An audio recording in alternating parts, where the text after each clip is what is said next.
This is my passion. This is what I love to do. But some days, sometimes, I'm just like you, man. I hate this job. Damn, I hate this job. Damn, I hate this job. Damn, I hate my job. Damn, I hate this job. I'm just like you. Damn, I hate this job. Man, I hate this job. Man, I hate my job. From a good dream I awake, sun rays on my face, planning out my day, hoping this ain't the one that I catch a case. I feel so good, I feel so straight. My manager keep calling me saying, hurry up, you late. Hurry up, you lay off. Y'all, man, I hate this job. Man, I hate this job. Been trying to play it cool, but it's hard to play it off. I've been hanging on to this bullshit, cause my car still ain't paid off. I know I'm on my way up, my boy just got laid off, so y'all, man, I hate this job. Man, I hate this job. These hoes here so ratchet, these niggas here so sneaky. Y'all don't even really pay enough for y'all to only pay bi-weekly. I'm trying to double up my cash, take this job, shove it up your ass. Yo, man, I hate this job. Sometimes I wanna say, walk in and slap my boss. This shit is getting hard. Damn, I hate this job. Gotta make it out of this struggle, bruh. And I don't really mean to take it out on you. You just a customer, but damn, I hate this job. Damn, I hate my job. Damn, I hate this job. Damn, I hate my job. Damn, I hate this job. Damn, I hate this job. Damn, I hate my job. Damn, I hate this job. We're the reason why your stockholders always stay afloat. Yet I'm asking, are they hiring? Like everywhere I go, schedule will say 9, but I think it's fine if I clock in at 9:04. I work 40 hours a week plus overtime just to be bro. So y'all, man, I hate this job. Hate that I applied. So much has transpired since the day that I was high. Told me I could advance, but you were telling me lies. Gotta give your notice before I quit, but you don't say shit right before I'm fired. Damn, man, I hate this job. Sometimes I wanna say, walk in and slap my boss. This shit is getting hard. Damn, I hate this job. Gotta make it out of this struggle, bruh. And I don't really mean to take it out on you. You just a customer, but damn, I hate this job. Damn, I hate my job. Damn, I hate this job. Damn, I hate my job. Damn, I hate this job. Damn, I hate this job. Damn, I hate my job. Damn, I hate this job. You and your procedures, you and your protocol, you and your policies, none of that shit don't apply to me. You and your quotas, you and your standards, you and your 2 sick days a year. Y'all niggas bananas. Wonder why the postman's posted with hammers, going postal with Popo on camera. His wage got him enraged, stressed out, it's hard to maintain. He flips the middle, grabs his. He said, if you don't get the picture, I quit, you ain't shit, mother. Man, I hate this job. Sometimes I wanna say, walk in and slap my boss. This shit is getting hard. Damn, I hate this job. Gotta make it out of this struggle, bruh. And I don't really mean to take it out on you. You just a customer, but damn, I hate this job. Damn, I hate my job. Damn, I hate this job. Damn, I hate my job. Damn, I hate this job. Damn, I hate this job. Damn, I hate my job. Damn, I hate this job. Look, man, I hate this job. I put my pants on one leg at a time, just like you. I'm out here trying to take care of my family. Damn, I hate this job. It's not always glamorous, for real, but I do what I gotta do for me and mine, you know? Damn, I hate this job. Damn, I hate my job. Damn, I hate this job. Damn, I hate my job. Damn, I hate this job. Damn, I hate this job. Damn, I hate my job. Damn, I hate this job. Damn, I hate this job. Damn, I hate this job. Damn, I hate my job. Damn, I hate this job. I'm just like you, nigga. Damn, I hate this job. Man, I hate this job. Man, I hate my job.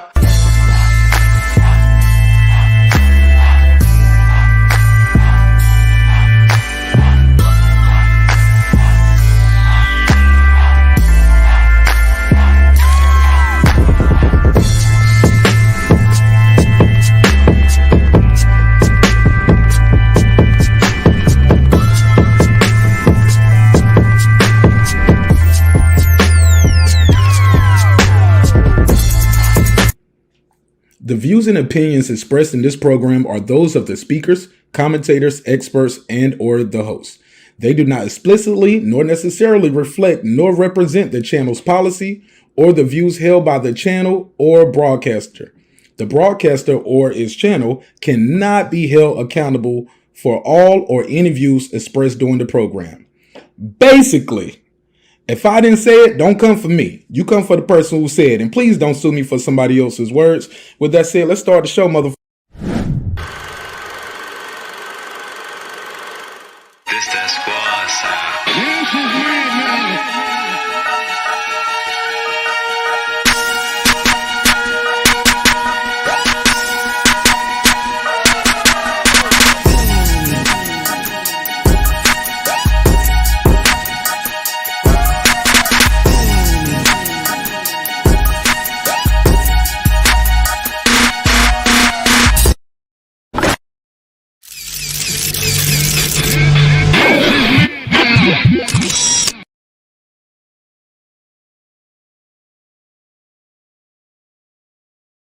Yeah. What up, though? What's popping, yo? What's happening? You back in the lab with your man, Marq Nash. He is I am he. Another great episode of Breakin and Beats. Hope this broadcast finding y'all in good spirits, good health, good prosperity. God knows we all need it, man. You already know what it is. We're going to break down the business, entertainment, art, technology, sports, and anything else the channel, the panel, the chat feel like talking about. You already know it's a hip-hop political sports show with a comedy twist. We like to let the jokes fly because life is serious enough, man. How y'all feel out there, man? We got a lot to get into in a very short. What's on my camera? There we go. I got to show y'all the new lights, man. We got to show the new lights. Yeah, dreams. Remember, dreams require sleep. Goals require efforts. Go out there and get your goals. We're gonna start the show. Got a lot to get into, man. But really, I only got 2 topics on the docket, but it's important to me. Yo, I tried to take me a little nap before the show, but I was over there chopping it up, listening to Ricky Williams, man. Make sure y'all subscribe to Ricky Williams, man. You can't find him, just type in Ricky Williams boxing, and you'll see a RW. That's his logo. Good show over there. Real good energy too. I love Ricky's show, man. Ricky be up there. I keep trying to tell y'all. I be like, yeah, I love it. I was like, yo, that's how Ricky gonna get an aneurysm. I told him if he don't calm down sometimes. But I feel it though. I love the energy. Definitely got a lot of good energy, and I appreciate him allowing me to put the link up over there and showing me support. Let's get into it, man. The link is out there. Everybody want to pull up. Y'all already know I ain't even gonna hesitate with it. I ain't gonna sit here and go on a long rant before I drop the link. It's already out there. Lisa Bell, she never failed. Peace to the queen. We got 2 topics on the docket. Thank you so much for your donation, Ms. Lisa. Make sure you try to win that laptop. You know we're giving away a free laptop over here at the end of the month as part of a give back to you guys for supporting the show. We giving something back to you. We giving you one lucky listener or viewer or subscriber a free laptop at the end of the month. You can enter multiple times. I looked up. We got about 17, 18. I think it ain't that many entries so far. It's about 18 people, but it's almost 1,000 entries from those 19. It's about 19 people with almost 1,000 entries. Some people have entered 95 times already. We dropped it at midnight last night. 95 entries. But thank you so much. Salute to the Queen Lisa Bells. Only got 2 topics on the docket tonight. It was the 2 that was left over from Monday that we couldn't get into. This was emailed to me from Queen P, her and the girl Memory. Shout out to Memory, aka MB Mosley. And basically we're asking, let me put the other one up.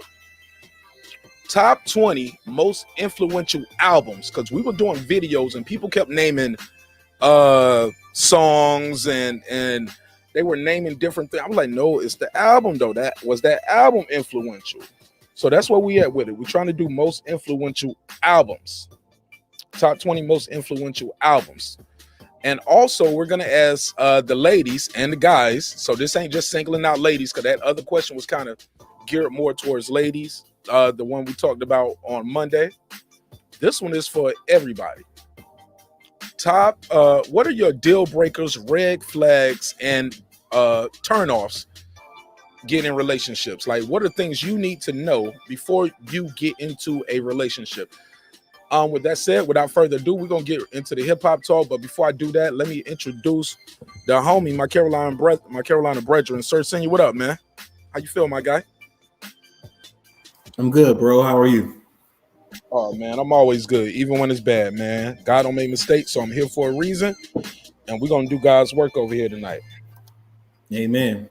Amen. Amen. All right. Well, I don't know what's going on with this other light right here, so I'm trying to get my lighting situation over here going on. But look, I got some things up here. People don't like my list. People be telling me, Marq Nash, you got the worst list ever. Every time I make a list, they tell me I got the worst list ever. I'm like, man, we just trying to have a conversation. We ain't got to agree. I ain't here to change your mind. I can state my case on why I think what I think, but yeah, man, you got your opinion. I got mine, brother. You know what I'm saying? There we go. We got some light in here now. There we go. That's mama's baby right there. That's what my mama would say. Like, that's mama's baby. But yeah, that's me, man. I got the lights going over here. But Sir Senior, man, how you been since Monday while we're waiting for people to pull up? Y'all let me know in the chat, too. Give me your area code. Shout out your city or put your area code in the chat. What you been up to since Monday?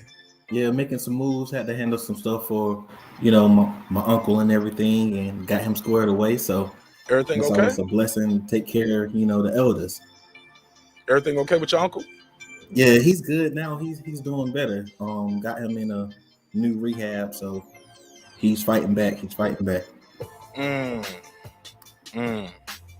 Okay. Did you enter? Did you get a chance to enter yet? No, I don't even think I entered, which is crazy. And I'll be all over everywhere.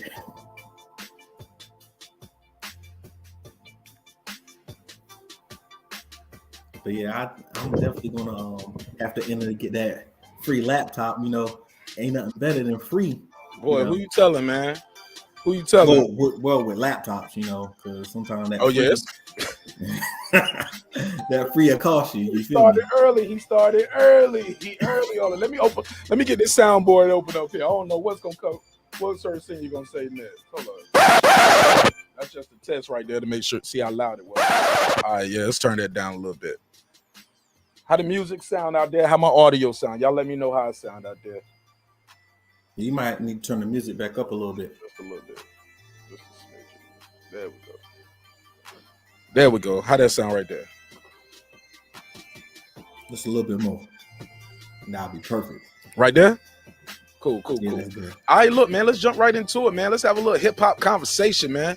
He said, I entered the giveaway. No dirt. Hey, you got to chill. I can't even put that on the screen. It's too early. I can't even put that on the screen yet. Big BPK, come on, man. I can't even put that on the screen. I'm going to put this back on the screen.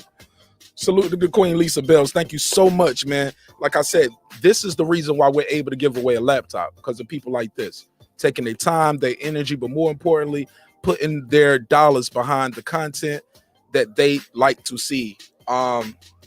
The love is immeasurable. I can't tell you how much it means, but I'm gonna show y'all when I give away this laptop. I'm telling y'all, it's real. It's no cap. It's no flaw. I'm everything I said I was, for better or for worse. And somebody gonna get this laptop. And I had to tell Mrs. Nash, you can't win. She was like, I'm gonna enter for Baby Nash. No, you can't. You can't do that. Baby Nash can't win.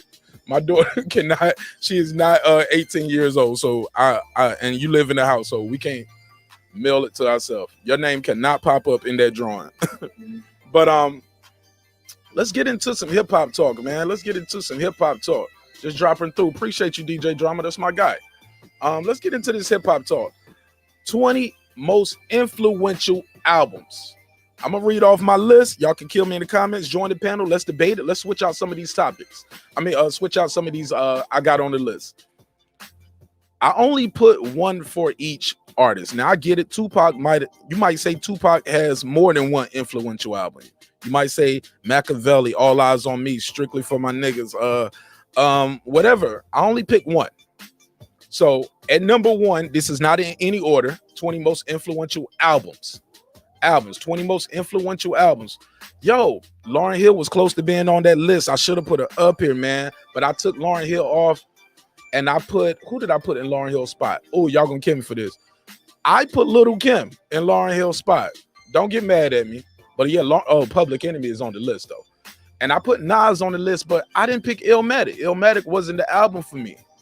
It was written. So let me go through it. Wu-Tang 36 Chambers, Tupac, All Eyes on Me, Nas, It Was Written, NWA, Straight Outta Compton, Ice Cube, America's Most Wanted, Notorious B.I.G., Life After Death, Not Ready to Die. This one, Life After Death. Public Enemy, It Takes a Nation. Jay-Z, Hard Knock Life. I didn't put Reasonable Doubt. I picked Hard Knock Life. I'll be able to break the list down. DMX, Dark and Hell is Hot. Dr. Dre, The Chronic. Snoop Dogg, Doggy Style. Tribe Called Quest, Low End Theory. Little Kim made the list, Hardcore. DJ Jazzy Jeff and the Fresh Prince. He's the DJ, I'm the rapper. I'm about to get in trouble right here, Big Pump Killer. Here we go. Nope, Iggy Azalea didn't make the list, but your other favorite did. Eminem, Marshall Mathers, LP, Kanye West. Wake up, Mr. West. College Dropout, Outkast. This was a hard one. It was between Stankonia, but I chose Speaker Box and Love Below. 2 Live Crew made the list. Nasty As They Wanna Be, Master P, Ghetto D. And I would be remiss if I didn't put 50 Cent Get Rich or Die Trying up here. With that said, it is open to interpretation. I'll drop the link again. I need to pin it at the top. So while I'm doing that, Sir Senior, tell me what you think of my list. Who got snubbed? Who should have been on the list? Already the white guys are saying I should have put Iggy Azalea up here. But no Iggy. But you know what I think? Hey, nope, Iggy. Hey, no Iggy Azalea on the list. Go ahead, you got the floor. I'm looking hard and I don't see no Lil Wayne. I'm looking hard and you already said you ain't put Lauryn Hill. I was like, what's that about? Keyword influential. Oh, the disrespect. Keyword influential. Do I gotta hit the? Don't make me hit the button for Lauren now. Yeah, you starting early. Well, I hit it. I'll do it. Don't make me do it. I mean it, man. Look, influential. Let's think about it. How many girls start playing the guitar and rapping and singing like Lauryn Hill? Not that many. There's some out there. But how many girls did that little pose that Lil Kim did? That little hardcore pose with the legs open. She ushered in a whole generation of thought rap, man. So she's the leader of the hoes.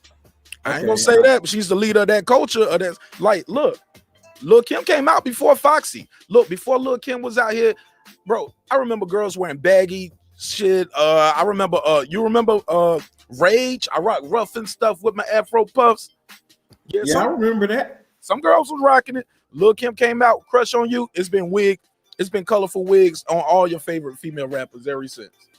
They all do the color hair. They have went back to that conscious and baggy clothes, and I ain't seen no Queen Latifah hats since Lil Kim came out. On God, go ahead. You got the floor though. But technically, that wasn't even Queen Latifah's. You know, that was, you know, the sister who I'm not even going to go into that. We talk about hip hop tonight. I missed what you said. I was reading BPK. He said Mark shitting on the white queens. Yo, salute to the white queens, man. Yep, go ahead. All of them. So you got Lil Wayne on you got Lil Wayne and on your list. You said influential. I mean, Lil Wayne ushered in what album? Not influential artist. Influential album. What is this? I would say that. I would definitely put like maybe one of the Carters. I'm trying to decide which one because reason why is we ain't say the best rhymes, we ain't say the most selling, we said influential because after that everybody wanted to be Lil Wayne. I thought Ace Hood was Lil Wayne at one time. That part until I heard him rap.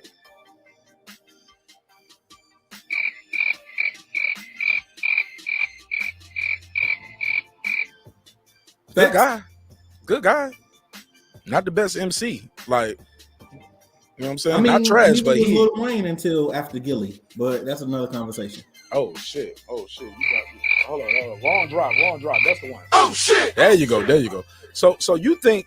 So no, Drake ain't Drake. I don't think Drake has a influential. BPK, pull up, man. You already know you fam. You can pull up, man. You better pull up before those bullies get here. For the bullies get out of. For the bullies come meet you at the bus stop. Take your lunch money. Too late. One is here already. Ricky. Hold on, Rick. Thank you again for the opportunity to watch your show, man. You have an amazing audience, crazy content. And I told people, I said, Ricky gonna give himself an aneurysm one day screaming at. We gonna see it on camera. Love those frames too. Love those frames, bro. You like these my grandpa glasses, man. Man, I didn't need glasses till I started doing this show. This shit has really damaged my eyes over a year. It's the computer screens, bro. Mm-hmm. Just doing this these launch shows and doing this consistently, trying to be consistent. Like you said earlier, yeah, it will damage your eyes. But look, I'm gonna let you get your intro and plug in everything you got to plug. My bad, sorry, I ain't let you plug yours, and I just got you straight on the topics. But go ahead, plug anything you want to plug, and let's get that drop going. Let me mute mine. What's up, everybody? Y'all know who it is. Allow me to reintroduce myself. My name is.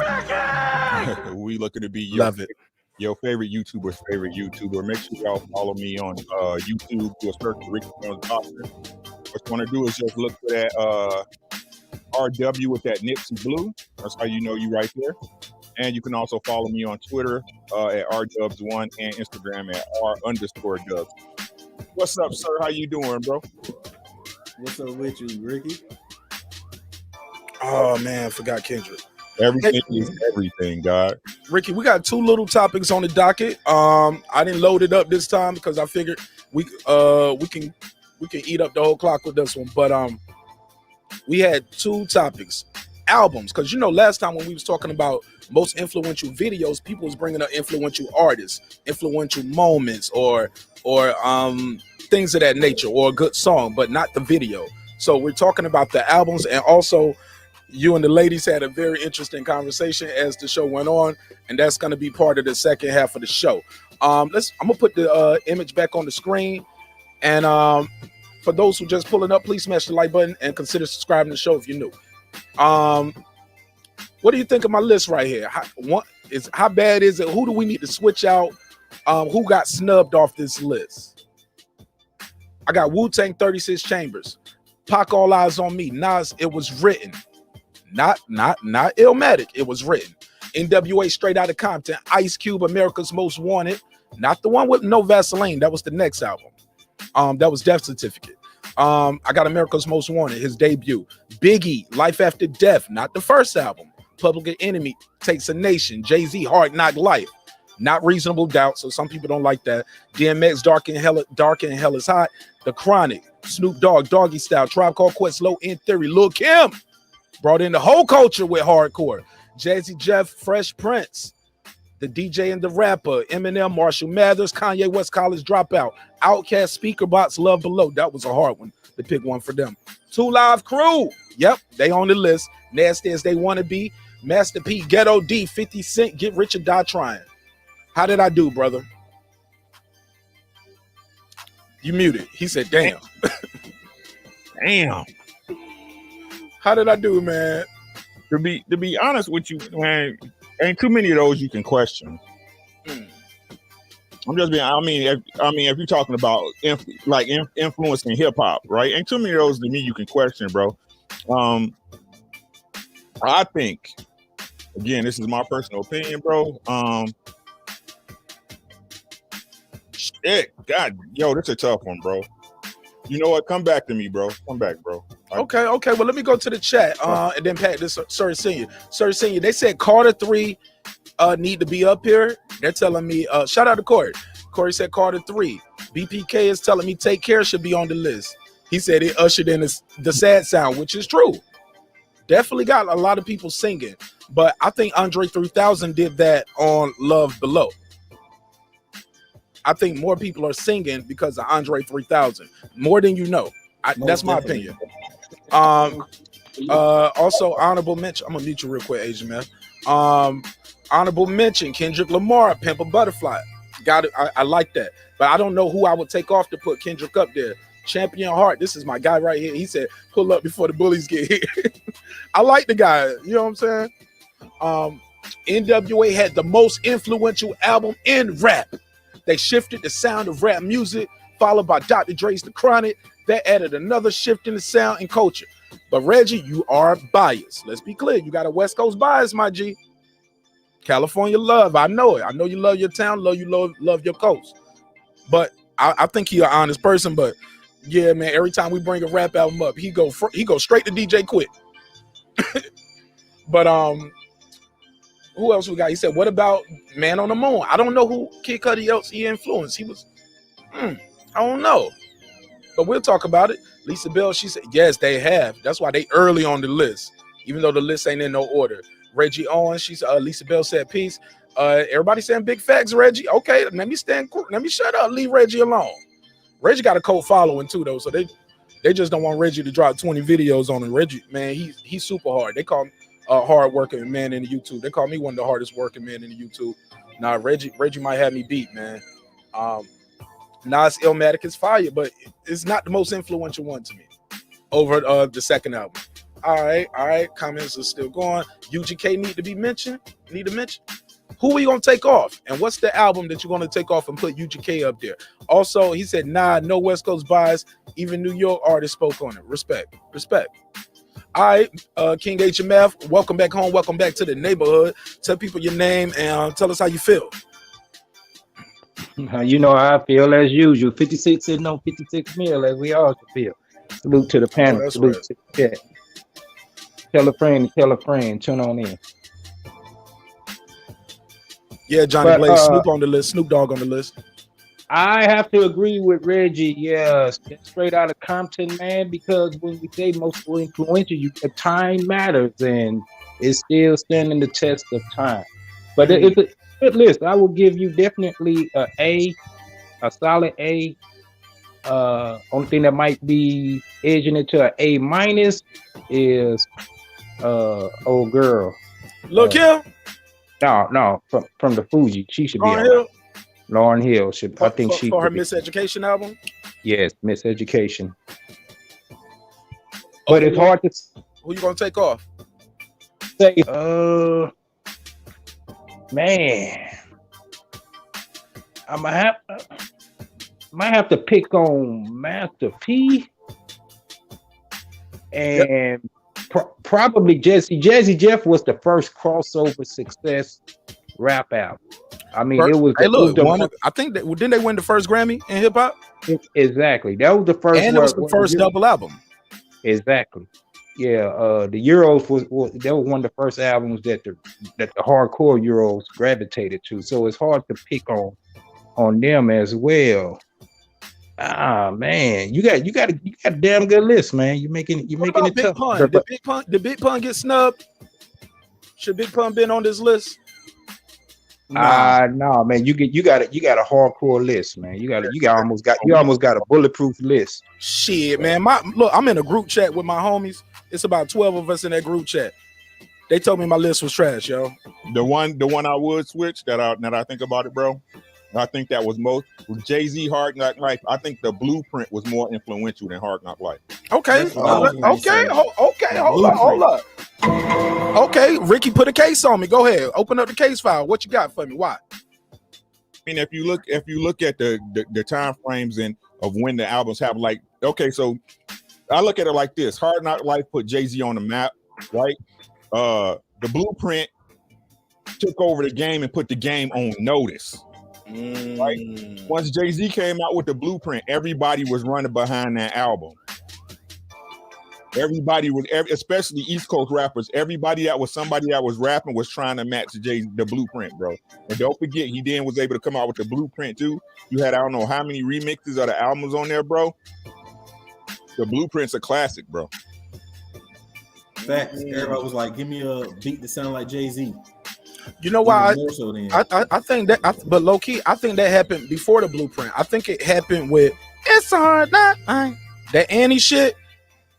He was out of here, bro. He was out of here. That's when Ghetto nigga putting up Will Smith numbers, right? And I don't I don't disagree, God, but that was just one track. The Blueprint was the whole album. Ricky, if I die, don't cry. Nigga, I fucking still remember that one. If I die, don't cry, my nigga. Say bye, my nigga. Okay. So Quee said she partial. Look, Quee, it took forever not to put Reasonable Doubt. I went back and forth. Every album up here, man. I ain't gonna say I went back to listen to every album.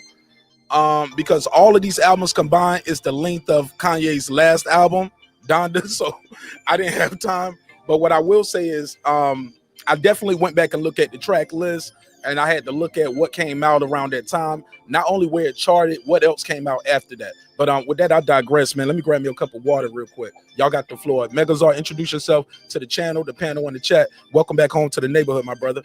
Damn, when you look at Jay, though, Jay a beast with it. When you like, God damn, bro.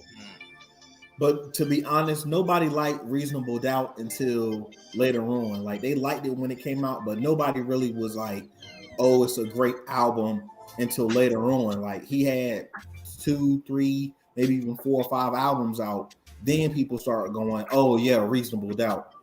Yeah, man, like you got it, like so, like the Blueprint, bro. So look, you got the Rulers Back, H to the Izzo, Jigga, Whole Lot Ovito, Never Change, All I Need, Blueprint, My Mama Loves Me, Girls, Girls, Girls, The Takeover.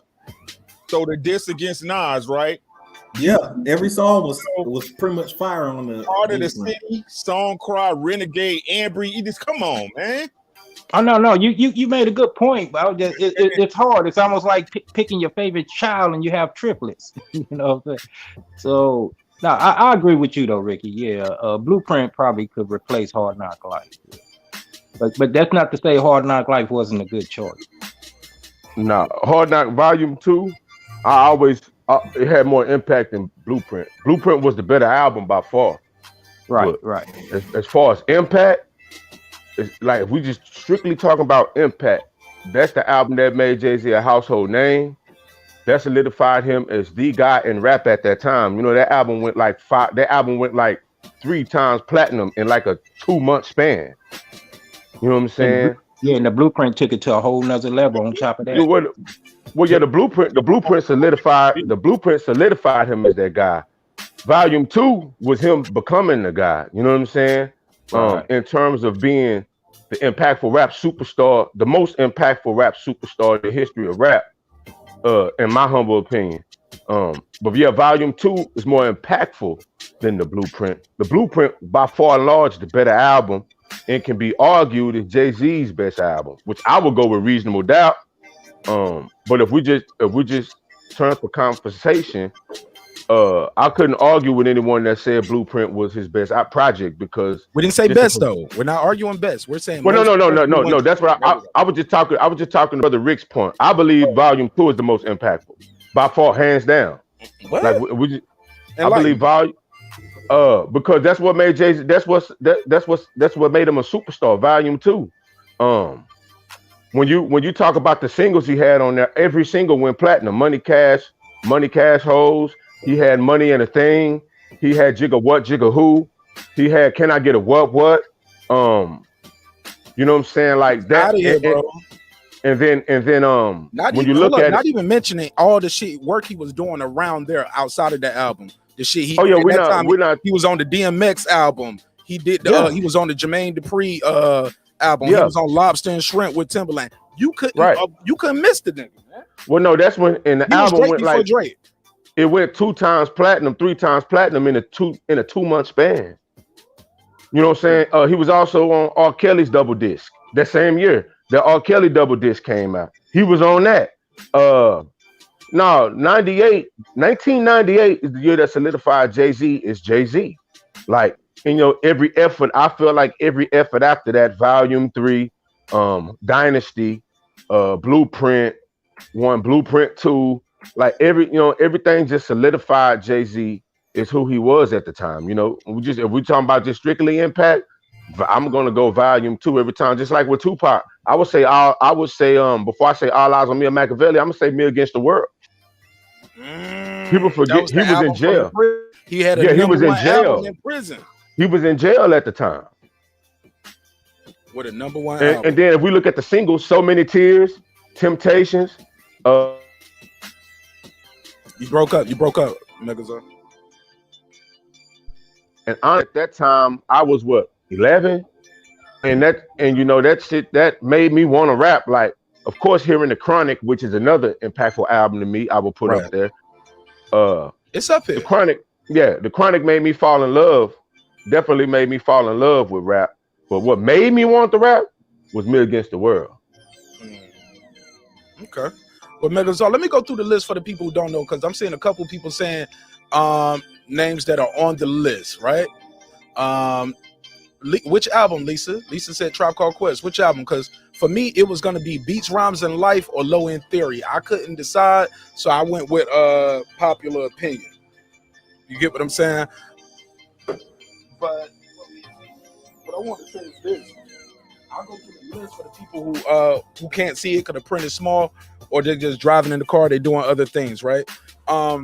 Wu-Tang, 36 Chambers, Tupac, All Eyes on Me, Nas, It Was Written.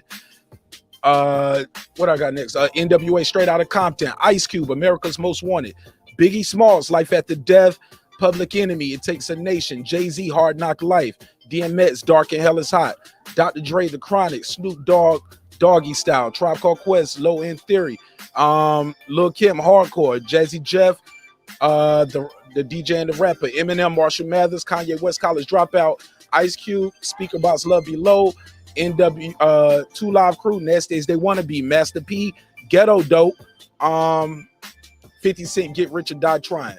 Y'all know how the game go. If you don't like who I got on the list, switch them out. But it can only be one person up there from this album. But nah, y'all, I think we said we were gonna like nah, because some people got multiple, so y'all can play the game how y'all want to. But yeah, that's the list for the people who didn't hear the list prior to the show. Let's open it back up to the panel. Y'all talk to me, man. What's up, Eclipse? Yo, Eclipse, you a fan favorite. I didn't even realize that till I was talking to somebody earlier today. He said, what's the dude to be on your show with his shirt off? Yeah, that dude right there with the shirt off all the time. That guy right there, that motherfucker funny, man. So you're a fan favorite, Eclipse. They fucking with you. So that's where we at with the list. Who got snubbed? Somebody. Okay, everybody keeps saying Carter 3. That's like the third one. Luda. Which album though? Which album was influential, and what did he usher in when he dropped that specific album? Go ahead, Sir Senior. It's kind of hard right there because he kind of broke the wave of how people was rapping at the time. So who started rapping like Luda after that? I mean, other than 2 Chainz. I ain't gonna lie, 2 Chainz do kind of remind me of Luda now. Yeah, Titty Boy was like that. All right, so you think Luda should be up here, but what album? I need an album. If you're gonna say the person's name, y'all got it. I ain't talking about you, Sir Senior. I ain't stunting on you. Talking about the people in the chat, also you as well. If you're gonna put the person's name up there, you got it. But I think the Carter 2 might have influenced more people than Carter 3. Because Carter 3, it was super hot. It was hot, and before it dropped, people was waiting on that because of all the work he did since Carter 2. Because that's when we was like, this kid can rap his ass off. That's when he came back, when he was like, baby, you know, I'm working this out here that I gotta do.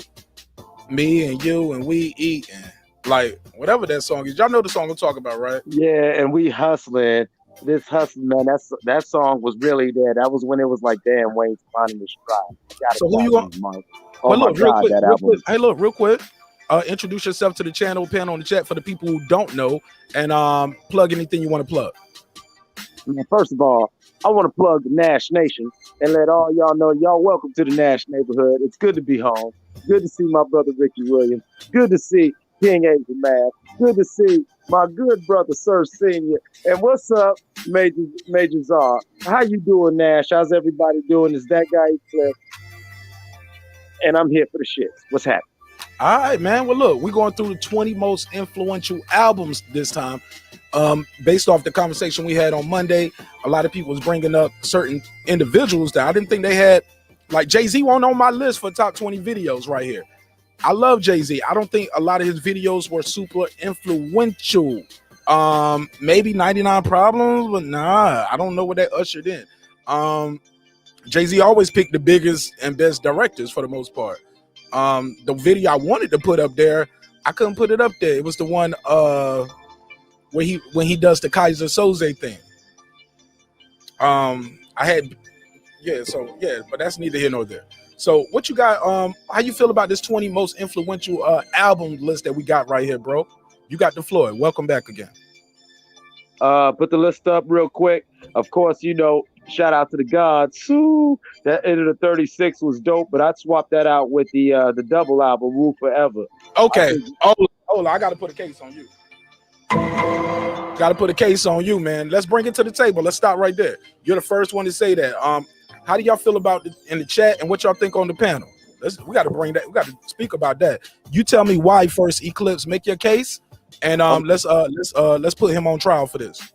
All right. Well, my evidence, Exhibit A is the fact that Into the 36 Chambers introduced people to the 36 Chambers, and then as we got the individual chambers of all the solo albums, when that double album came down, it was something that not only we was anticipated and we was prepped for, but no matter how much, even as a Woo baby myself, we wasn't ready for that type of album. And that's when they really was just relentless hitting us with that math, along with that wisdom. It was everything that we needed. It came right on time too, if you think about the timing of that double CD.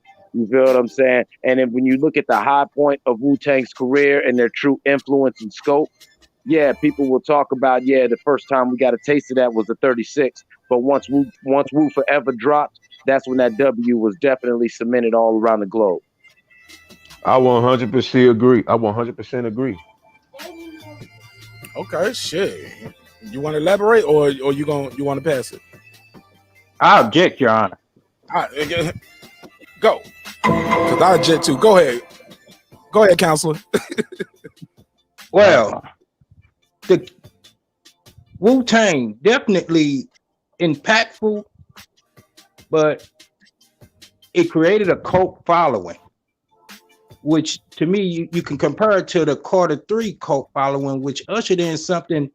Yes, it was a culture of mumble rap coming behind the Carter 3, and we'll correlate back to the Wu-Tang album. But what did it do for the real integrity of this thing we call the rap culture? Did it add to it, or did it water it down? Now, can I speak to that? I'm gonna let you finish. I just want to speak to that when you finish. Go ahead. I want to rebut y'all argument too. So okay, and this is what I'm saying. Globally, it made such a huge effect on the global market of hip hop, because you have to understand the only other global artist at that time, really, that you could just say was a global artist was Tupac. He was the only one, and that's because he was acting but just pure rap music that gave a lot of people on the Eastern Hemisphere something to identify with. Because you got to understand, the Eastern Hemisphere, they're purists when it comes to rap. You know what I'm saying? They're poetry driven. And this comes from conversations I had with some people I know in the UK, brothers I knew that are from Asia. You know what I'm saying? Like, they were saying that Wu-Tang penetrated their personal culture, and so that's why they gave it a shot, because it was something that they could identify with. Now, if we talking about in the regular hood, in the slums, most dudes, for the most part, wasn't bumping that unless you was somewhere on the East Coast, or you was someone like myself who really just loved hip hop in the language that hip hop spoke. You know what I'm saying? But the 36 Chambers, the first time they played the Wu-Tang record was in Houston, Texas. It wasn't even in New York, it was in Houston, Texas. But when you talk about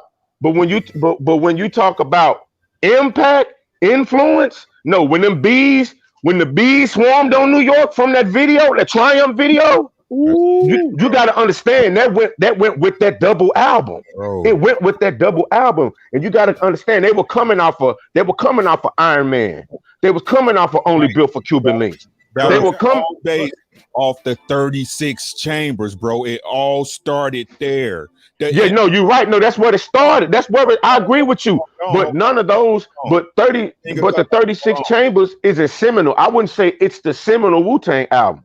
The double disc is you know what spawned from the double disc? A video game, a comic book, clothes, all that spawned. Hold up. But the front man had already won the Grammy by the time y'all did that double album. Marq Nash, that's what I'm saying, God. Look, so with all it did was add on to the Wu-Tang fervor, bro. Everybody, like you said, we had Tony Starks, we had Iron Man, we had Method Man. They already had proved that they was a conglomerate in the game. 36 Chambers showed other groups like The Rock, like Dipset, like Terror Squad, that you can be a conglomerate. That's what the Wu did. That's the change they made. And they created their own slang, bro, off that album. We've been saying Cream since that. We've been saying Cream since the 36 Chambers, bro. Correction on that, Your Honor. Correction on that, Your Honor. Wu-Tang did not create their own slang. They just made 5% slang very popular to people who were not That's true. to the God. I'm talking about the word cream. Nobody had heard. Nobody was saying cream. That was a Staten Island, East New York saying. Cats in Brooklyn and all like that always say that. Cream rise to the top. I heard that before. Okay, well, I heard them tell the story of how they came up with it, and it was something else. I heard that and breaking down the acronym. I'm just telling you what the creators of the song said. I just look at. I will also say that if you're going to go with the double album, then you will have to not say that first Master P album. You have to push it back to the Last Don. Well, the Last Don is the double disc. The Last Don is the double disc. That's my point. Is well, no, Ghetto D now, Ghetto D, but you can't name me a song. You can't name me a song off of Last Don that's more impactful than make them say Man, that Ghetto Dope was dope. Yeah, Ghetto Dope is what with the damn tank, and the motherfuckers kept shooting basketball like ain't nothing happened. You can't tell me nothing off of Last. You can't tell me nothing off Last Don that's more bigger than Captain Kirk. You know what I'm saying? Like, you know what I'm saying? Trust me, I'm from the South, bro. Like, this was my life at that time. Make it crack like this. Ghetto D is what put no limit on the map. Damn, it put no limit, period, on the map. Yeah, granted, look, prior to this, though, guess what? I had Ice Cream Man on the list. Cause Ice Cream Man had Ice Cream Man and Bout It with Mia X. And I was like, that's when I got introduced to Master P. But it wasn't influential. It wasn't like, this is that dude. When he dropped that other album, it was New York dudes coming through my small little town, and they had all the No Limit albums like a book bag, and they had the gold teeth, they had the damn they would be laughing while they doing it. I thought it was a joke. I thought they was just joking, like, but I was like, oh no, they buying this shit. They fucking with it. It was like, hell yeah, nigga. And it was easy for them to understand. It was flow. It was like, and they was dope boys, so they knew all the metaphors and what he was talking about and the slang. And yeah, man, that Ghetto Dope was different. Like Ice Cream Man is nice, and it got the world introduced to Master P. But that Ghetto D I think is the reason why you get those Cash Moneys and those other record labels. Hell yeah!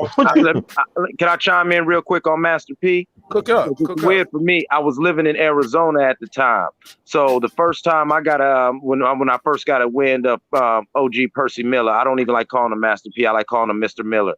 I respect that man that much. If you don't understand, I bumped into him when he was just a dude who I thought was from Oakland, because we called them the soldiers. There was all these niggas with gold teeth and camouflage who were coming from Cali, and they would stop in around Phoenix and different hoods that I'd be fucking with in Arizona as they were selling shit out the trunk. So I got a first taste of him in the early TRU days, West Coast Bad Boys, when he was fucking with and all like that.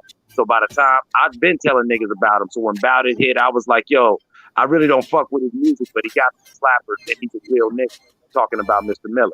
You know what I'm saying? Because, you know, I'm more East Coast, so I didn't get into it, but I knew he was real because I encountered these niggas. You know what I'm saying? When they were selling out the trunk in the various places, when they would really pull up to the hood and set the hood on fire. I will never take that away from them. I was there. I seen it. You dig what I'm saying? And so by the time Ghetto Dope dropped, that's when all the fucking, even people who were like, this shit, No Limit shit's just a gimmick, it's going to go away. That's when niggas realized that New Orleans flow, this No Limit shit, this is left a mark on hip hop.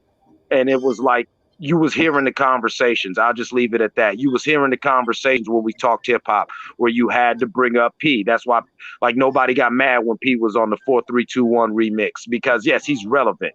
And that came from Ghetto Dope. All right, let's pass it around. All I He know, got me feeling disrespectful because I call him Master P. That's his name. He was like, I call him Mr. Miller. I'm like, all right, make me the bad guy. whatever album make you say was on, that's the most relevant, because he changed the game with that shit. I wasn't even in the P till he made that shit, bro. Facts. That was my point. I miss It my was how homies on it the same too. thing equivalent Man. with the Wu-Tang. I'm sorry, go ahead. What you say about Wu-Tang? Sorry, I ain't hear you. I was saying that's my point, is that he just kept growing after that, just like Wu-Tang. Yeah, versus after that album, it wasn't. The next Wu projects wasn't as successful.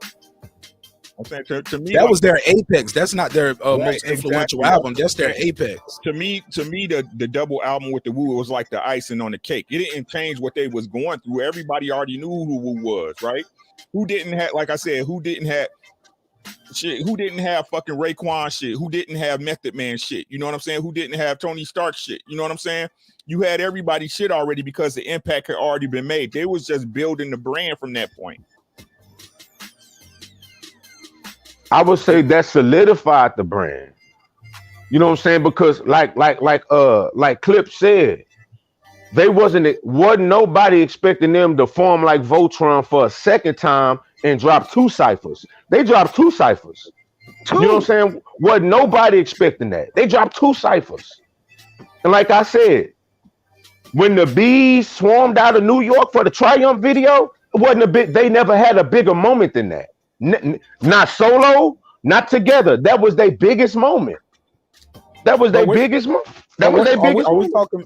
Are we doing biggest moments? No, are we talking? Well, I'm just talking about impact. Period. Like, we're not doing impact. We're saying influence. But I'm saying, God, if you want, what did that album influence and influence? What did it? Because at that point we had already got the Killer Armies and all the other. But Killer Armies. But you got to understand. Wasn't nobody listening to Killer Army until 98, 99, 97, after the double disc. They dropped in 97. They dropped in 97. Them boys from Steubenville. Shout out to Killer Army. You know what I'm saying? Like Killer Sin and all of them, Noble Print. No nobody checking on them till after the double disc, bro.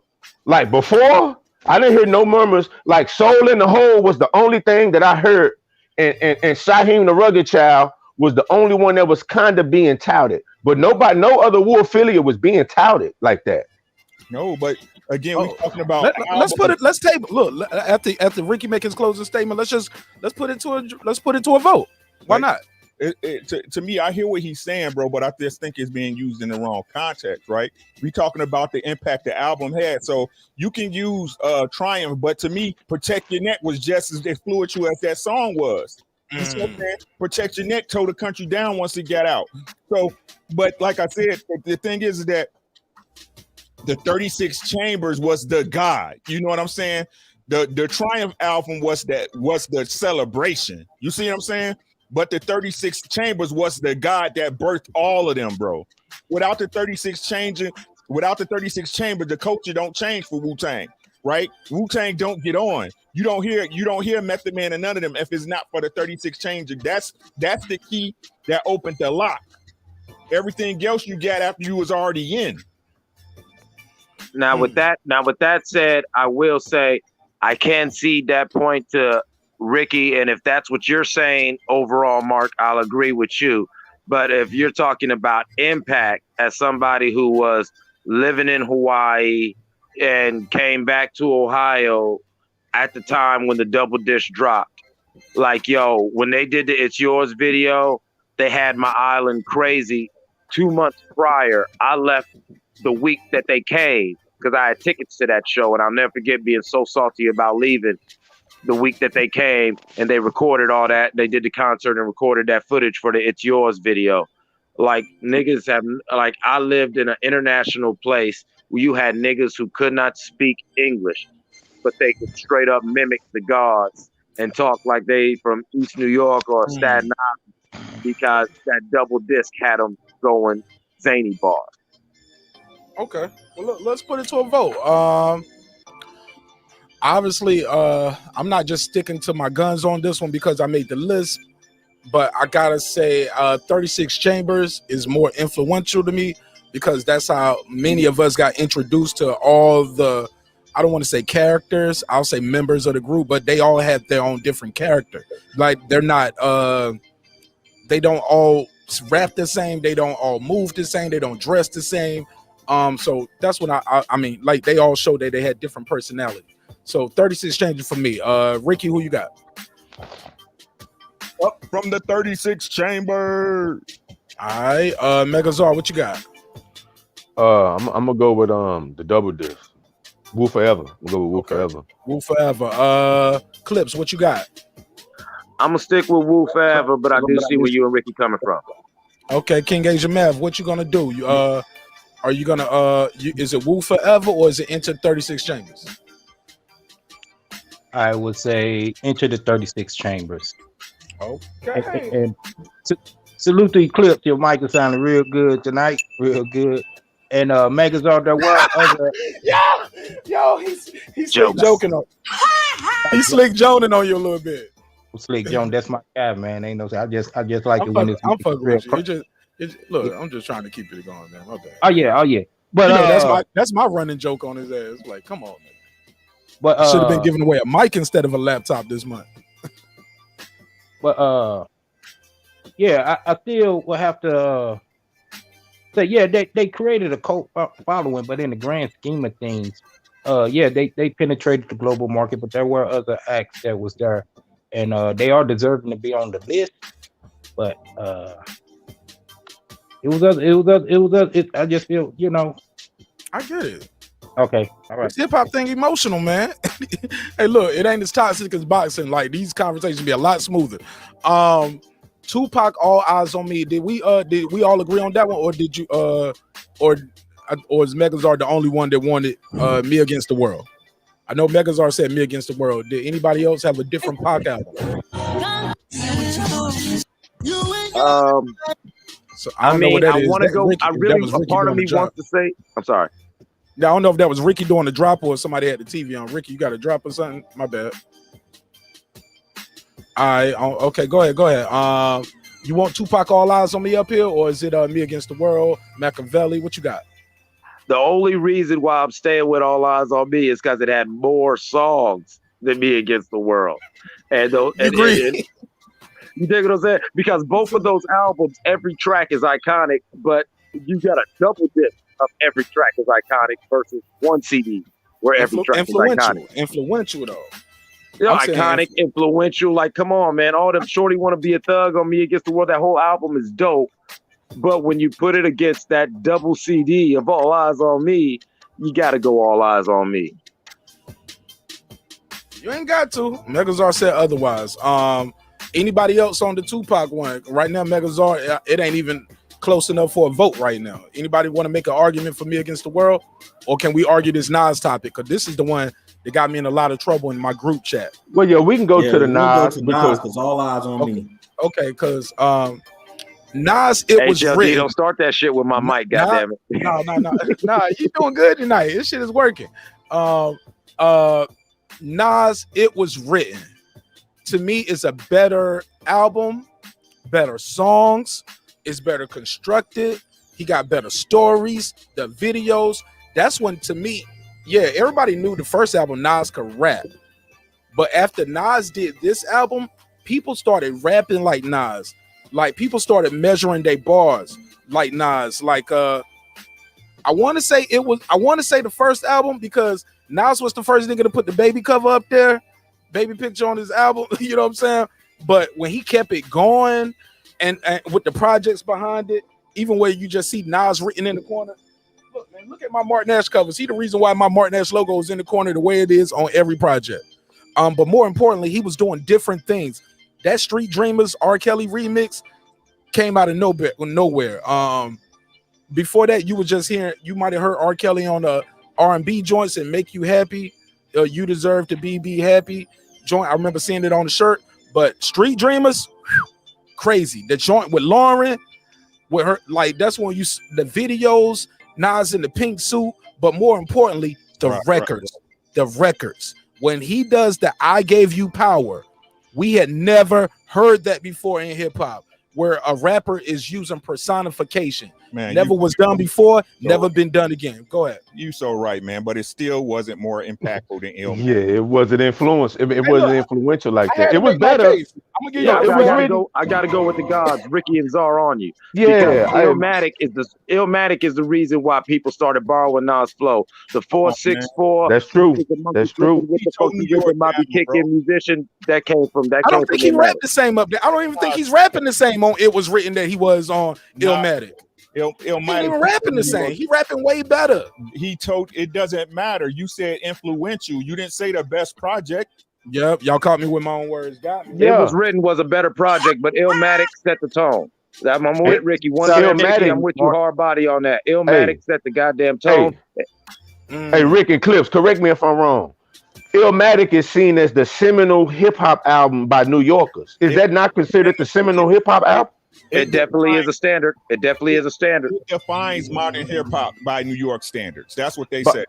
That's what I'm saying. That's the rap Bible on the East Coast. When you rap, Illmatic was the watershed album. It was the keystone album from late 80s, 90s era hip hop to modern golden era hip hop. Illmatic set that tone.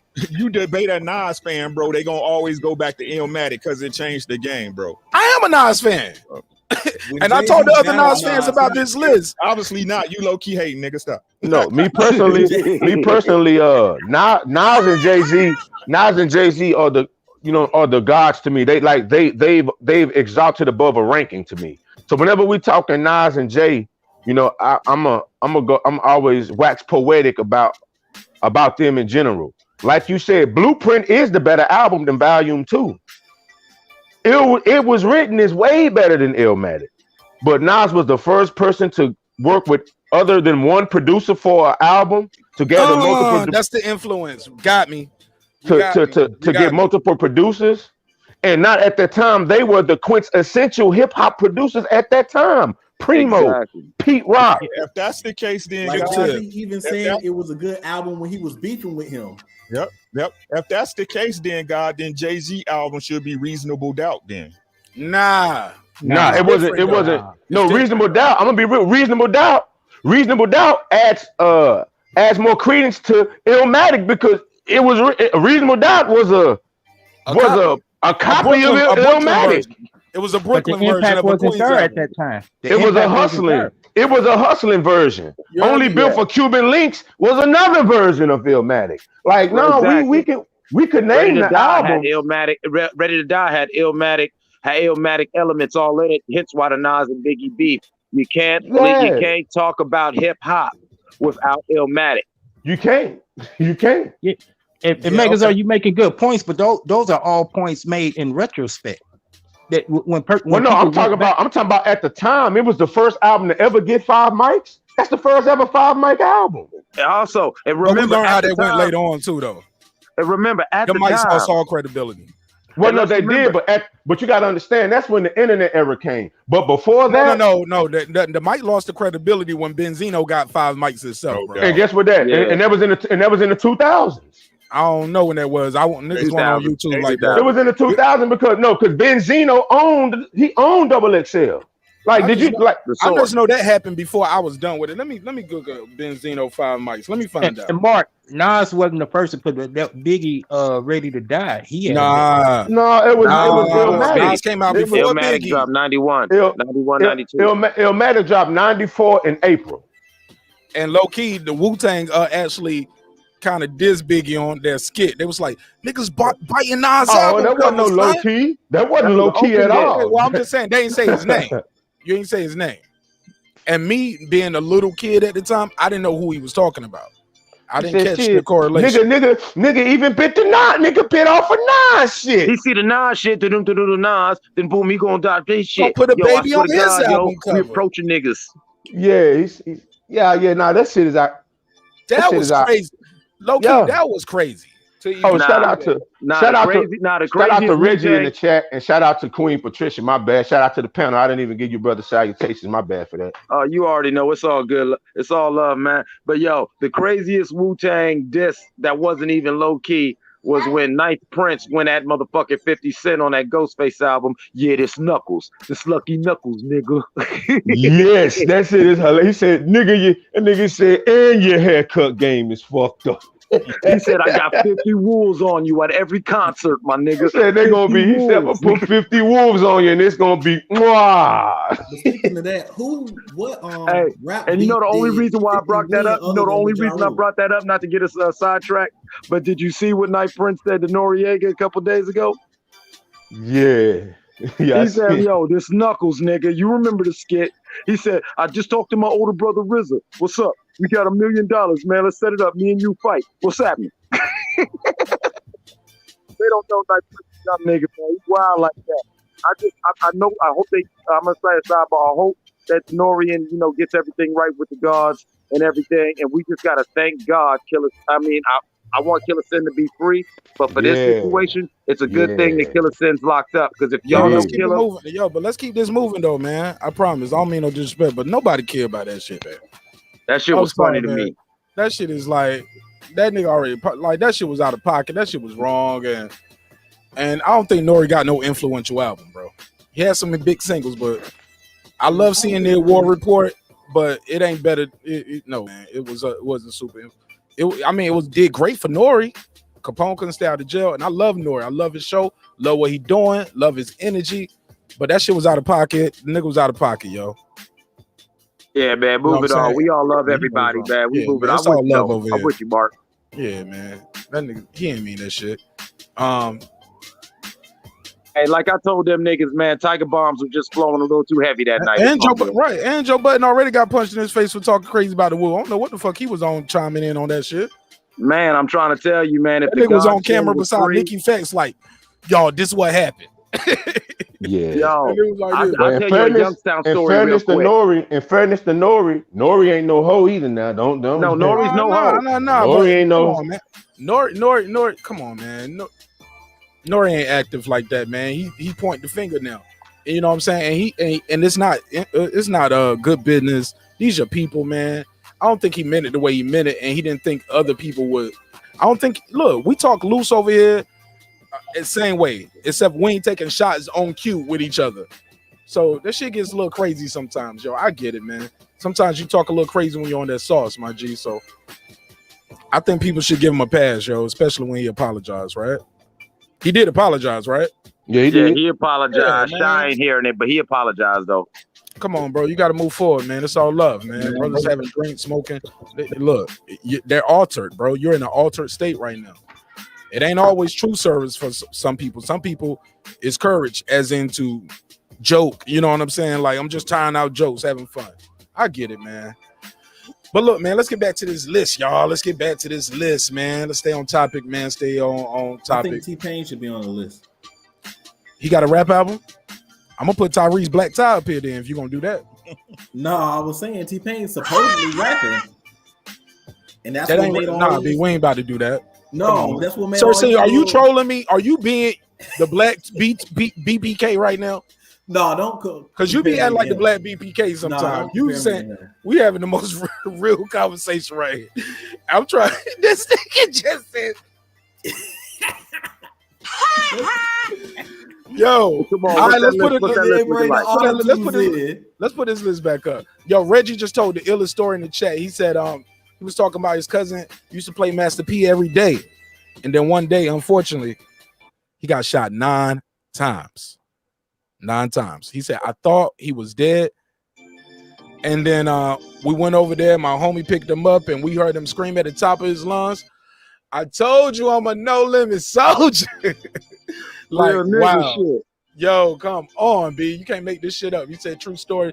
I believe him at his word. Shout out to Johnny Blaze and everybody else that's new to the channel and the chat and new to the show, man. It's all love and respect. Y'all show them love and respect. Communicate with them in the chat. You know what I'm saying? Just because y'all been around for a while. Welcome to the neighborhood, my brother. Yeah, man. It's all good. We giving out more wrenches next month. You know what I'm saying? But I'm all out of wrenches this month. But can I ask you a question right quick? No, actually, this August I got a new month, September, so I got new wrenches. Go ahead. Yeah. Did you consider Ghetto Boys We Can't Be Stopped when you was making that list? I actually considered a different album from them. Actually, I had Scarface Diary on this list. And if you're gonna go Ghetto Boys, you got to go Ghetto Prisoner. But what y'all gonna take off the list though? What are we talking about here? Y'all got to take something off the list. We can't go. Y'all trying to make the list 25? Y'all want to make it top 50? Because one day we gonna do this list, and the list is only gonna be from people who got multiple albums. You know what I'm saying? And you got to pick their best one out of this guy. I'm gonna give you a list of people. Pick this person best album. Pick this. You know what I'm saying?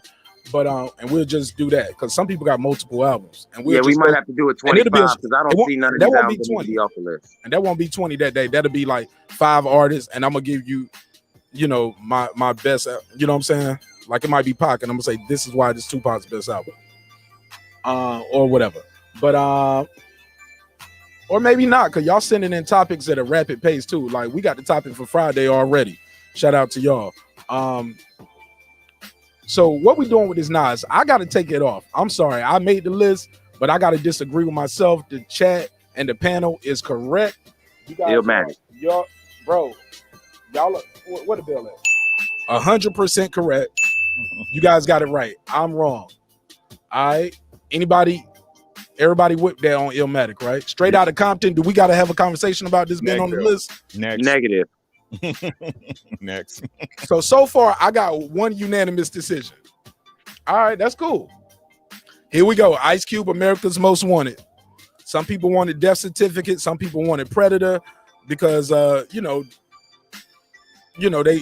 people like certain songs. Like Today Was a Good Day or No Vaseline. Like, so people wanted certain albums for certain songs. But what do you guys have? Ice Cube, America's Most Wanted. Should Ice Cube be on the list? Do we have an influential album?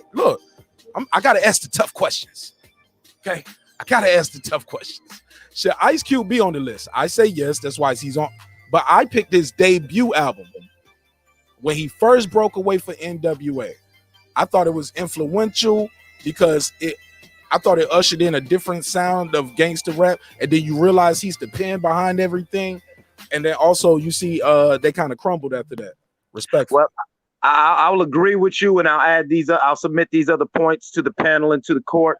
You forget that this was a West Coast rapper who left NWA, who left the production of DJ Yella and Dr. Dre, and went and got with motherfucking the niggas who did the beats for Public Enemy. The Bomb Squad. Squad. Burn Hollywood, burn.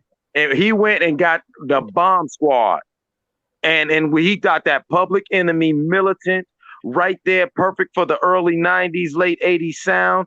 And guess what he did? He gave him West Coast gangster shit. And so when you talk about influence, not only did it was influential and impactful, because that's Cube, like you said, you realize he was the pen, he was the the reason why NWA's words were so dope. But now he also made it bi-coastal. He made this gangster shit because he fused it with the East Coast beats. Now he made this gangster shit not just a West Coast thing, it made it a gangster thing to where you could be from Memphis, you could be from fucking Warren, Ohio, you could be from goddamn Chicago, you could be from New York, and you damn sure got what he was putting down. Well put. All right, let's pass it around, man. Let's pass it around. My bad, y'all. My laptop is died. I had to put it on the charger. So do y'all agree that that's Ice Cube's that's the most influential album from Ice Cube, or do we have any discourse out here? I agree. All right, we got a unanimous decision. That's 2 for you. All right. Go ahead. Let's pass it around. Ricky, Megazord, Cooking with Sir Senior. Is this unanimous?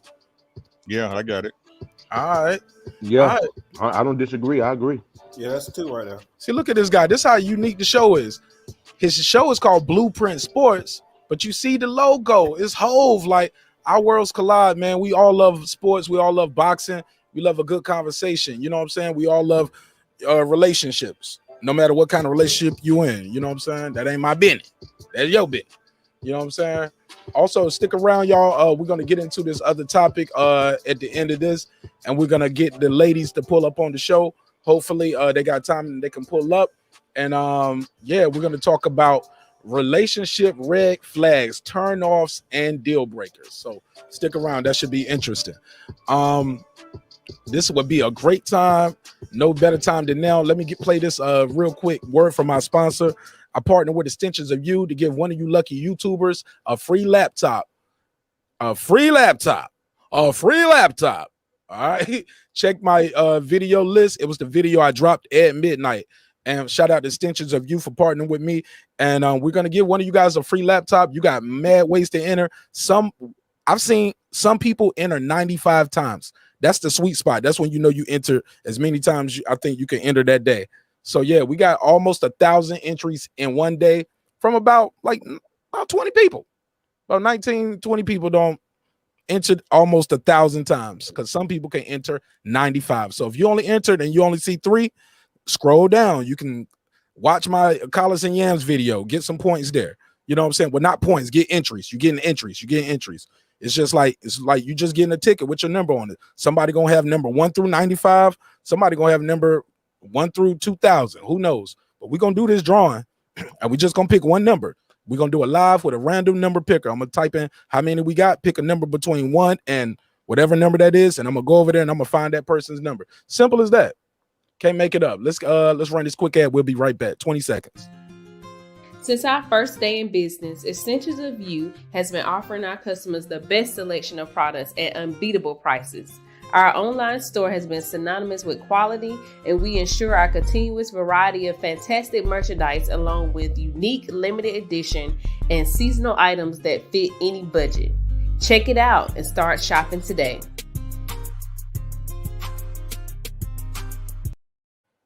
Look at me. I used to pull out the hair weave. Now I'm helping people get their hair weave products sold. Look at me. I can do it all over here. It's your boy Marq Nash. Look, if you or somebody you know interested in being a sponsor, my email is in the description block. With that said, let's get back to the show. All right. Look, man. I think we're unanimous on Ice Cube. Let's go to Biggie. Life After Death or Reasonable or Life After Death. That's, to me, I thought that was more influential because he died before the album dropped. And people realize how serious this hip hop beef is. We just lost Pac right when his album dropped. We had just lost Pac, and then we lose Big right here when we lost him.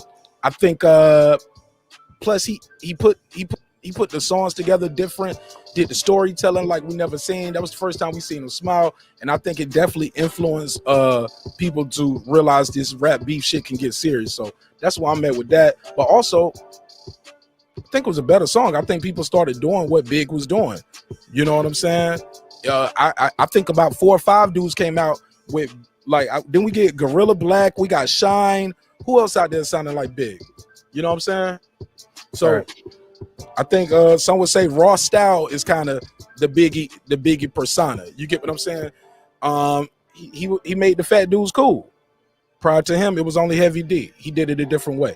But Heavy D, Chubb Rock. Wait a minute. Yeah, Chubb Rock. I didn't diss him. I shot him out. But hell yeah, treat him right, Chubb Rock. That's my dude. I knew that song word for word when I was a kid. So that's why I got it on my list. Do you guys have Biggie's Life After Death, or do y'all gonna put a case on me? Y'all gonna put a case on me? No, Definitely you got putting the case. Okay. Ready to Die. It's almost like splitting hairs, but I would say you got it right with Life After Death, because that is the greatest sophomore album of all time. And so I feel like that was way more. It's hard to put top what you did with Ready to Die, but he did it, and then he showed a lot of versatility in that with the song he did with Bone Thugs. Oh my God, he really took it to another level, and people gave a whole new respect to Big, even though he was already praised and given high honors from Ready to Die. He just really just put his stake in it, stake his staff in the ground, like, nigga, I'm king, I'm at the top of the mountain. So yeah, that was definitely more influential. I think you got it right on that, Mark. I agree with the pick, but I got an unpopular opinion. I'll say that for later about Big. I definitely think Life After Death is the better of the two. But if we talking about influential, I gotta go with Ready to Die. I mean, yeah, he died and that made it more impactful. But if we sticking true to what you said, Ready to Die. You gotta understand, Ready to Die and Illmatic was the blueprint for Reasonable Doubt. Because at that particular time, Jay-Z was kind of under Big's wing. I wouldn't say he was under his wing, but they rolled together. You know what I'm saying? So,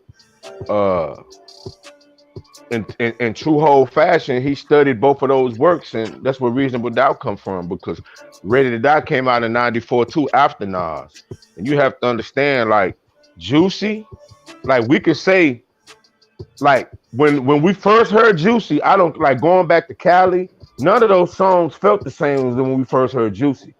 Like I knew I had never heard nothing like that in my life. Like then they flipped the popular sample that everybody knew, and for him to rap like it's just, I'm gonna say Ready to Die.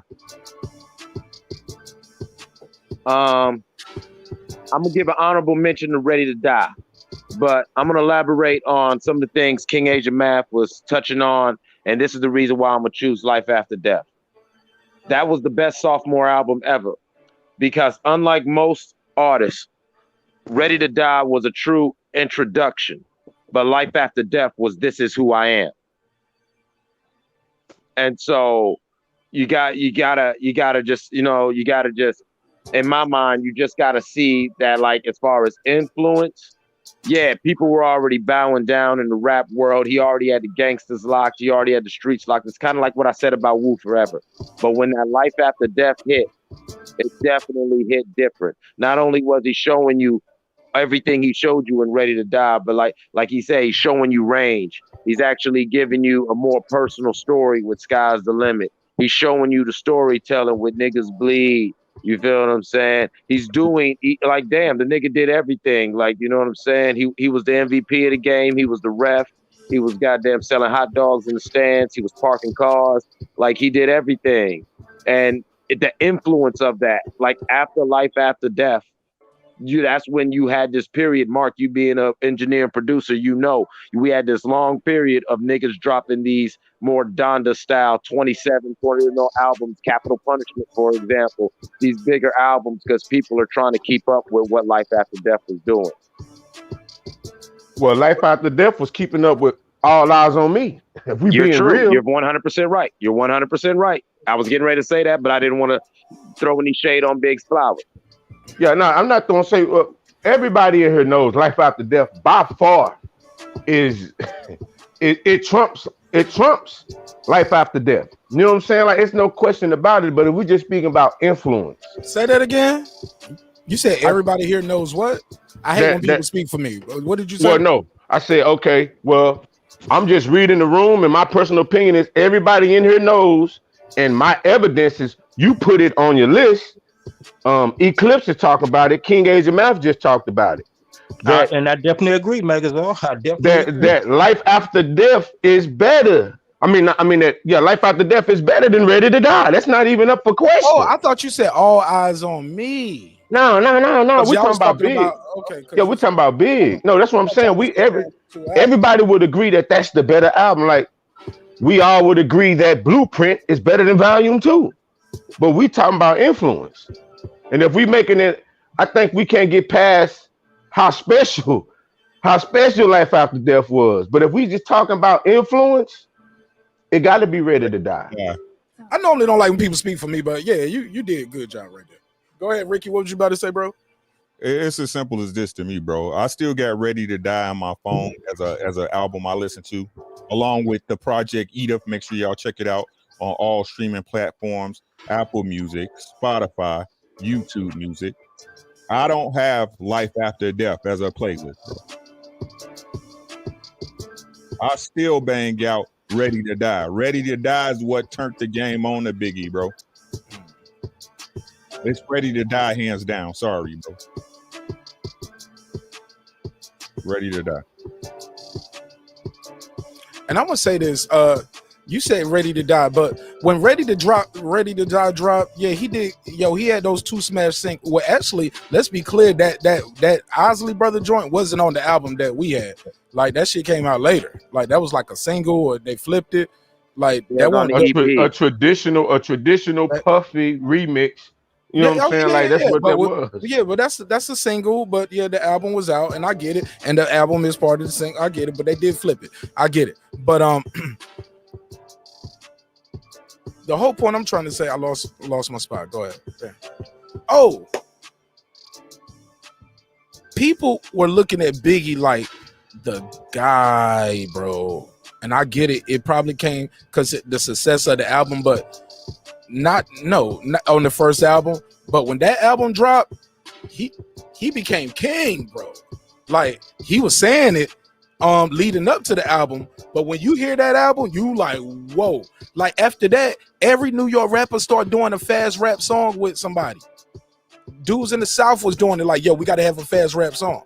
And you do it with somebody who normally do it. You know what I'm saying? Like, I felt like that was super influential. That is Bone and Biggie was better than Tupac's version with Bone. That's true. You won't get no argument from nobody. Better. You won't get an argument from nobody. But even though Pac murked that shit with the slow flow and that the gunshot going pow, pow, going off in we all know Busy Bone. We all know Busy Bone stole that show. Like it wasn't nothing Pac could have done to steal a show from Big. Don't he steal the show all the time though? Except for sometimes Crazy do it. But I'm just talking about like Bone just take the show. It's a Bone song when they pull up. Like, but that one time we seen this dude, man, dangerous. Ain't too many can hang with us. Exactly. We like there's only one time Bone got cooked, and that was on. Exactly. Was on with Biggie. No, Crazy now. It's Bone and Biggie. Let's not. Like, look, Crazy stole that show, man. No, man, you crazy. No. Crazy stole. Hey, Crazy stole that show. But let's be honest. Let's be honest. On the Bone and Biggie song, gotta put a case on you. Come on, I want it. Bone and Biggie song. After that first verse by Big, we could have all went home. Oh my God. I couldn't. Not me. Because I wanted. It was over. God damn it. Thank you for coming. I'm gonna be real with waitress. you. God bless you. Good night. If we being real, Biggie rapping fast was cool, but when Crazy took, remember the stuff with the burn, man, come on, like it for one, and Lazy verse was the shit too. Like, are we not forgetting? Like Busy Bone got outshined by everybody on that. Like, Busy got shined by everybody. Hey, and guess what? Hey, and if you would have took Biggie off Bone and Biggie, guess what? We wouldn't have paid no attention to it because Bone was the reason why that song was what it was. So you take them off. What is Biggie rapping fast for? What is he rapping fast for? So Bone should have been on this list. No. I'm not saying that. On the 99 Eternal probably should be. Yeah, it's 99 Eternal. Yeah, that could definitely be up there. It definitely. I had him on the list, and I had him on the list because we all wanted to try to rap fast. We was all trying to learn that because it had been done before, but not at that level, and just that style, the look that came in right there. At the unfortunate passing of Eazy, it was crazy thing about that. They got in a lot of shit on some Ohio shit. Because Ohio niggas, we double time, but not really. We're more slow flow. That's why a lot of our cats like Styley and all like that. Cats will think they're from the South when they first hear us. And so when Bone came out and they put it down like they did, they'll even say it in interviews. They had a lot of beef with a lot of Ohio cats because everyone outside of Ohio thought we all rap like that. And then they forced us all to step up our double because we're from Ohio. So when we drop shit, people expect us to at least have a double timing track. Damn, Bone put us all in the corner. But I love it. And Megazar, it is well documented from Bone themselves. When they got when they heard that Biggie verse, when they sent it to them to the studio, they were like, oh shit. They had to go back and rewrite. And when I find the link to that interview, I will send it so they could play it. Man, Big held his own. Hold up. So, but I'm gonna let you know, man. I gotta disagree when that shit comes on. Yeah, it's Bone and Biggie, it's Bone and Biggie, it's Bone. Like the harmonies, you already vibing to. You like, let's ride. Like they set in the tone. Nobody saw that coming, bro. And when he comes in, the brother comes in armed and dangerous. Ain't too can't hang with us straight up, dangerous. Label us Label us notorious. Thug ass Thug ass niggas that niggas love that the bus. love the bus. Explain to us, Y'all niggas be y'all niggas gambling, yo, up in the West Side we had to start it over. We had to start it over. Man, come Bro, on. who was expecting that? Nobody was expecting that. That shit had never been done before at this level by somebody who don't do that. And oh my God, my nigga, we got chills. The And shit Mark, was great. let's Hey, be it was honest. great. But as a Mark, let's Bone fan and a big fan, those last two verses, that was literally the little yeah, hey, coming in the form of Scorcher, finna get you in here with magic. Like that's what did it for me. Like what Big did was cool. I mean, I'm not taking nothing from that. Yes, you is. And we ain't I gonna know let I'm you do not. that. No, I'm not. Y'all trying to, what it is y'all trying. You said you could turn the track off after that. No, you can't. I can't. Not me. I want to hear the whole song. but Now the whole no, you're right. The whole song is dope. You 100% right. What I mean by you can just go home is like if you want to talk about the verse that just like I've been on songs where I've done this, and I've been on songs where other cats have done this, where the whole song is a dope song, but that verse that everyone gravitates towards. As somebody who's been the dude spitting that verse, and as somebody who's been on a song where I wasn't the dude spitting that verse, as an MC, we all got to admit that moment where you're like, yeah, man, that nigga's glowing. Oh that yeah, nigga's shining. I'm not taking nothing away from that because I mean it's several. Like on I Love the Dough. Like we could that's when we really could have went. That's when we really could have went home because we could have went home on I Love the Dough. Man, but I'm you ain't saying, lying. He closed the show on that shit, didn't he? Yeah, we could have. You talking about Big? What you mean? You talking about Jay took the show? No. Big took the show. Big took the show on. Big took the show. Man, Big Papa kissed the Mac knows baby why on I'm that jigging one. back, son. Watch Platinum got Jet Lat from. Right. Yeah, man. Yeah, it was a wrap, man. You go on and pop the bottle and kiss the baby. It was done after Big was flowing. It was done. But Megazord, Marq Nash said it best. And let's be honest, when you first heard this song, you had to replay that first verse about 3 times before you got into that whole record, man. I swear. No, I mean, no. I listen. Hold on. Let me say something to my different. sister real quick. Lady, this is my sister from UK right here. Lady Chan Dum Season. I know I fucked it up. My accent's terrible, sis. I'm sorry. But she said 36 chambers. They tried to get 36 chambers out here, sis, and they tried to put Into the Woo, the double disc. We put Wu-Tang Forever. Yeah, they put Wu-Tang Forever on the list. But for the people who are just pulling up, we're doing top 20 most influential albums. We got 36 chambers up here. That still made it. All Eyes on Me still up here. Nas, It Was Written was replaced with Illmatic. NWA was a unanimous decision. Ice Cube stayed. Biggie, Life After Death. Did we get a unanimous decision on this? No, we still debating. It's time to take the vote. Let's bring it to the majority. Yeah, y'all go ahead. Well, no, y'all won because it was 3 of y'all and it was just me and Ricky. All right, man. Let's keep it moving. Okay. So cause we got to get into some relationship talk later. I'm gonna ask you guys, what are your deal breakers in relationships? What are red flags? Things you should know before you get into a relationship with somebody. Shout out to Queen P. Shout out to Girl Behind the Mic. Definitely gave us some good energy, good vibes, and sparked this conversation. So shout out to Garrett. And also, don't forget, check the last video I dropped. Immediately after this, we're giving away a free laptop at the end of the month. Let's get back to the show. So we got some things on this list, guys. Where we at on this Public Enemy album? Is this up here? Is this unanimous, or should it be replaced? It could be replaced. I mean, I'm not mad with it. I'm not mad at it being there. But I think you can make cases for other albums. But I mean, honestly, that was the seminal Public Enemy album, and you really can't argue against it. Like, if that's on somebody's list, what can you say? Like, what really can you say? You could say Bone East 99 should be up there. If I would say that. Yeah, I mean too, but it's some other albums that I would keep. It Takes a Nation over some of these other albums. Now, me personally, as far as Public Enemy goes, that's their album definitely for this list. But that album can definitely get swapped out by Ghetto Boys, Ghetto Prisoner, or it can get swapped out by East 99, Eternal. Twister, Adrenaline Rush. Man, Brother Lynch, Season of the Sick. Man, you got to pick one, man. You up here just going through your best of your you going by your city and your region, man.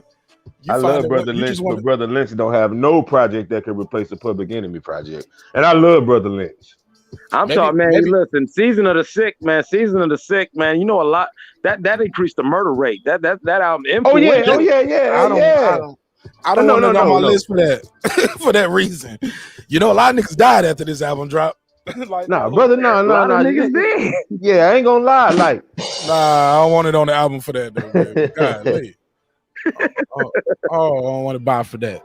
That's like somebody giving you the Ring videotape, like, hey, watch this. No, I don't want to see that. Let's move on to Jay-Z Hard Not Life. Did y'all wanted? I think y'all said y'all wanted Blueprint. Volume 2, baby. That's the most influential. Blueprint is better, but Volume 2 is the influence. Okay. What you think? Clips. What you got? And King Asia, man. I'm gonna stick with Hard Knock Life for one reason. That Blueprint 2, the Hard Knock Life. When that Hard Knock Life song dropped, I was actually doing some shit where I was bouncing around from my area, the Midwest, to the Deep South down in Florida, and I was all the way in Cali. When that album dropped, from a whole 2-week period, there was nowhere I went where I didn't hear at least 5 cars slapping. Boom, boom, boom. No matter where I went, I wouldn't give a damn if I was in Duval County, wouldn't give a damn if I was all the way down in Opelika, wouldn't give a damn if I was all the way on La Cienega on the West Coast, or if I was in East St. Louis, Illinois. Rule of thirds, man. Rule of thirds. You could just stop at the third one. Yeah. Oh my God. I'm just saying it was everywhere. Like I was like, oh my, I knew Jay was already my dude. The Streets is Watching movie actually solidified me on Jay. And so Jay was already my guy, but I remember when that album dropped, being in Missouri, smoking a blunt, saying, Jay made it.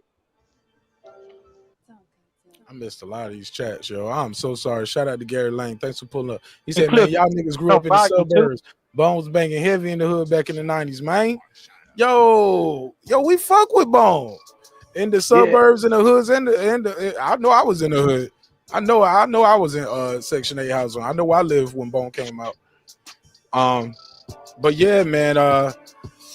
So where you at with it, Asian man? What you got with the Jay-Z? Which album for Jay? I would say Volume 2, most influential. Blueprint just took it to a whole nother planet fear. And you guys are talking about Hard Not Life Volume 2. Correct. Yes, sir. Okay, let's just be clear. Because he got a couple sequel albums, I guess. So all right. Some people, because I see her put Blueprint 2 up here. I didn't like Blueprint 2 as a double. It was better when they did when they did the 2.0 or 1.5 or whatever they did when they condensed the Blueprint. It was better. But Blueprint 2, he had that Meet the Parents up there. That's some of the best storytelling I ever heard in rap. That's on my best storyteller list. But where we at with it? What's up? What else is on this list? Let's go back to the list. Who else we got on the list? So where we at with it? DMX, Dark and Hell is High. Is that unanimous? Unanimous. Keep going. Unanimous.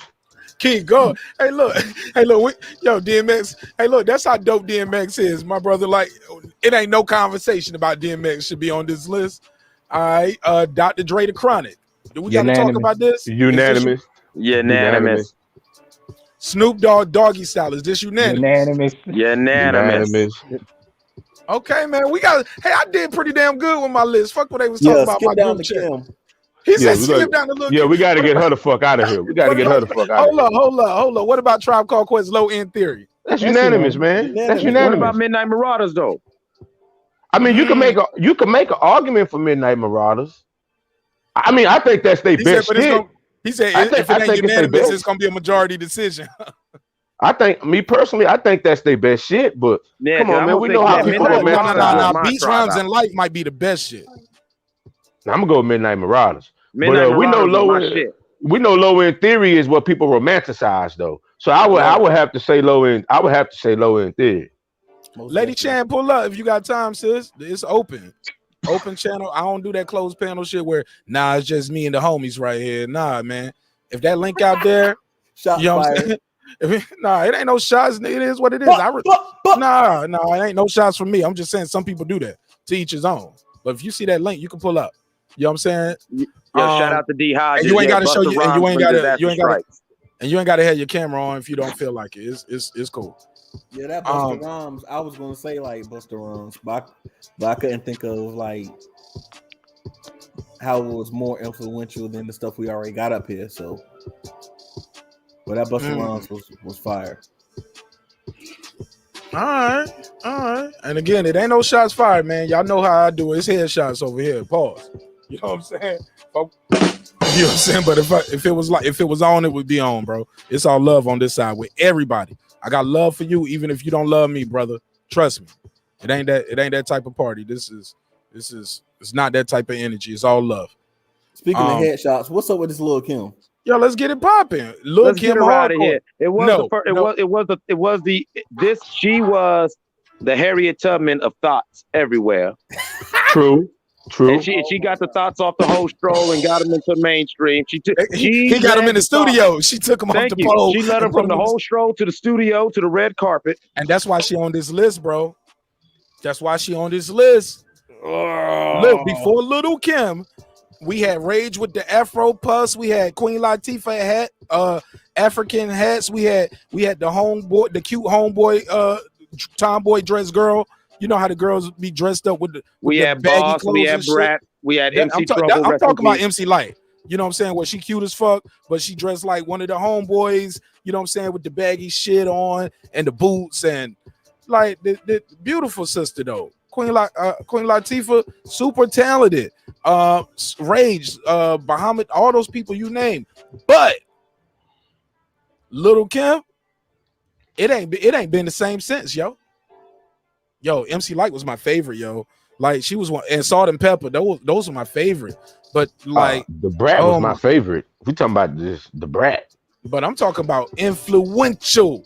Who's Boss more influential than Little Kim?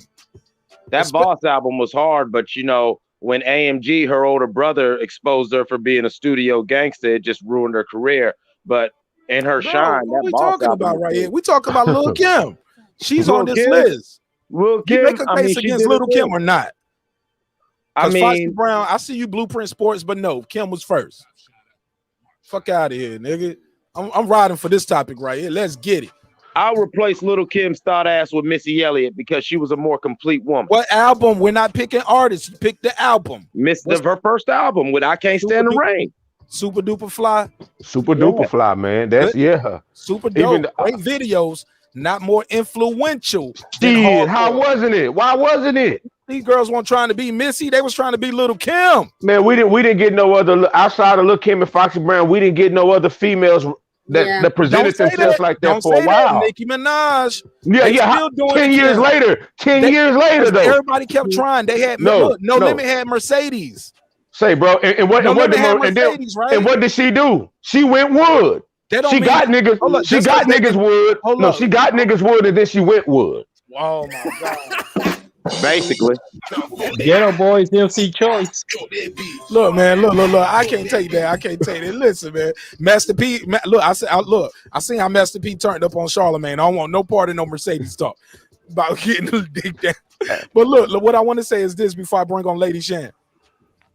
Little Kim, they couldn't do it at the time, bro, and all those other people, I could name a lot of them, but they all flopped because Little Kim was still active and she was hot. When she went to jail and cooled off a little bit and wanted to be a mom, that's when it was a door open for Nicki Minaj. Same thing with Nicki. She cooled off. She saw, Cardi came right on in, and there's so many of them now. It's like they pop up, and it's a lot of them. But it all starts back with Little Kim. Like they still do the pose that she did in the hardcore poster, bro. Hey, I feel you. I feel you, Marq Nash, but I mean that ain't her pose. That's the international hoochie pose. Super Duper Fly. Do you really want me to go down? Do you want me to go down the list that the shit that spawned just musically, not for females, but musically? Look, and another female I'll give an honorable mention to. D Hodges is 100% right. The miseducation of Lauryn Hill. I said Lauryn Hill. He pissed on it.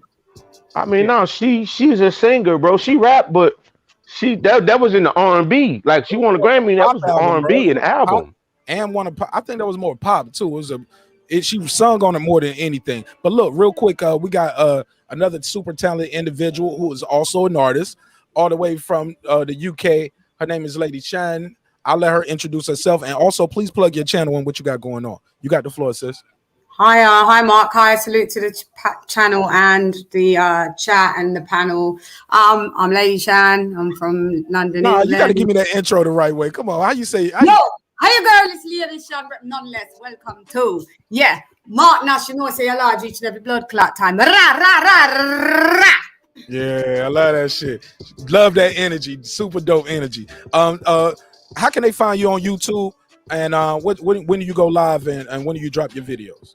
I'm on YouTube. You can find me Lady Shan Dundham season, or you could type in just Lady Shan or Lady Shan boxing. You'll find me. Instagram, same, LADYCHANN. Twitter, the same. I go live usually Mondays and Tuesdays and Sundays. Okay, Monday, Tuesday, Sundays. Cool. Yeah. That's what's up. Hey, Reggie, Reggie Owens, pull up, shoot your shot. Reggie Owens said he got stuff for you. Reggie Owens said, "Hey, Lady Shan, my secret lover, Lady Shan." All right. Yeah, he got something for you. He got a crush on you. All right, cool. Give me your take on this this list. Where we at with it so far? We're talking about Little Kim. Should Little Kim be on this list for her album Hardcore being one of the most influential rap albums ever? For sure. She should be. And but I do agree. I don't know who was saying on the panel, but I do agree. Missy Elliott, it probably wasn't as impactful as when Little Kim landed, but everybody wanted to do When the Rain Hits My Window. Everyone was, I can't stand the rain against my window. I can't. Yeah, that was big. And then she came out. Stunt. Look at that flex. Now, Sir Senior, that's called somebody stunting on you because she know I can't do that shit. I can't do that shit. That's what I do. And remember, she came up with all the Puff Daddy make me wanna hee when I hee how. That was dope. On the Regina and the Regina Thompson I rest my case, bro. But that one on her album. That one on her album. No, but I'm just saying that whole album. Beat Me 911. Sock It To Me. Let's go down the list. It's not even close. Who did she influence with that? Who was trying to do the Missy? She changed radio. Okay. Missy changed radio in general. She introduced new slang. Her visuals were sick. I had the pleasure of actually meeting her as well. So yeah. Yes, she changed the way everybody do rap. So look, can we not be the typical guys and pit females against each other? Can they both be on the list? Yeah, sure. Well, you definitely, I mean, you gotta take Two Live Crew up out of here. Yeah, because hardcore did more. Nigga. Hardcore did more. Look, him Hardcore did more for rap, and it was more influential. No. Yeah. Hold on. We're not talking about impact. Hey, Mark, you talking about impact, Mark. We're not talking about influence. We're not talking about impact. We're talking about influence, right? Right or wrong? It's influential because now you can do it. You can curse on your records now because of them. That's what the influence is because of them. They took the shit to the Supreme Court and then they just say, fucking put a stick on it. They got free speech. We got to let them say what they fuck they want. That's the influence, man. We can. We got free speech on rap because of them. Niggas was going to jail for selling this album, man. Or playing it. Yeah, they wouldn't have been on my list, but I can see why they're on a list. I get Look at my face. I'm about to get an aneurysm like Ricky. I'm joking. Hey man, but let's get it. I hear all y'all. I hear all y'all, but it really was because of the slightly pornographic tone of what they were saying. It wasn't necessarily the language. It was the pornographic aspect to their music. Is why they wanted to ban them. Let's keep it a buck. So that's what it was, really the pornographic aspect and pornographic tone of their music. Did you see the album cover? Yeah, I saw the album cover. Yeah, I did. It's four asses. Yeah, that's what I'm saying. I'm saying that's really what it was. Why they wanted to ban them. It But wasn't didn't it necessarily the inspire? language. But that's what influence. Look, the language is part of it. You can't separate the language Well, no, from you the said, art to the but I'm just songs. saying. You Like said that the album is cussing. You said the cussing. No, it was more so that what album. what That they album is represented. okay. What you Then mean? What remember, and then remember also what Two Live Crew did. Not only did they do it for all music, not just hip hop, they fought for the right of free expression. You can't say, oh, because it was pornographic, because yes, they did. Their music was pornographic, and they made it so unapologetic because they wanted to put their foot down on freedom of expression. And then also remember the type of music they did. They were doing bottom boy, what it was called back then, that bottom shit that down in Southern Florida, that booty shake music, that Right. even like what Trick Daddy said on that Hip Hop Uncovered, with being a Detroit nigga, when he went to Freaknik the first time, he lost his mind, and that's how Shake That Make That Yo, Booty Bounce became his first single. yo, They did Gary, hold up. Gary said the realest shit too. He said Missy was definitely getting played in the hood without being ratchet or whorish. exactly, Gary. Exactly. And not only that, back to Missy. Missy made it cool for all MCs, male or female, to not always be on flow and just or just do so as long as it was dope and have fun. Yeah. Okay, well, we got to take somebody off. Or we got to keep somebody on. I think Missy should be on the list because I got to think back. Somebody said something in the chat that made me realize that Hype Williams, like Missy made videos fun again too, like where you want it was okay. She influenced people, not just the radio, like you guys said. She influenced the way people shot their videos, like that trash bag shit she did. I made a joke about it yesterday. I was like, yo, they had to start selling the Glad bags with a kids warning. Like, hey, look, you cannot be Missy Elliott with this Glad bag. Something bad can happen, parents. But you know, it was just that, and that was the lead single. You know what I'm saying? When I sit on hills like I'm Laurent. You know what I'm saying? And Yeah, like the way the videos like she made videos fun. I think she influenced Luda. And I think it was the first hip hop video that used the fisheye lens. Yeah. No, Puff had did No. it before that. Yeah, no. Put Busta Rhymes. I know I seen it in Busta. Busta Rhymes. Put your hands where my eyes can see. It was before that. It was even before that. It was Give Me Some More. Busta Rhymes, Give Me Some More was the first video I seen. Well, put your hands where I can see before Give Me Some More. No, it's not. Give Me Some More. Give Me Some More was before that. No, put your hands where y'all can see was on his second album. If y'all, because by the time I didn't like Give Me Some More that much, but I love Hit You With Another Land. So what you saying? I know this. How many niggas was saying what the dealio? I know this for a fact. And then everyone was saying Dilly. Everyone was saying Dilly. Everyone was saying what's the Dilly? What's the Dilly? Yeah, I'm just Hey, saying. Mark, you gotta. I don't have a computer close to me, but I'm telling you, go look. We're gonna fact check it. Let's fact check. Yeah, fact check. I'm trying to tell you, Give Me Some More came out before. It came out before. No, it didn't. How much you want to bet? Hey, yo, hold on. Before you do that, 97. Megazar, how much you want to bet? We can get this cash. I'll shoot you my cash app right now. I'm telling you. But did they do it before More Money, More came out first? Give me some. Hold on. Let's focus on this bet. Hold on, y'all. Let's focus on this bet. Yeah, we can do 20 on it. Okay. Well, y'all know I need my $5. I'm gonna shoot you my cash app. Send me $20. I need it, my guy. Busta Rhymes, Give Me Some More. All right, let's go. All right, Give Me Some More came out in 1998 on Busta Rhymes' extension event, Final World Front. All right, I'm typing in. Put your hands where my eyes can see. Came out in 1977 when Disaster Strikes. Oh, yeah. I just want my cut, man. I just want my. I'll tell you what. Send me 15 and send Marq Nash 5.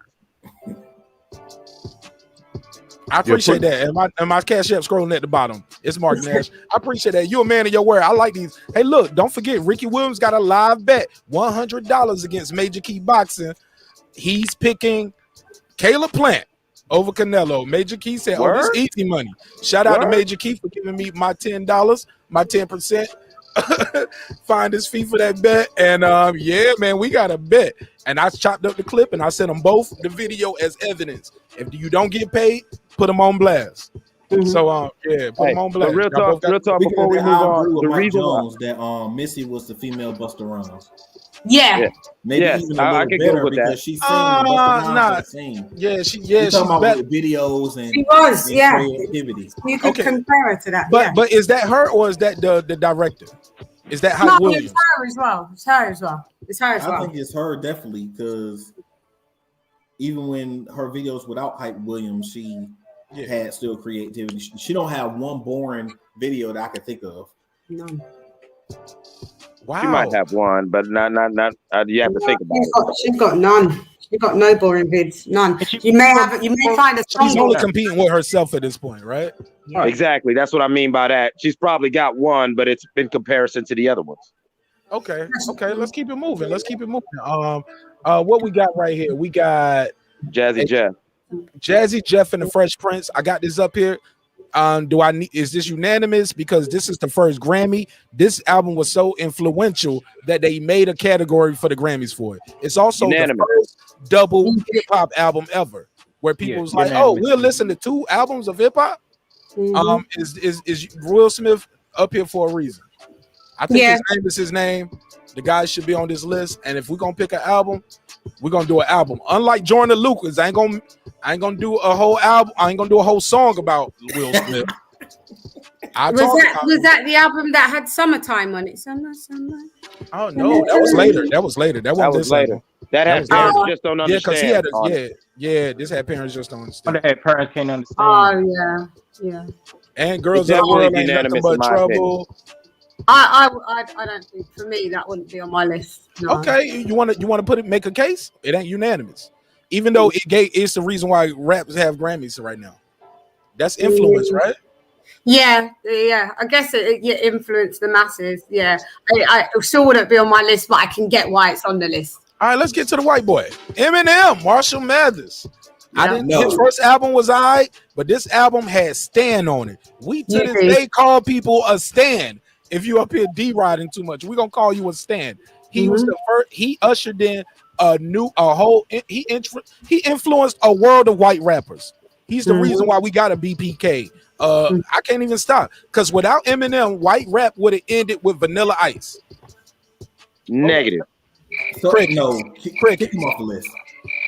Without Eminem, white rap would have ended with Vanilla Ice. Negative. Kick him off the list. Nah, it wouldn't have. But I'm gonna be real. You can't.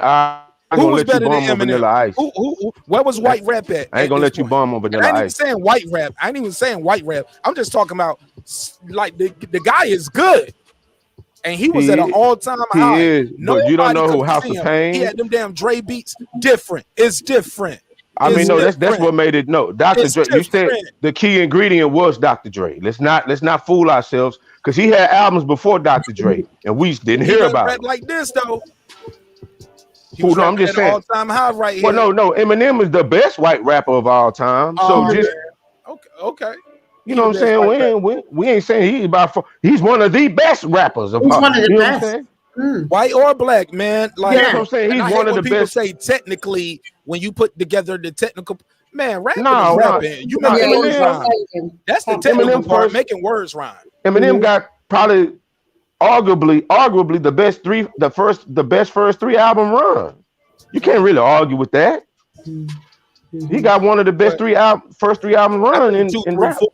I think sophomore, cause like his first one, that high man, that shit was great. Yeah, and that shit blew up too. He was out of here. Yeah, you forgot Slim Shady, Brain Dead like Jan Brady. Eminem 80. You little like that Kim lady on Birds and Dirty Dozen, Norton Rotten Rama, cursing at 2 players worse than Martin Shotton. Like he asked me, he don't know. Yeah. I gotta go back. And but back to your white boy thing. Third Base and Beastie Boys, like Lisa Bell saying, you can't say hip hop without the Beastie Boys. And the Beastie Boys. We gotta do. We look. That's another conversation. We'll do our top 10 best white rappers. We'll probably get in trouble for that, but fuck it. Who but me? We'll do our top 10. We ain't gonna do 20. I ain't got time for 20. Yeah, that'll be 5. Yeah, top 5. Yeah, top 5. Yeah. Top 5. Nah, man, it's something out there, man. Yeah, it's something out there. Cause Ashton Bronson is nice. He's like the white ghost face. You know what I'm saying? Or try to be. Almost got slapped for saying Ghostface took his style. Come on, man. Don't get me on that, yo. Ashton Bronson, I ain't gonna lie. I ain't listened to him really since then. Like, he lost a Ghostface lot. made him retire, Man, he bro. lost. I Like met Lost him. a lot of Ghostface made him fans, retire. I yo. don't fuck with him after that. When he said that, I was like, boo. Boo. Like, what kind of Some of these people, boo? Okay. some of these people that we're talking about, if you ever met them, you'd be so disappointed. Hey, man, I've met a lot of these. I told you that several times in private, Mark. Back when I used to ghostwrite, there was so many cats you meet that it was hard to be a fan of them after that. Mm-hmm. Yep, correct. Very. Some of these people, and some of these people you meet will also make you love them more, like Scarface and Ghostface. I met them personally. Yeah. And them niggas shot up my list. I love them brothers. It could work the other way around. Yeah, brother Dennis Coles and brother Brad Jordan are idols, and they're great people to be around. I've been around. Look at you always calling people by their government and be calling them the honorable Perry Miller. Like I called him Master P. He said no, he's the honorable. I said Mr. Miller. Hey, and shout out to you, Megazar. I appreciate you, good buddy. All right, let's keep it moving. Okay, so Eminem is off the list. No, he's on the list. No. Leave that. Ain't nothing wrong with that album. He's on the list. No. People. No, Sir Senior said take him off on this list. I never. You said take him Sir off. Senior said take him off. That's why we got here.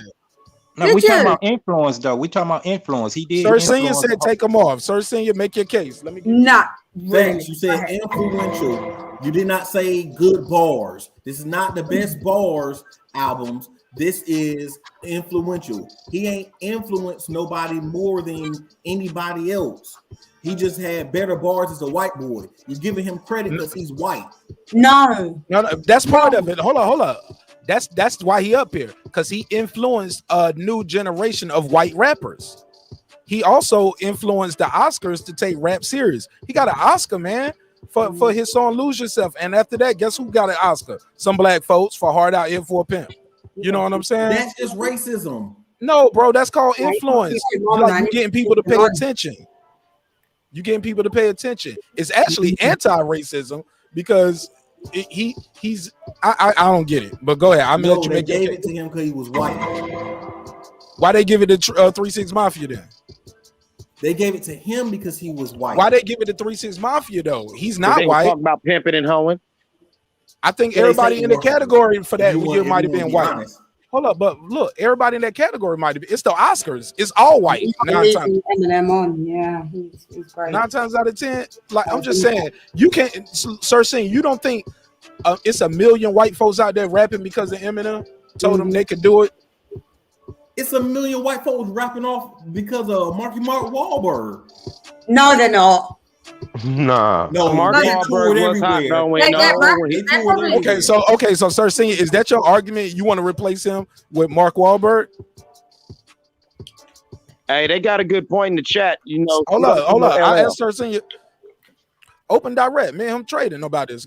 I'll let you get to that. But I want to answer my brother. His whole reason for being there is because he influenced white rappers. Then Mark Wahlberg got a better shot at that. He influenced more white rappers.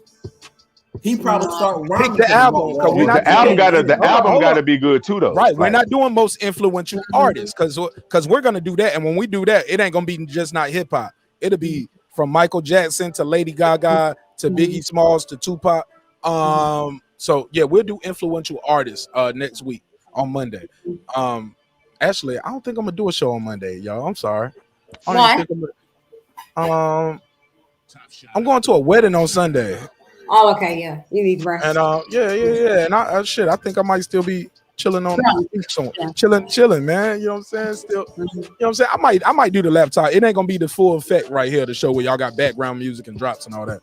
Y'all just gonna get the raw uncut, and it won't be a long show.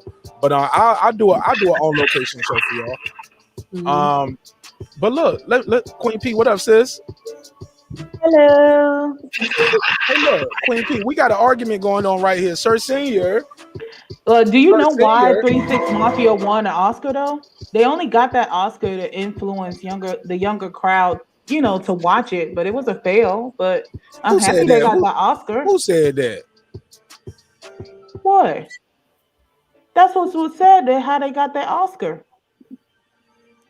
What? I'll look it up and show you. Queen P, I've been watching the Oscar since then. Have they tricked had me. have they had other black artists to win an Oscar? They tricked me. Well, It's this one dude, Mahershala Ali. I believe I said his name right. If not, my brother, I'm so sorry. but he's an actor. Yeah, but black folk. Oh, so you saying they tricked us to watch and they ain't really nominated no more rap for Oscars? Pretty much. I mean, yes, he got an Oscar, and I remember that being monumental. Remember, Common won one for Glory. Thank you. Yep, John Legend got one too. Common and John Legend got one for Glory. Okay, but was it for a song or was it because it's for a song? It's for a song. It's for that song. It's a song called Glory. For the movie Selma. Remember they did that movie Selma? Yes, I do. Racism shit. I told you racism. Oh man, they had to give us our change gonna come song. My bad. Oh man. I told Sorry, you Mark. Nah, but John I didn't Legend know got if you off knew on that that. though. Let's stop though. John Legend. Yeah, but I didn't know if you knew Yeah, that's more of a 3 John. Six That's more of a Mafia. John Legend nod than it is Common. If we keeping it. Yeah, I didn't know if you knew that about. They could have 3 put. They Six could have Mafia. put me on that. They could have put me on that damn song, and they still would have won a shit. You was could John have got Legend. off with a poopity scoop. Yeah, because you know people have. Scoop on that. Yeah, because you know people been protesting saying that Oscar's so white. Yeah, that's been the protest. Yo, John that Legend was the same time during the protest too. So they had a lot of pressure on them. They had pressure on them. I think if a nigga was scatting, that nigga might have got an Oscar just to go on and calm people down. Nigga could have been on there. Could have got one with poopity scoop. Yeah, pretty much. Missy could have said he ha, like give her a Grammy. She deserves it. She's been overworked and underpaid for years. They're trying to appease the black people. When people kept saying Oscar's LL so Cool white. J does need to mention. I think LL Cool J's first. Hold on. Right. But we got y'all got to take somebody off because we. What are y'all? Which album from LL Cool J? Because look, we're gonna do influential artists. This is people in the album. chat. Which LL Cool J song? Come on, people. Not a song. An album. Oh, I said which album? Bigger and Dapper. What is that? What is that? I don't know what the hell that is. Who is that? That wasn't me. That wasn't me, Mark. I don't got nothing in the background. Trying to have a high quality show over here, even though it's low budget. It's a high. The LL Cool J album, Bigger and Dapper, is his first album. That's the one that got the I Need Love on it too. That is I'm bad. I'm that type of guy. All that shit. I don't. What about Round the Way? Is that on that album or no? No. That's radio. Mama, I'm gonna say Mama said Knock You Out may be more influential than like the ones in the 90s. The ones in the 90s is I say the ones in anyone from the ones in the 90s. Those first couple, like LL was a star, but yeah, they was dudding. Like he didn't come back to Mr. Smith. That's when he came back. Like that's when LL was came back. Mr. Smith was on my list. A hard ass album, and I thought that made people realize, hey, look, you don't just have to do one love song on the album. Shit, put about 2-3 on this motherfucker, yo. You know what I'm saying? You can look. This can be your whole marketing plan. Rap to the ladies. That can be your whole thing. Because LL Cool J was still doing a whole bunch of hard records, yo, and like tough guy shit. But he came back with Mr. Smith, and he still did some tough shit up there. But that was the album. You got the Doing It. It's the Sex record. You got that Lounging. Oh, yeah. I love Lounging. You also got that joint. Mr. And he Smith, got that bro. Michael Jackson sample. The Hey Love, but this is more than. Man, we gonna talk Men. Yeah. Before that, you didn't get a rapper doing 3 singles in a row. It's all for the ladies. Like fuck y'all niggas. Y'all got to get the album. The ladies. That's what his name, rapper. Ladies love Cool J. But he won't pink cookies. He was still in there. No, you know what I'm saying? What the hell's going on with the sound? My sound? Me? My sound? Anybody hear me? Yeah, we can hear you. I hear you. I asked Queen P something. She's like, what's going on with the sound? That was me doing that. That was my LL Cool J. Thank you. Rap. Quite like he was doing that. He had Mama said knock you out. He had rock the bells. Like he had all that rock the bells. Like he was doing all that. But then he started doing that. Yeah. He started doing a lot of this. You know what I'm saying? I need a lot of this. He started getting overly sexual again for the ladies. And like the album cover is him with the shirt off. Trey Songz did that cover. I think what's the dude? D'Angelo did that cover. Like, hey, look, if you in good shape, nigga, get half naked, put you on the cover. We're gonna sell this album. We'll figure the rest out. Give me 3 songs about girls. We'll figure the rest out. Hey, you ain't lying, man, because after LL, but what album are we gonna take off to put them up here? Because we only got Kanye. 2 Live Crew, man, take them off. No one. But 2 Live Crew is the reason why we can cuss on records. They took it to the Supreme Court in America. Well, that's how you have that little sticker parental advisory. Yeah, without them, it's no parental advisory. True. All right, who are we taking off then? Eminem in the USA. And Master P Ghetto D is unanimous, right? Not for me. That ain't going nowhere. that ain't going nowhere. That ain't going nowhere. Well, it's anonymous for many other people. Okay, so that stays on. Okay, I wouldn't have that on. It's not unanimous. It's a majority decision. We're not talking about. This isn't like. This isn't best hip hop albums. This is influential. Come on. This is influential. And first of all, if it's most influential, I'm gonna switch the pace right now because this man is in Georgia and you are dead wrong. Outkast, you better say AT-Aliens, not AT-Aliens. AT-Aliens. Trust me, AT-Aliens all day, every day. AT-Aliens. Oh, well, it's not on here. They got speaker Thank box. you. Yeah, we getting that about AT-Aliens, still getting hated on with AT-Aliens. Niggas weren't trying to be like them, but that speaker box Love Below. That's why you got the Kendrick Lamars and because they were still rapping around this time. That's when Andre fully. Mark, what's going on? Y'all can't hear me? What you going in and out? It was going in and out. I'm cutting in and out. No, we can hear him clear. Yeah, I can hear him clear. Okay, maybe it's just me. Yeah, Mark's clear here. Okay, it's just me then. I'm sorry. No, okay. Oh man, sorry, Queen. But they were at that point. They were both they was a rap duo. We had seen. Look at me. Hold on, y'all see me? You see how I do my opening? Got to make my opening case. we saw Andre come in there. Hey, yeah. See, I can't do it like you, Lady Chan. You showed me up earlier, but he was singing and singing. And then the other album is all rap, but it was songs where they did the records together. I think he ushered in a new generation where you see more rappers singing than ever. He made playing instruments cool. He made being rapping on those weird. Now, granted, he started doing it earlier on Stankonia with Bombs Over Baghdad. Like he started that on too, bro. Yeah, the whole weird. The whole weird Andre shit came from AT-Aliens. AT-Aliens is where that's when I always tell people. That's where it started because he was an Ansar at that time. At that time, he had joined the Ansar community, and that's when his whole perspective started to shift and change. And that's when he started wearing turbans. That's when in the music too. Yeah, that's what I said, and his music too. I agree. with you. That's when everything turned. Mm-hmm. By the time you get to speaker box a little below, that's when it was exhausted. Because he didn't do shit after that no more. That's when it became. That was the last measure of him exploring himself musically. But it started at AT-Aliens. Yeah. Let's put Mike Jones is right in the chat. Maybe take off Fresh Prince. Maybe needs to leave. Then he the reason why rappers get Grammys now, yo. They have a category until he made that album. They made a category just to give him that album. Nah, I don't know if that's enough. I'd rather have Outkast in there any time of day than Fresh Prince. Outkast is on the list. Outkast is already on. They just don't like the album I got. I got Speaker Box Love Below, so they on the list. They just don't like the Aliens. So why don't we have the Fugees? The score. Somebody else wanted LL Cool J. But y'all gotta make a case. Make a case. That wasn't influential. That wasn't influential. Get rid of Eminem. That frees up a spot. Look at a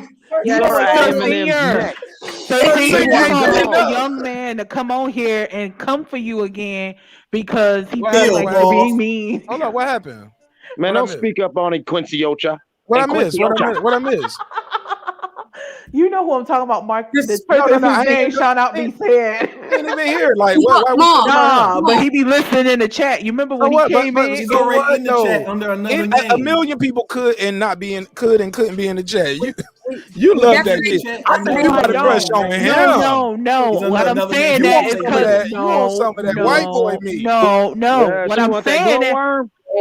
Hell no. But no, I'm saying that. Hold on, everybody be quiet. Queen P, No. shoot your shot. No, I'm saying that because hell no, get that song off. No, no, Shoot your shot.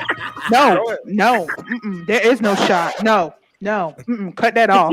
The only reason why I'm saying that is because on Monday, you remember what happened. He even came in talking about some no dirty dick. I'm like, oh my Queen P, like, what are you on? You brought him. Nobody's even talking or thinking about this dude. No, but every time somebody says Queen something P, that could come off discriminatory, he comes See in no evil, hear no evil, speak no evil. It's all love. We gotta keep it moving. Because he gonna say he gonna use that to say they can't do a show without talking about. Come on, like, don't. All right.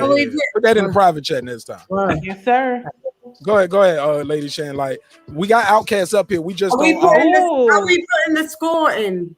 Hey, Lady Dunn, MC 97 got a little crush on you, ma'am. He said, "Who's the British chick? Her voice is sexy."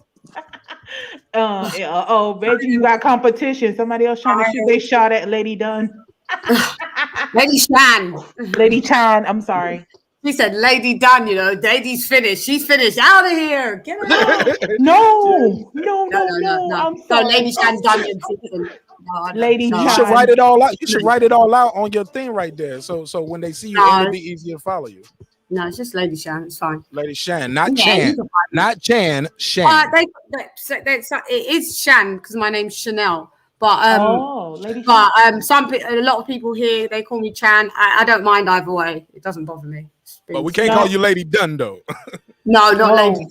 No, not Lady Dunn. Yeah, I learned that lesson. So, Lady Dunn. Yeah, Lady Shan.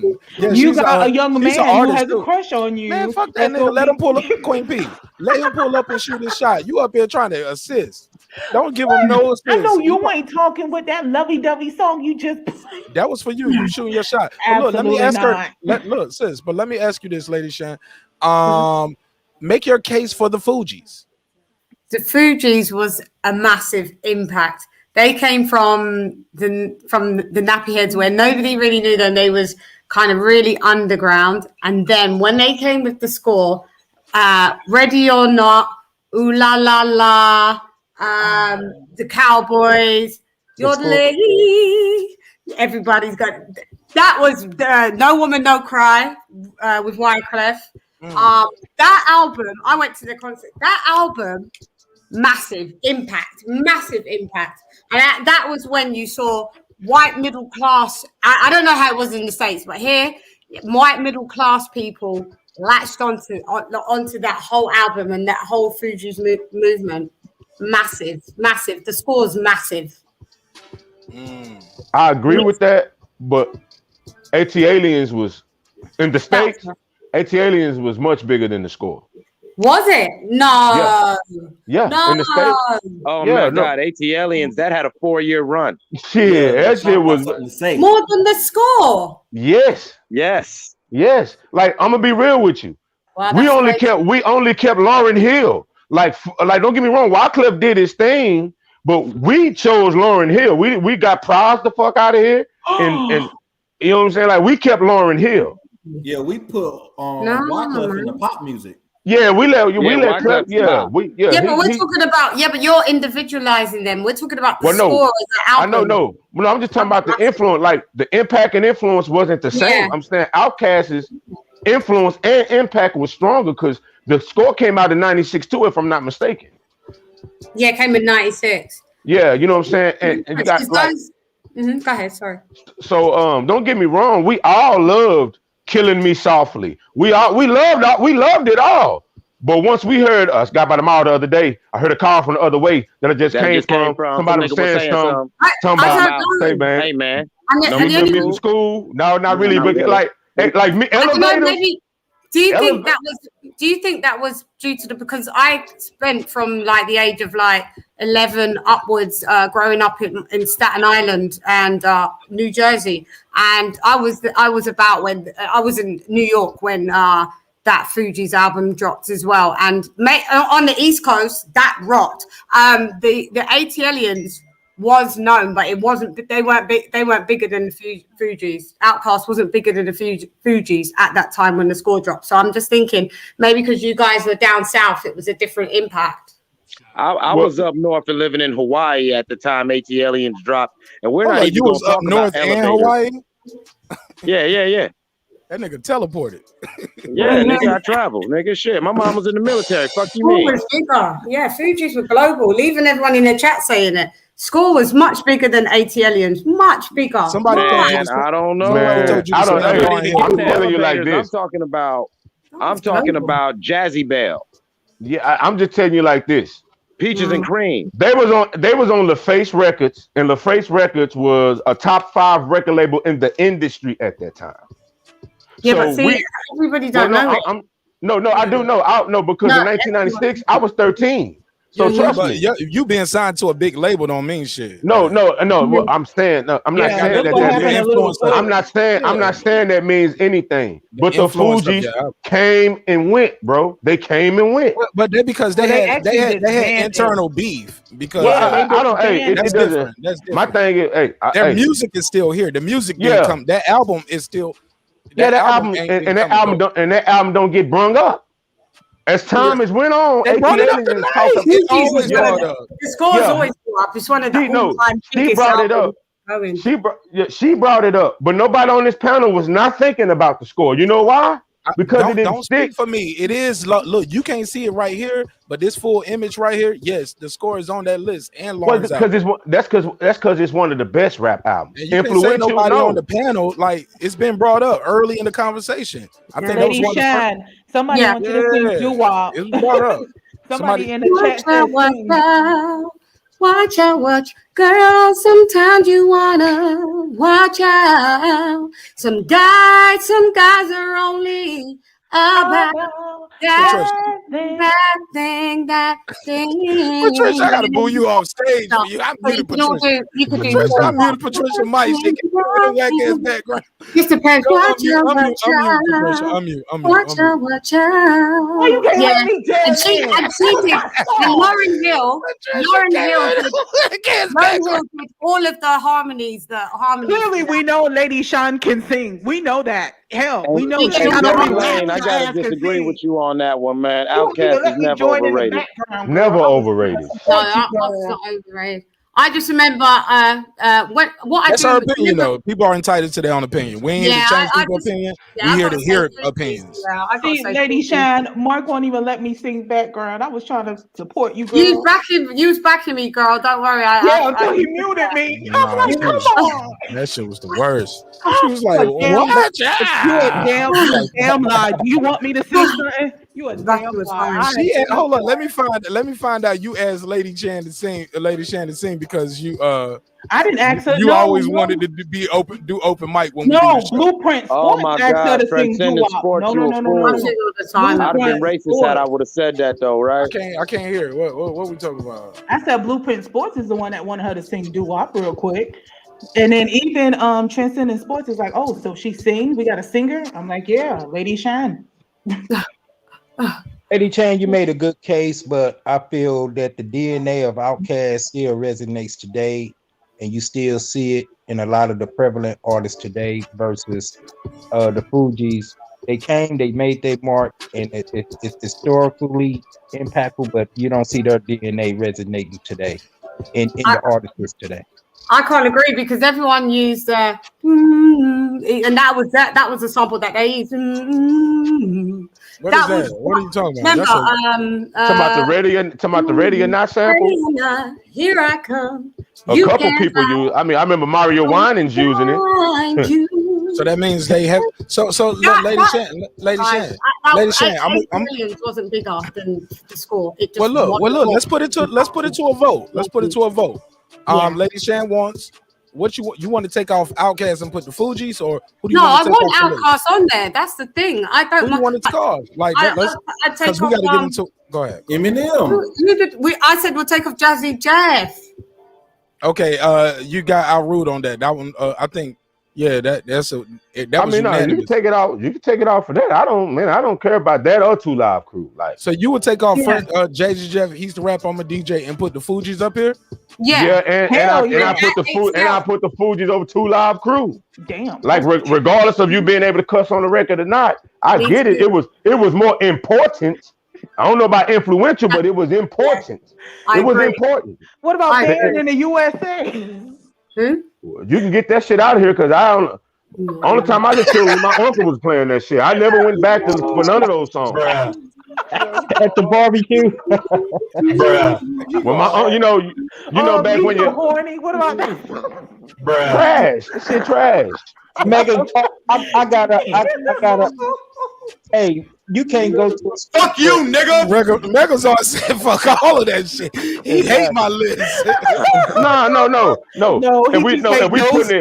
No, If we put it in perspective, Mark, I understand exactly why you got it right there. But those are probably the most two important albums, just albums, period, ever.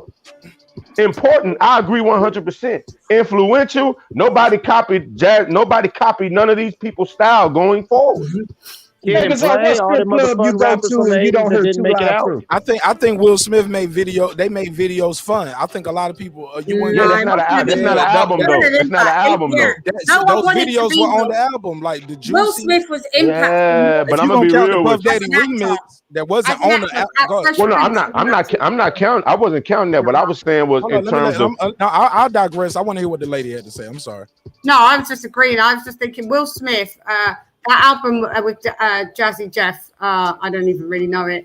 Wasn't impactful. He was more impactful as Fresh Prince the program on that. That's true. That's true. To be honest, that was massive impact. But as on this list, this wasn't big influential. No one was influenced to be like Will Smith. So would you guys put Missy Elliott as one and also the Fugees as another? Yeah, and Outkast. Right, that's fair. Well, Outkast is up here. Outkast is up here. Y'all just switching out the album. They're up there. It's just that people aren't agreeing with the speaker box Love Below. Okay, yeah, I'll settle on that. I'm outruled. Let's keep it moving. Speaker box Love Below was taken off. ATLians was put on. Yeah. Right. Yeah. Y'all taking off Jazzy Jeff and the Fresh Prince. I'm the rapping DJ, and y'all putting Fugees there, right? Mm-hmm. And y'all are taking Two Live Crew off the list, and y'all are putting Missy. What, Missy? Missy Elliott. Yeah, we put Missy. Yeah, that's and right. Y'all putting Missy instead of Two Live Crew. 50 Cent, Get Rich or Die Trying. I didn't. That was fuck that nigga, man. Give me some Ghetto Boys or give me my goddamn 8-ball MJG. Fuck this. I'm gonna be real with you. I'm gonna be real with you. Trying was a massive combo. That guy, hey, that Get Rich or Die Trying definitely staying. That ain't going nowhere. On your list, that's two. Sir Senior. Yeah, he was in quiet. I told you, man. Get rid of Eminem. Oh my God, no! Hey, he ain't letting it go. Sir Senior ain't got shit to say to all y'all until that white boy leave the room. Stop. Yo, hold on. Listen, Sir Senior, we passed that. We trying to get to the next topic. So we on this right here. Is 50 Cent Get Rich or Die Trying stand on the list or not? Man, get rid of 50. Man, get rid of 52. And replace his album with what? Go. You gotta replace. I was gonna say that Missy. It's already up here. Missy. We replaced Two Live Crew with Missy. Yeah, she already up here. Come on, we'll come back to Sir Senior. Go ahead, Queen P. What you keeping 50 Cent or not? Queen P, you keeping 50 Cent on the list or not? For now, I can't think of who I want to replace him with. Yeah, Gary Lane said this. Yeah, I said I can't think of who I want to replace it with. So yeah. So you keep Gary Lane, you're right. Yeah, Gary Lane, you're right. Megazar, you keeping them. King Age MF, you keeping 50 Cent on the list or not? Now I could make a case for Eternal 99 or Ghetto Boys. We can't be. Okay, let's talk. Let's do it. Dun, dun. Let's make a case. Go ahead, King Asia Matthew, you got the floor. Which one is it gonna be? Bone Thugs and Harmony, East 99. You might have a vote for me on that one. I ain't gonna lie. But make your case for Ghetto Boys as well. You got the floor. Well, once again, this probably predates a lot of the people on the panel, but once again, the DNA is still out there today. You see a lot of artists being influenced from that very album, and that was what, 30 years ago now to this day. This is the 30-year anniversary, 1991. This is 2001. And you still see a lot of the artists influenced off that album. I mean, they mind playing tricks on me. What album? What album? Sorry, I missed it. What album are you talking about? He was talking about including the Ghetto Ghetto Boys. Boys.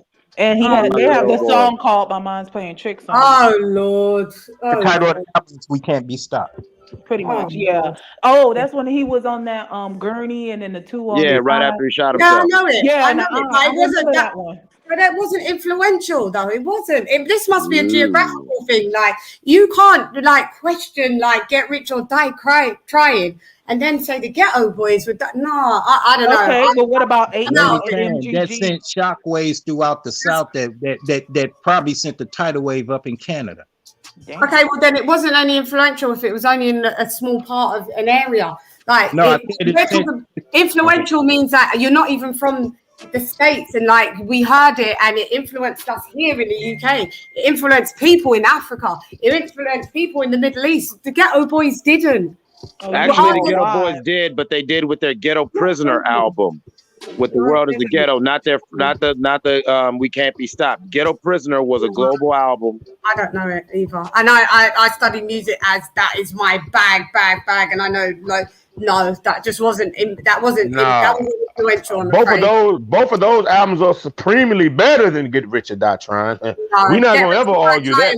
Went diamond, 10 million, 11 million copies sold. I mean, MC Hammer did. MC Hammer did too. Yeah, but, and so that's what I'm saying. That's impact. That's well, yeah, impact. no. We're talking about influential though. We're not talking about if impact. we're going to talk about influential, MC Hammer was influential. People started wearing those crazy pants. Yeah, and they started dancing more. And they started.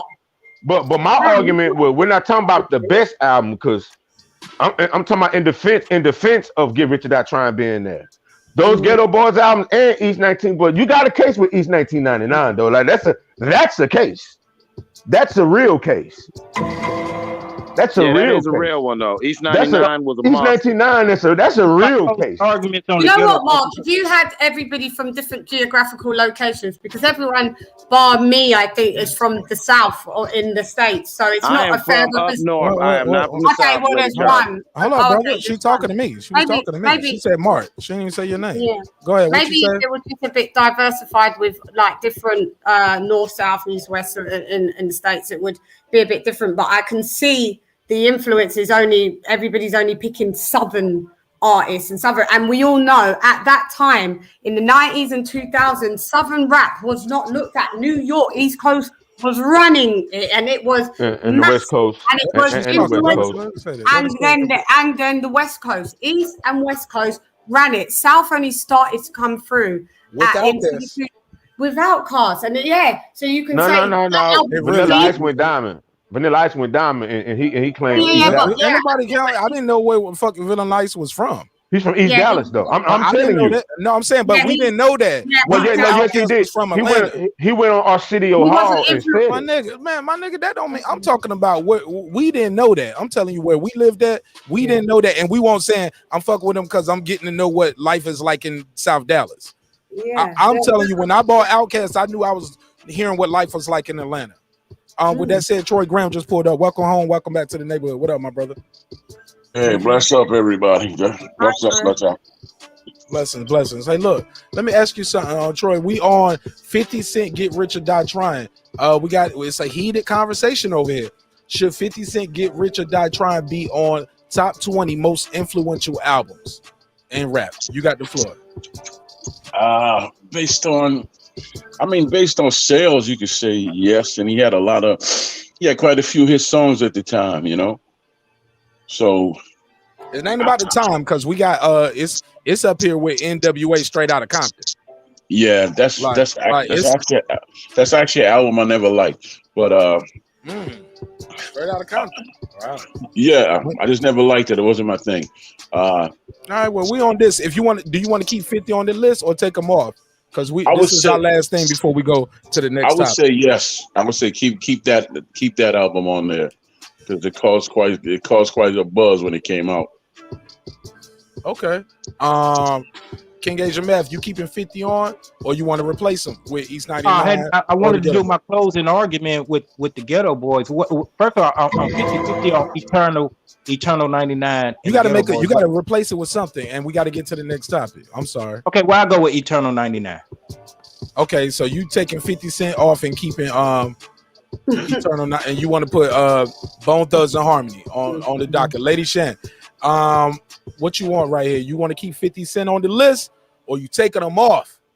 50 Cent all day on the All list. right. Straight on the list. Yeah, please. Queen P, you keeping 50 on the list, or you taking them off? So far, I'll keep them because I can't think of who should get replaced. I mean, I heard King Asian Mav talk about Ghetto Boys, and I remember that album, We Can't Be Stopped, with the Mind Playing Tricks on Me. But I don't know yet. But then he said the Bone Thugs though. I'll take 50 off of the Bone Thugs. No. Country Grammar was really close to being on the list. Blueprint. Okay, so you keeping 50.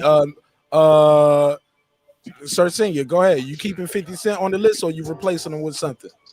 I mean, if it's for the Bone Thugs, get rid of 50. All right, so it's 2 for Bone Thugs, 3 for 50 I'm all Cent. about $1. What the 50 Cent? All right, Megazar, what you doing? You keeping 50 Cent, or you? I gotta keep 50. I gotta keep 50, bro, because I remember that shit was.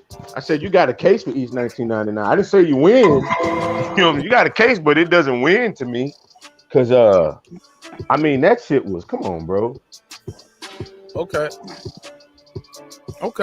He pretty much set the pattern for how you sell albums, controversy and all that. He pretty much he created 6ix9ine and he created a spectacle, man, and ever since then, you know, people been copying that blueprint of creating spectacles and getting, you know what I'm saying?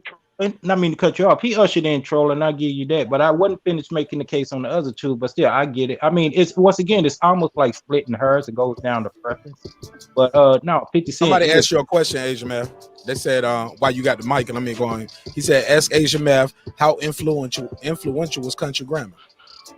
Oh, he must be from this region. He must be from the Midwest for him asking me that. Salute. But yeah, salute to him. Country Grammar was very influential. Well, not really, but I feel Country Grammar was more influenced than influential because Nelly came with the singing, but it was a blueprint that was already out there. Nelly came with the Midwest version of it, so he was more of an influence than influential. That's what I would say. But he did good. That's 100% true. Yeah, I agree. All right, so where we at with this? So we got. I ain't gonna lie, I'm still on the fence about the influence. Troy Graham, do you want to switch 50 Cent out for Bone Thugs and Harmony? Everybody start trying to rap fast again, man. No. I'm gonna leave him there. You know, even though I like Bone Thugs, I like their first album, but I'm gonna leave it right there because I think 50 Cent's dropped a little harder because he was surrounded by controversy and obviously did more. So I'll just leave it there. Well, if he ran rap, it didn't make it to her in the UK. Respectfully, like all that other shit made it across seas to her. You know what I'm saying? So when we say regional, no, she's talking about the Ghetto Boys. Like it didn't really make it to her. Plus, age matters too. You know what I'm saying? That's and true. The internet. I'm sure she's a lot younger. We know the Ghetto Boys. I remember the video that they had when they was at the graves yard at the graveside. Mind Playing Tricks on Me, right? Yeah, we liked it, but what I'm saying, it wasn't influential like Get Rich or Die Trying. It just wasn't. Yeah, people wanted to go get shot and survive. Yeah, it was just a thing. Yeah, basically. Who the hell wanted to get shot and get? Oh, no, yeah. You know, Mark was what Mark was saying. Well, he was adding a comedy reference, but everybody hit the damn gym, got them weak ass muscle shirts. Especially with that go shorty. You know what I'm saying? Like, nah, bro, 50 Cent, bro. I seen dudes I'm from Dallas. I seen dudes get Timberlands and rock big ass jeans with muscle shirts on. Right. That was a big influence. He made hip hop being fit in hip hop cool again, right? He got Dr. Dre. He got Dr. Dre and Eminem in shape, didn't he? Yeah. 50 was like, "Nah, I don't drink on smoking here," but he be on stage with a Hennessy bottle full of sweet tea. We didn't even know. Right. And then he said, "Fuck it, let's go all the way into the shit." When niggas tried to climb by, he was like, "Now I'm selling water, bitch." Yeah, I respect it. Smart water. Hey, come on. Hey, look, and then clowned us. Ain't clowned anybody who bought it, but was still getting money. He said, I took Coca. He said I took quarter water, sold it in bottles for $2. Wait, what was the Coca-Cola name came of and this bought it water? for billions. That's what's up. It's these little hood juices. We call them quarter waters. Like y'all might call them hugs where y'all live at, but they like this big, and it'd be like a little plastic container with an aluminum top. We call them Yeah, quarter you just waters. toss it with with the You can little just thin poke it with your straw, finger. the little Yeah, a tiny straw, straw. finger. We just poke it with Yeah, the nah, thumb. we from the bricks. We just take it to the neck.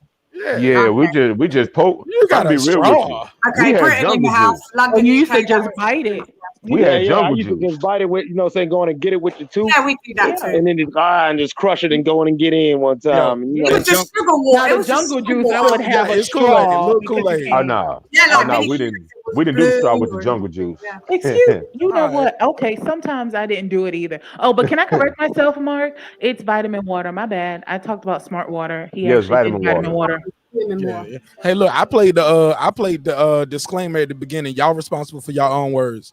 Yeah, but Don't I sue would me. still want to correct myself in case somebody sue drag her. me in a playback or something. Nah, let them drag us. That means they took the time to watch 2 hours and 40 minutes. Look, I appreciate y'all and y'all time.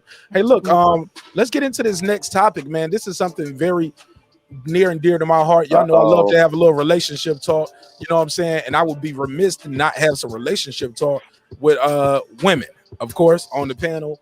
Who wants to sit around and just have a conversation with dudes all day talking about women without no women there? Like that, that ain't my business. Sir, saying y'all don't hear no shots fired. Where you at? All right, look. I agree. I got saying? to dip out, Mark. I got to dip out. Do something with my Absolutely, go stuff. ahead. Look, fuck with me, man. I'm On the next gonna come episode. back. Yeah, I'm gonna come back. I just got to dip out for a minute. Yeah. Look, I got to take a bathroom break too. I'm gonna set the table for y'all. You know what I'm saying? I don't know how some of these people be doing these long broadcasts. I was like, I never hear the bathroom break. What is they pissing in a bottle? How do they I do think it? they probably have some Bluetooth headphones and they just sneak off without you knowing and just mute Nah, it. I'm gonna sneak off too. Shit, I'm telling y'all the real. And so I want y'all to behave yourself. I don't want to come back to no argument. Sometimes I come back to an argument when I try to sneak away. I try to listen on my phone. I be like, I was just there. What happened? Come back, somebody like, and fuck you, nigga. And I be like, hey, what happened? I'm like, damn. Yeah, All right, you but need look. to take bathroom breaks. Go to the bathroom whenever you feel that. We gonna. Oh, he gonna go. Oh, Yeah, we gonna gonna go. Yeah. Oh, we gonna go. And I play extensions of you if I got to. Hey, look, what I want to tell y'all is this. We get into a little relationship topic. Let's remember when we're talking about this, let's not be specific and talk about anybody direct on the panel. Let's have an adult conversation. Let's speak in general terms, okay? So when you say you're not saying Marq Nash, you're saying men. I get it. Let's not say, well, I don't do that. Fuck them niggas you talking to. Let's not do that. Let's have an adult conversation. Let's have a relationship, a serious conversation about relationships. And I'll let Queen P set up the topic and take the lead because we got here based off an email you sent me, right, sister? Yeah, and that was based off of a question you asked me at the end of the last live, which was basically it started off from. Okay, so the last line at the end, it basically started off about a woman's past if it mattered, but then it led to body count. But Marq Nash was asking me, like, what are things you feel like you should know about a person when you're dating them? And he mentioned like bankruptcy or also mental health. And so from there, that's when I ended up sending him an email asking, could this be a possible topic? Because that's a good question. Like, what are things you feel like you should know when you're getting to know someone that you're dating? I want to know how fine their mama is because I don't want no problems. I want no problems. Oh my God. I mean, important things. That's important. You gotta know if her mama ugly. Why? Is it because she if her gonna look mama ugly? that means she might have a low shelf life on her beauty. Oh, that's what I'm talking. That's facts. Hey, you follow the mamas. The mama's a good indicator on where she's going. Case in I'm point. not thinking about that. I just don't want to get seduced while I'm dating the daughter, because I'm sexy. I'm sexy. Oh my God. No. Troy said if mama fine, you might get to the end of the line. Mom, just in case she got her genes from her daddy. Yeah, but okay, so look seems to be one that's important, whether because one may be seduced or swayed, versus the other half, which is talking about, hey, this is what you may look like when you get older. Okay. What else is something that's Lady Shan, what is something that's important to you when you're dating someone? What do you want? What is something you feel like you need to know? Like the how many kids that they've got, what was like kind of like the rundown of their relationship, why they broke up. And yeah, I guess I don't really ask about a credit score like at those beginning times. Not really. You kind of let things pan out a little bit, and then you may see like if they've got debit cards, credit cards, then you may see then you may get into that conversation. But definitely mental health, I think I've got quite a good gauge factor on that. Like I would like to think I would notice that, but yeah, that would, if not, should be something that should be disclosed as well. Yeah. Okay. Well, King Asian Math, I hope you know you're not gonna sit in the cut without asking this question, sir. What question are you asking?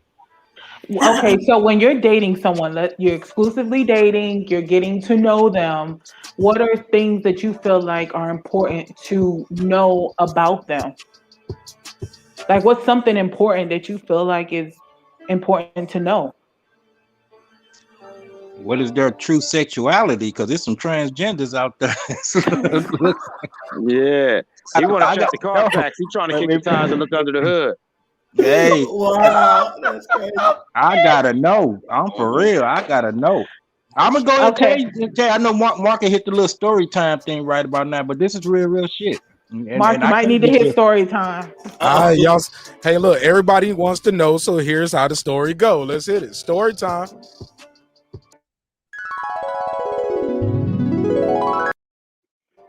All right, Asian Mav, let's get it. One of my I just say one of my children's aunties. Okay, we ain't gotta go through which baby mama this was. It was one of my children's aunties, and she had a boyfriend, but I knew him before my kid's auntie knew him. Anyway, we was just riding. He say, "Oh man, I got this chick I want you to meet." And I was like, well, okay, whatever. But he know I'm in a relationship, so I'm thinking, oh, he just trying to test, like, will I go for anything or whatever. So he pointed out this chick. Well, it looked like a chick. Looked like a chick. Lord. Yeah, it looked like a chick. And he was like, man, would you holler at her such and such? And I'm looking. I said, man, I know this dude. He got to be up to something. And I was like, nah. I wish I could just put a picture up there, because then there'll be a lot of guys be like, oh yeah, nigga, I'll smash. But come to find out, this was a dude. Bullshit you not. And so even though I didn't fall for his thing, I'm looking at it, I was like, hold on. Dude. Like, that's the dude.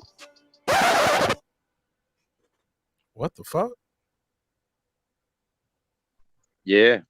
Dude, I'm talking about this chick, this whatever, because it still confuses me, because I wish you could just see what I saw, and I see why he pointed this person out to see, what's what. All twig and berry.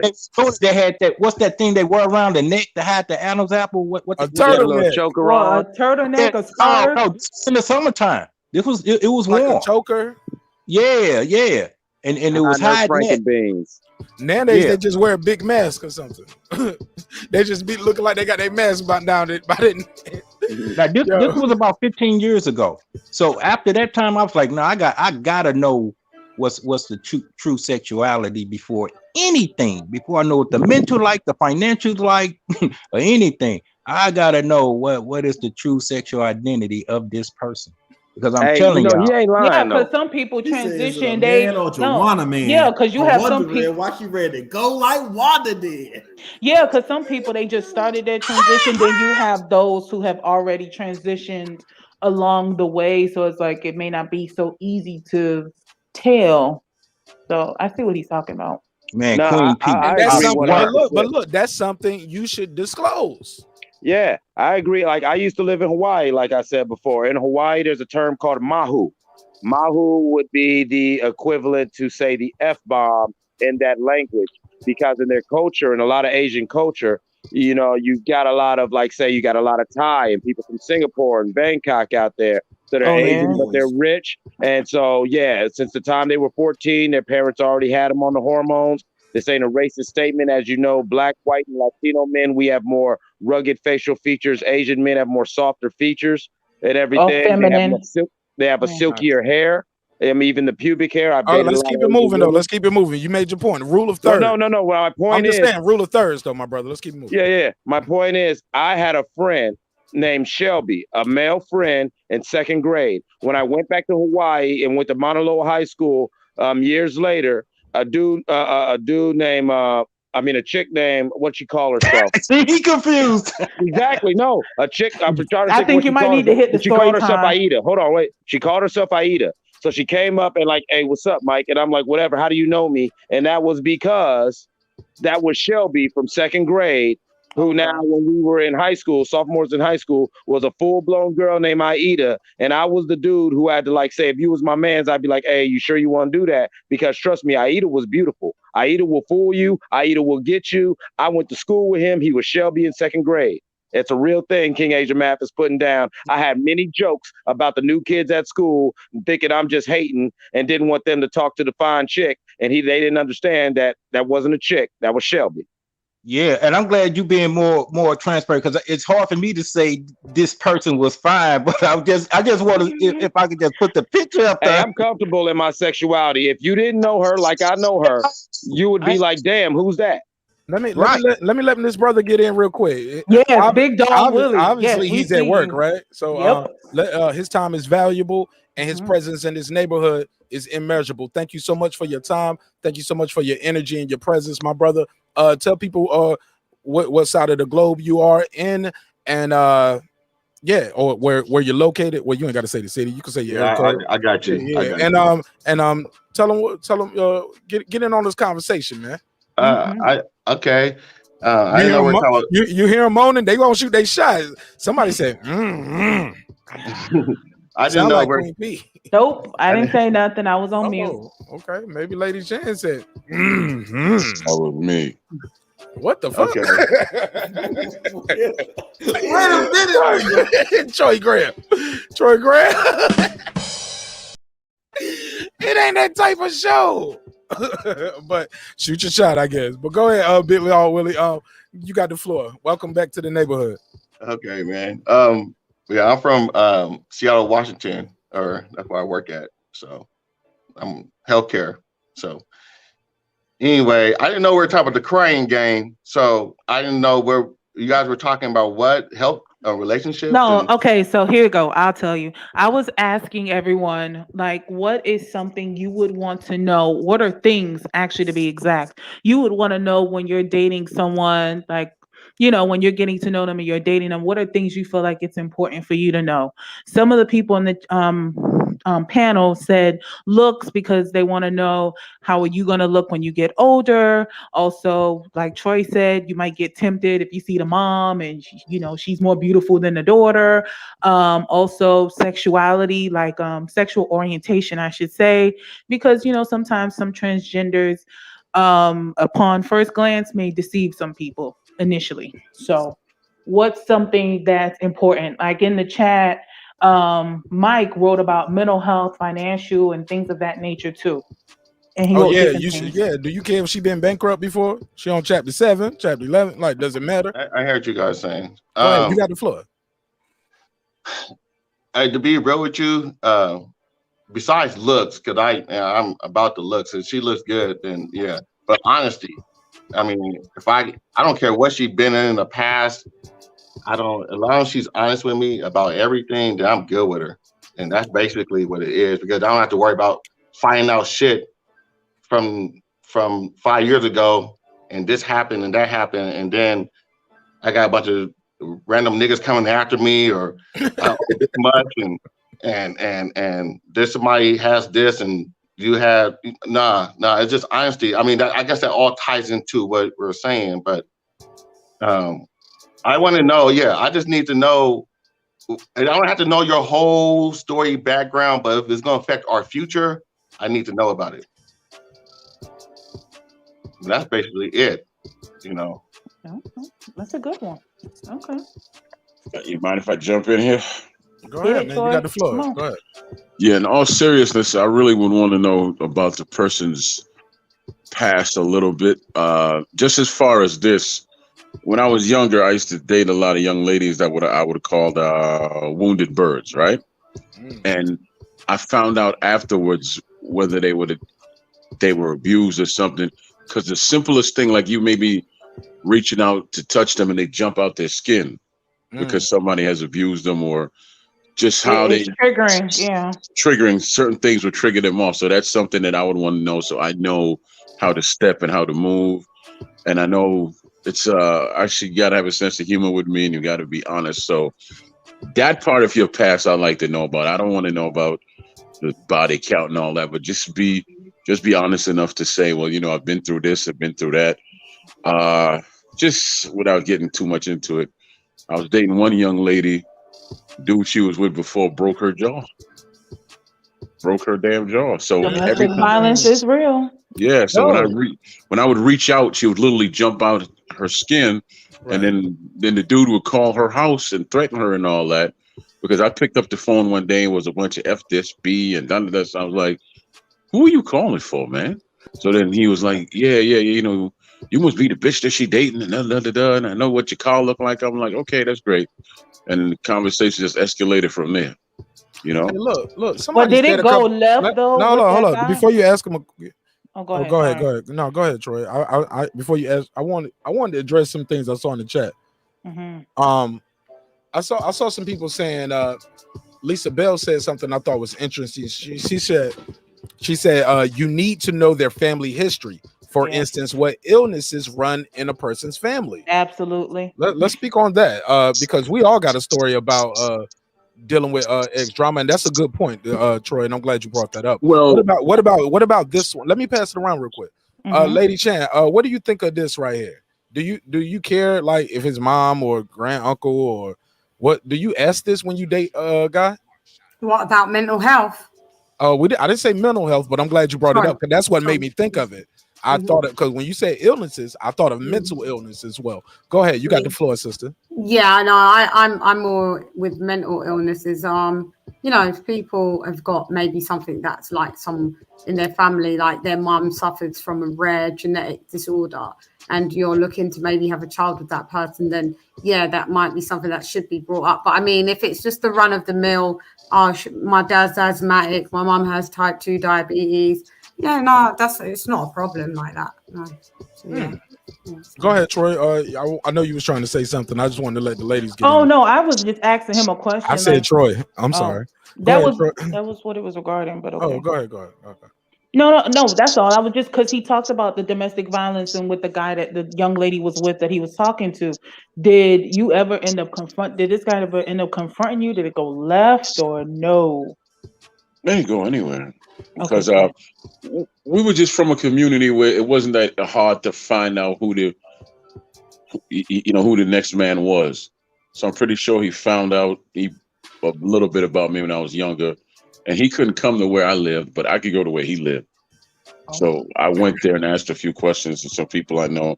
I'm like, oh, he was a punk. He just abused women, but he would never step to a man unless he had 10 other men with him. So he wasn't gonna do that to me. So because all the people that he know, I know, and they was not gonna fight for him over me. So that it really never went anywhere over that. No. Okay. Anybody want to add to that? Is that important to you guys as far as asking their family health history? Absolutely. Absolutely. It is because of multiple things. One is you're dating this person who has mental illness, and you need to educate yourself on what it is and what are the symptoms. What do they look like when they're taking their medication? What does it look like when they're not taking their medication? And also, hereditary. That's another important factor. That was one of the things I actually had on my list. Well, yeah, I put my list in the chat, Yeah, but he did. the health history and the mental health, like that's very big.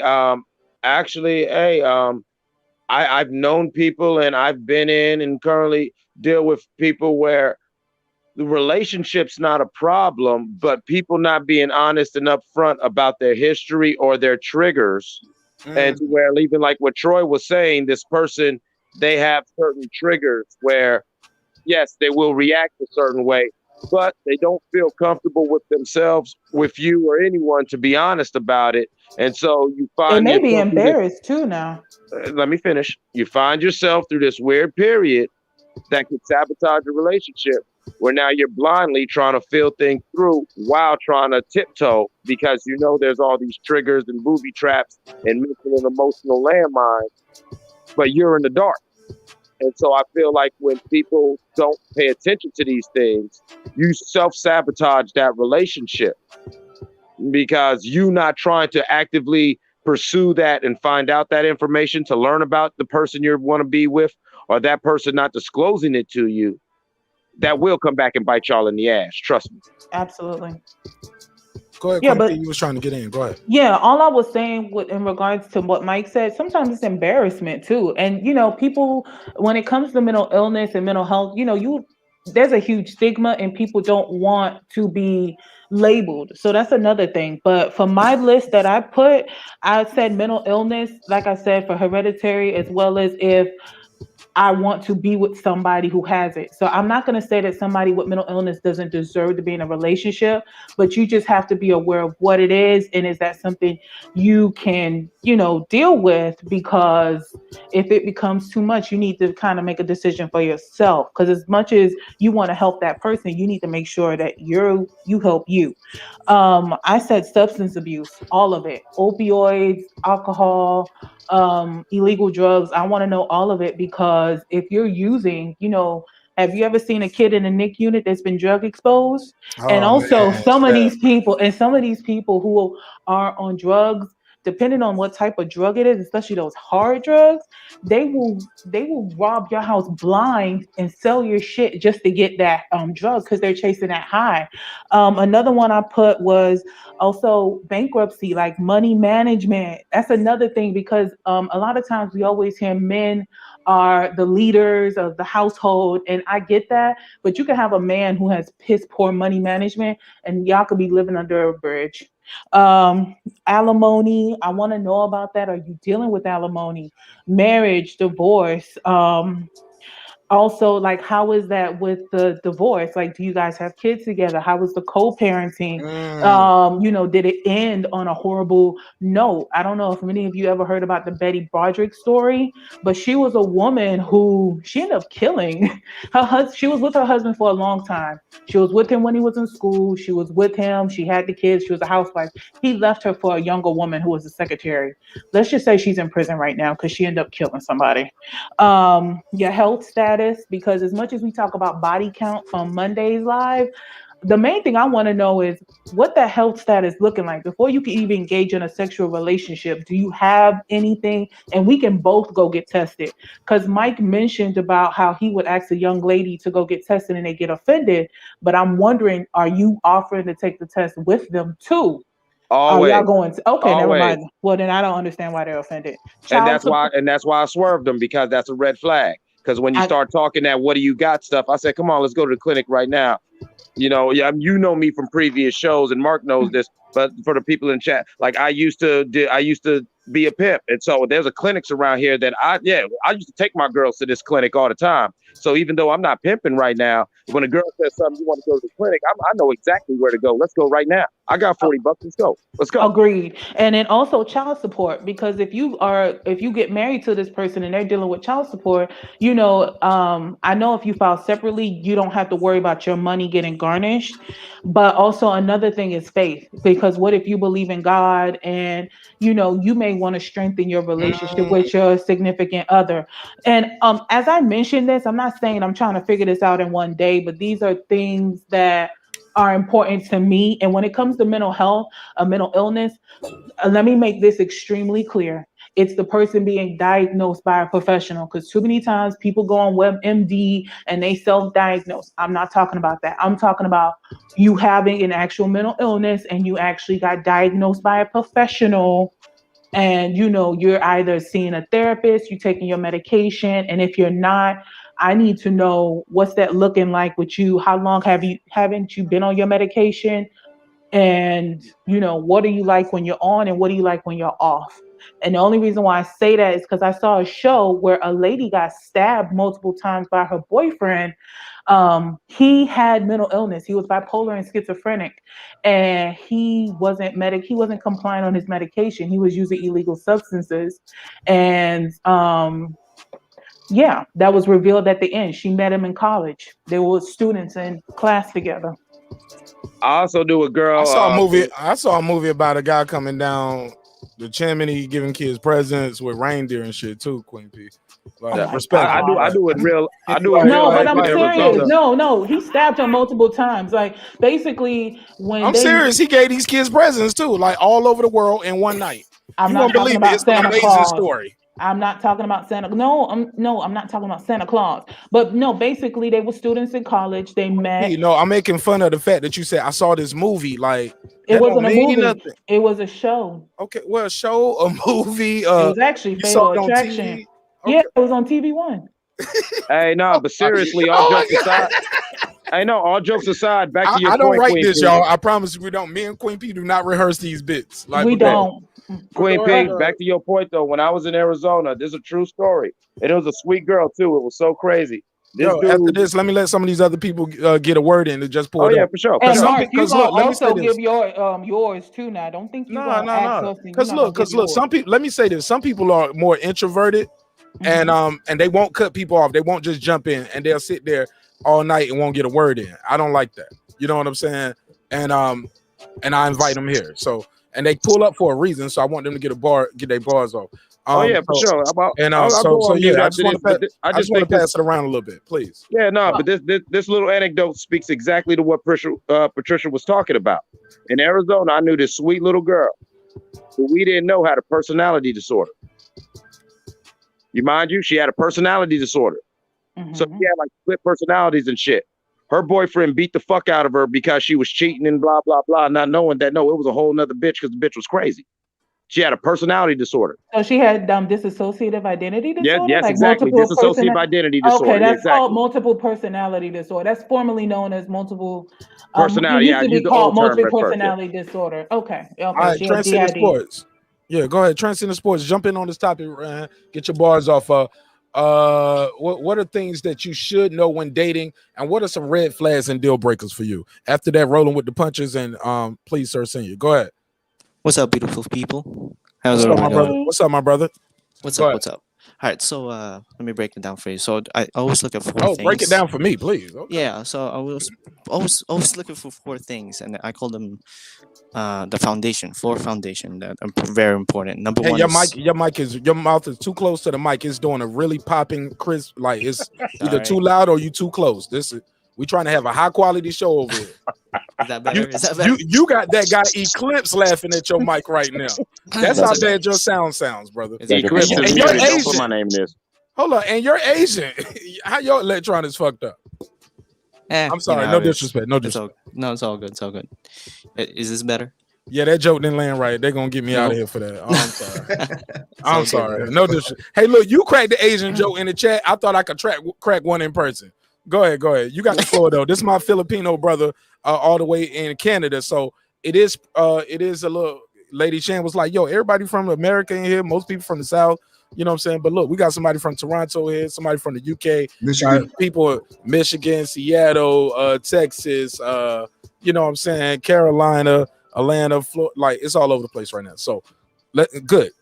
Go ahead. You got the floor. What are some things? Mic check 1 2 first. Let's try that first. Okay. So, mic check. Is that better?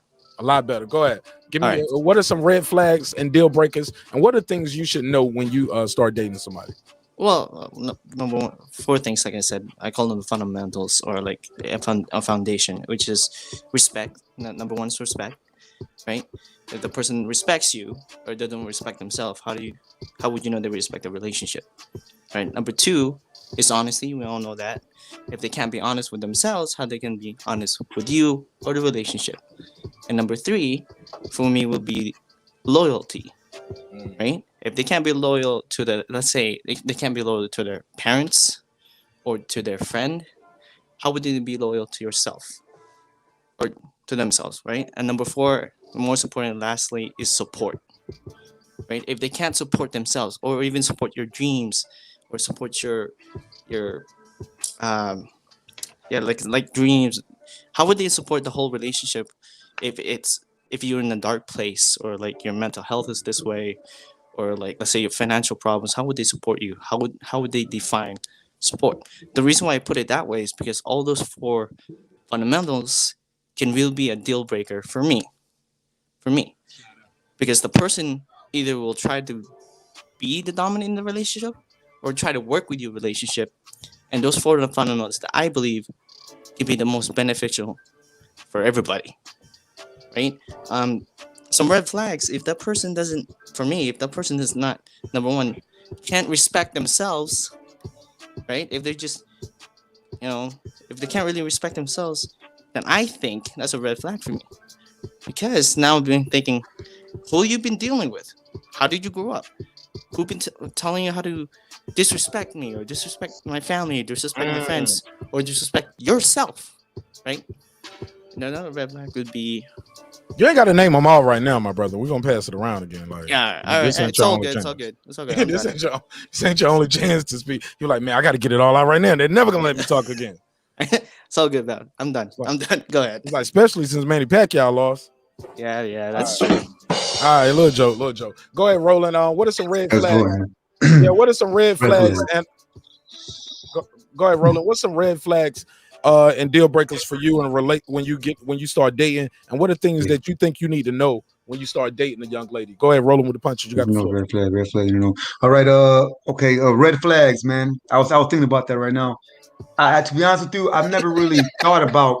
I'm telling you, I've never really thought about like what like red flags. What I can what I should notice. If she's not that's pretty much steer me away from her. I never really thought about that so much and shit. But you don't ask girls questions when you start dating them. No, that's what I'm saying. But like hearing things, like hearing what you guys are saying, like I see what you're kind of like. I mean, I asked some things, but I mean, not really and shit, man. I don't even really like talk about the past, to tell you the truth, and which I think you should. Don't get me wrong. I understand why people do. It's great too, for sure. But then again, it's like, all right, talk about your past. You want to talk about my past? You know what I mean? It's like, no, I'm not saying my past is bad, but I'm just saying like it's. I feel like it's kind of irrelevant in a sense because I just feel like there's gonna be just so much room to judge each other and shit. We weren't there. We don't know context of things. So it's just like So I was like, I don't even bring up. I'm not even judge or bring up in the past. But so like the red flags. But that's a good one though. The red flags. Well, look, let's just come back to you. Don't overthink it. Okay, got look, we got time. It's okay. It's okay. I just want to get one red flag. Look, I'm here with you, my brother. We are together. You are my neighbor. Come on now, Sir Senior. Help our neighbor out, man. Shoot him some bell. My brother said, man, that's a tough question, Marq Nash. I stumped him with that one. Go ahead, Sir Senior. It is. Red flags. Like what would be the some people saying like staying out all night or something, you know what I mean? Be like a red flag, if your girl just the type of girl that's like, oh, I don't like picking up my phone, often texting back right away. But then again, there's always something for that too. If you really think about it, like, well, maybe I don't even like cell phones. I definitely don't text back right away. So like, man, I'm not a cheater and shit. So like, I can't judge. I mean, it's tough, man. You put me on the spot, Mark. All right, well, look. You tried twice. That's cool. Right. That's two. Right. That's two. I don't give up. Nah, you ain't got to give up. Go ahead, Sir Senior. Please, Sir Senior. Please, Sir Senior. You got the floor. Hello. Does you want to say something? Can I jump in? I can't make this shit up, y'all. This is a live show. This is a live show, man. Can I jump in? Is he asleep? Jump in like double dutch. Go ahead. Jump in, Sir Senior. Go ahead, Troy Grant. No, Sir Senior. Go ahead, Troy. If you want to talk, Sir Senior, go ahead, man. Troy. Yeah, I had to restart my stream. Nah, man, just go. I don't want nothing. Don't downplay these jokes. It's live. We're gonna keep it. Sir Senior, in our mind, you were asleep or in the bathroom, but he was like, oh shit, they calling me. Had to run back. Go ahead, you got the floor, man. Go ahead. But no, for me, the biggest thing for a relationship is their spiritual life, the health, the physical health. How are they financially? Like what they do with their money. If I'm a saver and you a spender, that ain't gonna work. how they are with children. Do they have children? Do they take care of their kids? Do they want kids? Some people are good with other people's kids, but horrible with their own. What they feel about gender roles, how they deal with conflicts. Hold on. Why does it matter how they feel about gender roles if y'all two are together? Because I feel a man should do certain stuff, and they might feel a man should do other things. Oh, okay. Well, y'all both agree that y'all want to be together, though. Like, yeah. What you mean? Like, what you gonna make her take out the trash or something, or what you think? Or no, my woman don't take out no trash. Because you can cook. You'll probably outcook most of the women you date, right? So, yeah. So y'all ain't gonna be too. So, okay. A lot of times that be an issue. Is like if you're better at the traditional women stuff than they are, they be like, well, what's the purpose of me except for in the bedroom? So you gotta deal with that. Really? Wow. Okay. Yeah. So dealing with their ego, it's not just the male ego. You have to deal with the female ego as well. That'd be out of control. Are they honest? Because a lot of people lie a lot. They just lie for no reason. They got liabilities. And they love language. That's great. To be loved. All right. Well, look. Go ahead, Troy. You said you wanted to get something in. Go ahead. I was gonna say about rolling with the punches. He said he didn't have any red flags. Red flag for rolling with the punches. Anybody that want to talk to me or him in this case, that's a red flag. What's up, man? But you know what? Damn, Troy. No. Yeah, he made me a little concerned. He was like, I don't want to hear about the past at all. I'm like, the past, some things in the past matter though. But no, like I don't mind hearing about the past. I used to date Magic Johnson. I'm like, okay, I'm talking about last year. You be like, whoa. Yeah. But my thing is though, we won't even get to that point where we're like I shouldn't have said that. I shouldn't have said that. No, but I'm never gonna make it to that next level with these kind of jokes, man. We won't ever. We won't ever get. I feel like we won't ever get to that point though. Like me neither. We're not gonna get to that point. You know what I mean? If I even feel like there was something like terribly wrong with the past, you know what I mean? Like I feel like everybody might be able to tell a little bit by a little bit. Speaking of red flags, I mean I never really try to think of the red flags, but I'm pretty sure something would tell you. Like this girl's probably been down a couple roads, you know what I mean? Little bumpy roads, you know what I'm saying? So that's what I mean by that. I don't care if you talk about the past because we're here now because I like it. Right. And here's the thing. And this is a question that I got, and I'll propose it to D. Hodges since he just pulled up. D. Hodges, is non-disclosure the same as lying? When people say, well, if you don't ask me, I ain't got to tell you. I ain't got to tell you I used to be married because you didn't ask me. You get what I'm saying? You got the floor. Welcome back to the neighborhood. What up, my G? Go ahead, D. Hodges. You on mute. There you go. You unmuted now. Go ahead, D. Hodges. Am I muted? Nah, you good. I can hear you. Is non-disclosure the same? You'll never know. At the end of the day, you never know, man. Hold on, no. If she had herpes and you just find it, you would know. Like, I know that, but I think so some shit is gonna come to the head, whether she tell you or not. If she's been bankrupt before, when y'all go get an apartment together, you're gonna find out. Cause that's how I found out. Yes, you will find out the truth. Somebody else is talking, please, because it's bad audio. It's already bad audio. I gotta narrow down the bad audio, and I think it's dehydrated. Go ahead.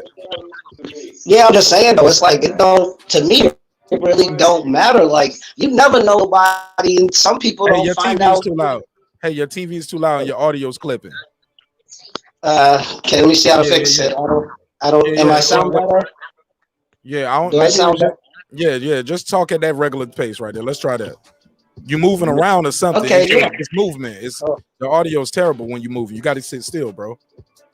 You walking with the phone and shit. That's what's going on. Yeah, let's get it back together, yo. Let's turn it back up. Hey, is non-disclosure, Queen P, is that the same as lying? Big Dog Willie, Queen P, I want to hear what y'all got to speak. Big Dog Willie first, cause I know he on the job. It depends. Yeah, non-disclosure.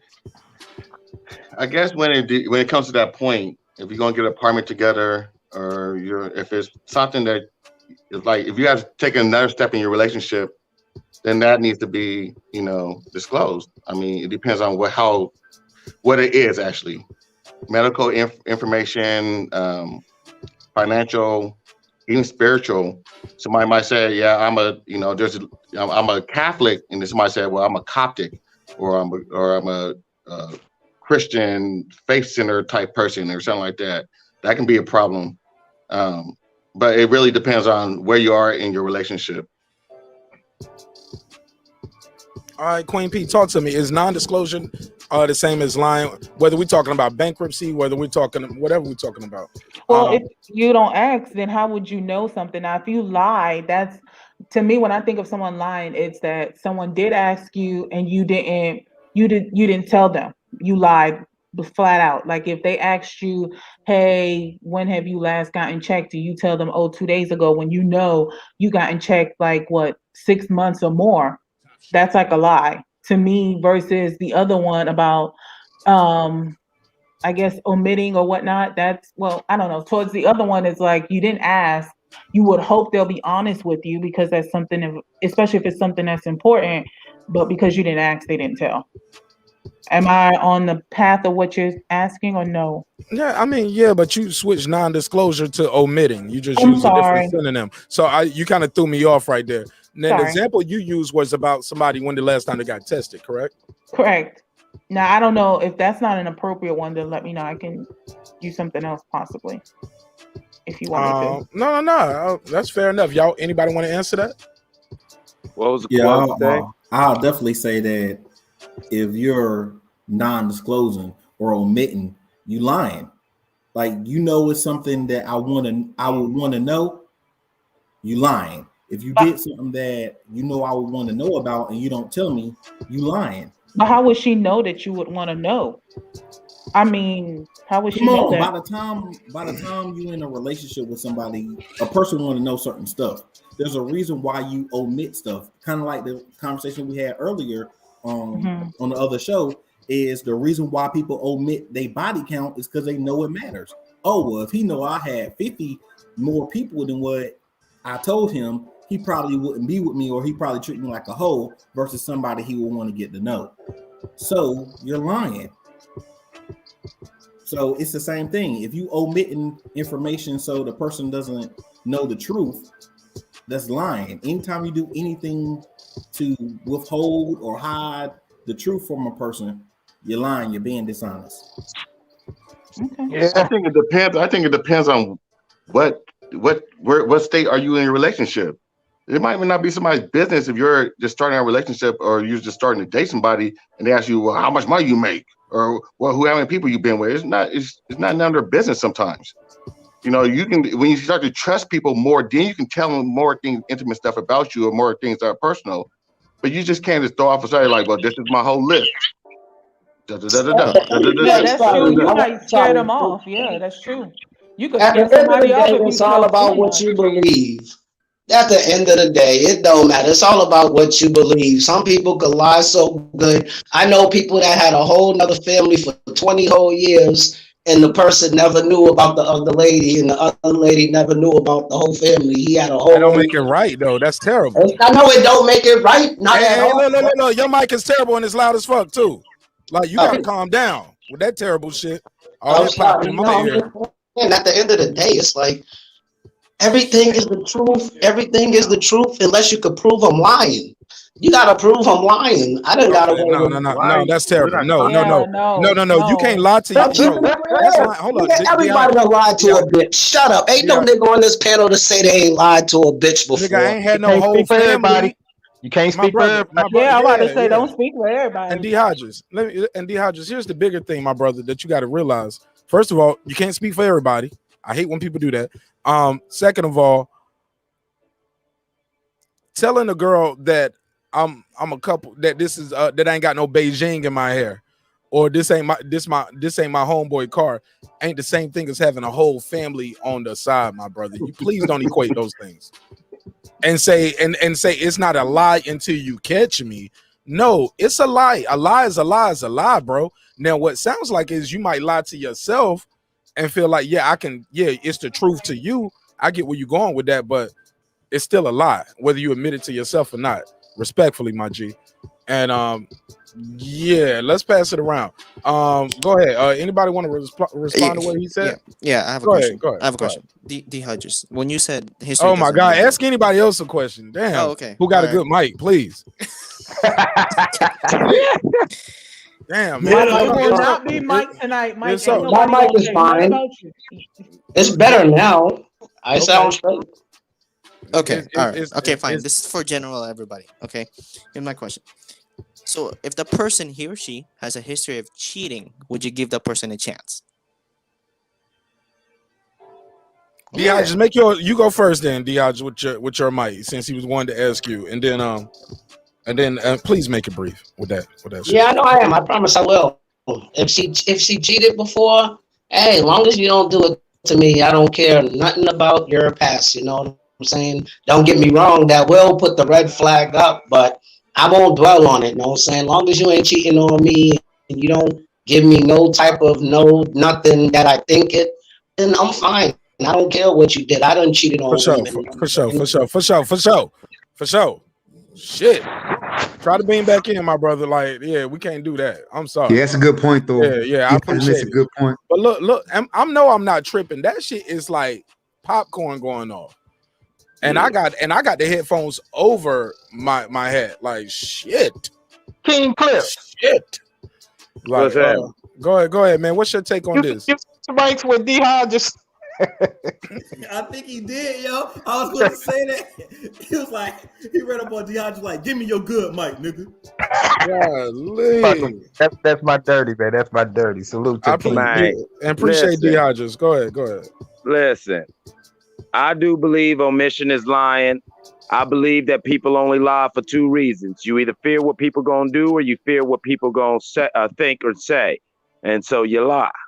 Also, I firmly believe that if you think that it's okay, as somebody who did the shit, it's not cool when a man does it. It's not cool when a female does it. I had to look myself in the mirror several times and admit that I was wrong. Because don't do that to me now. We've been giving you props all night now. I said to myself, yeah.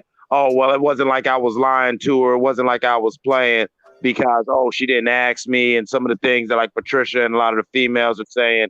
And so I want to just clear that up because I'm not trying to be anti-female. I'm just pro equality. Lying and not being honest when lying begins with lying to yourself. And if you enter in a relationship on a lie, you've already doomed it. All right, Trust me, you already did. Shout out to my GHLD just pulled up. Welcome back to the neighborhood. What's up, neighbor? What's going on, guys? Everybody on the panel, man. My brother, what up, though, man? What's your take on these topics, man? We're talking about right now. Is non-disclosure the same as lying? And also, what are some things you should know when dating? And what are some red flags and deal breakers for you, HLD? You got the floor.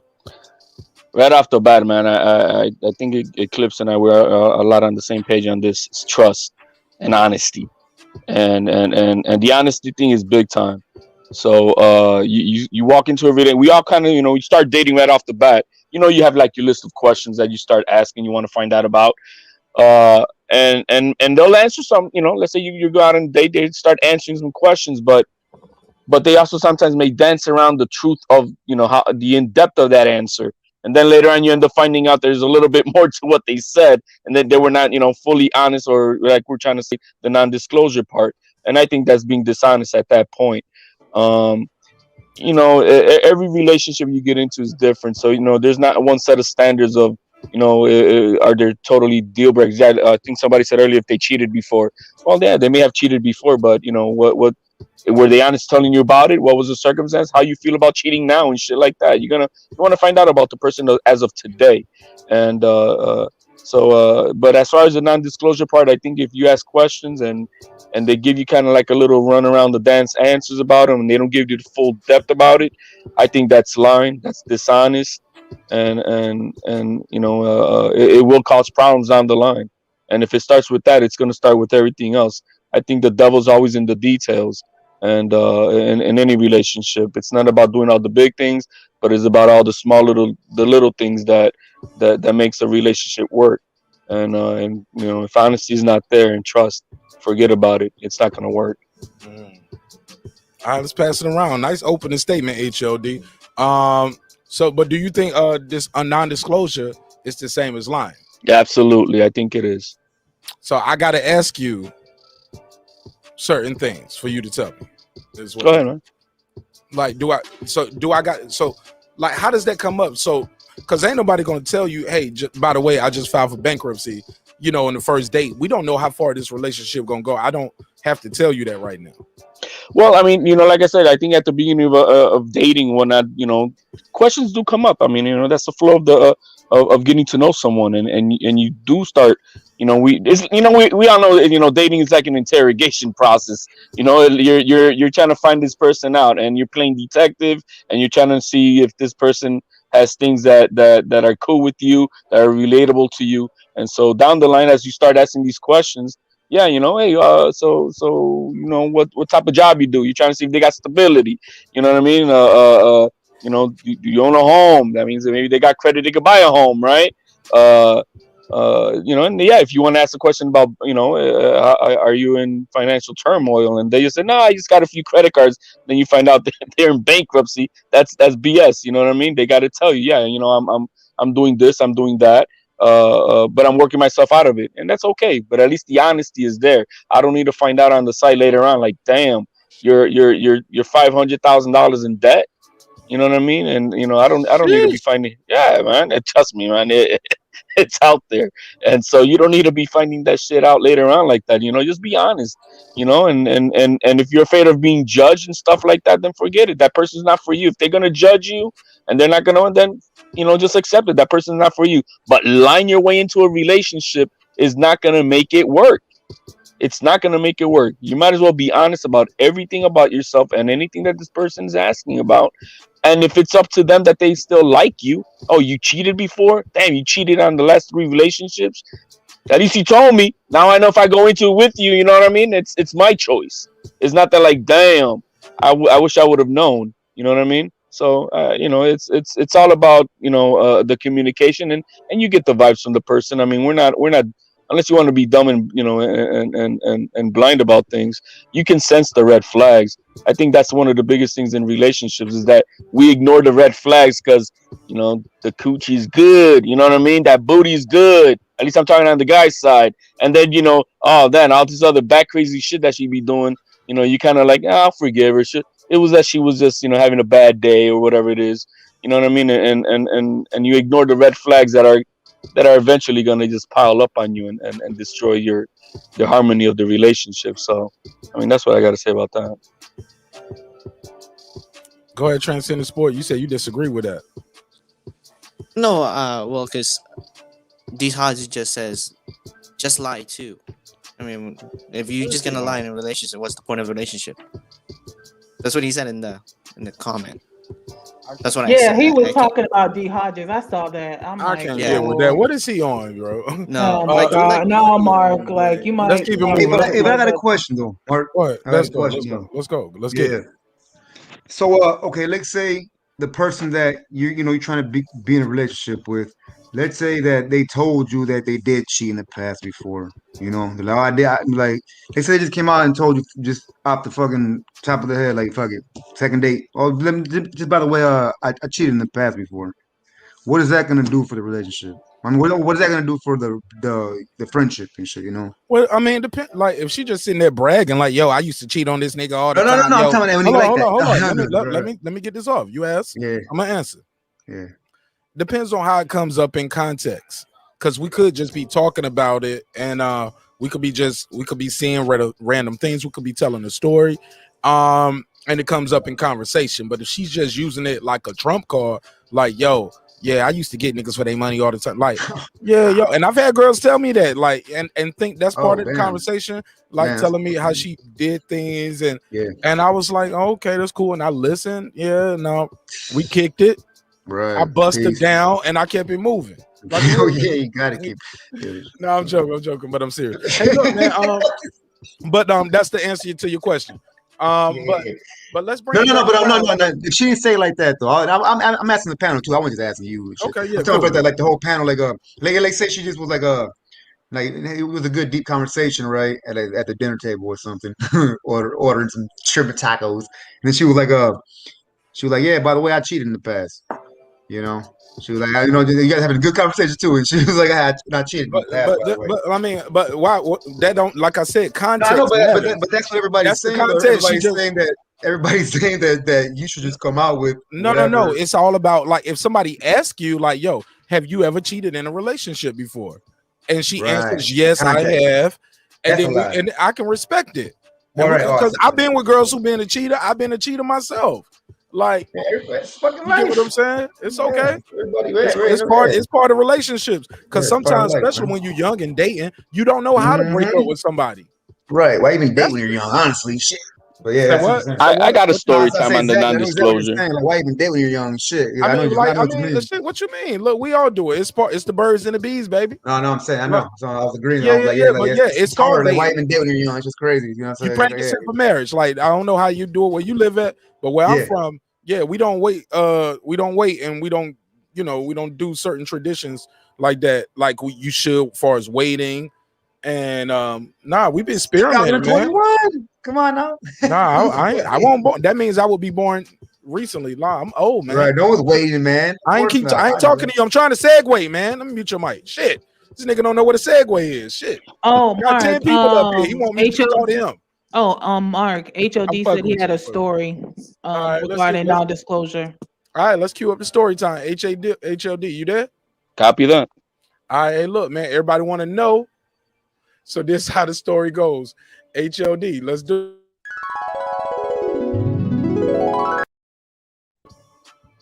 All right, my story with the non-disclosure comes like this. I met this young lady, beautiful young lady, very career successful. She was an attorney, had everything put together in her life perfectly, and the vibe was perfect. You start talking on that phone, you're spending hours on the phone, and that was going on for a good probably a couple of weeks. We had our busy schedules, our jobs, but we're ready to go on a date, and conversations were nice and heated also on the phone. So you probably knew that something was gonna happen probably on that first night and once we went out.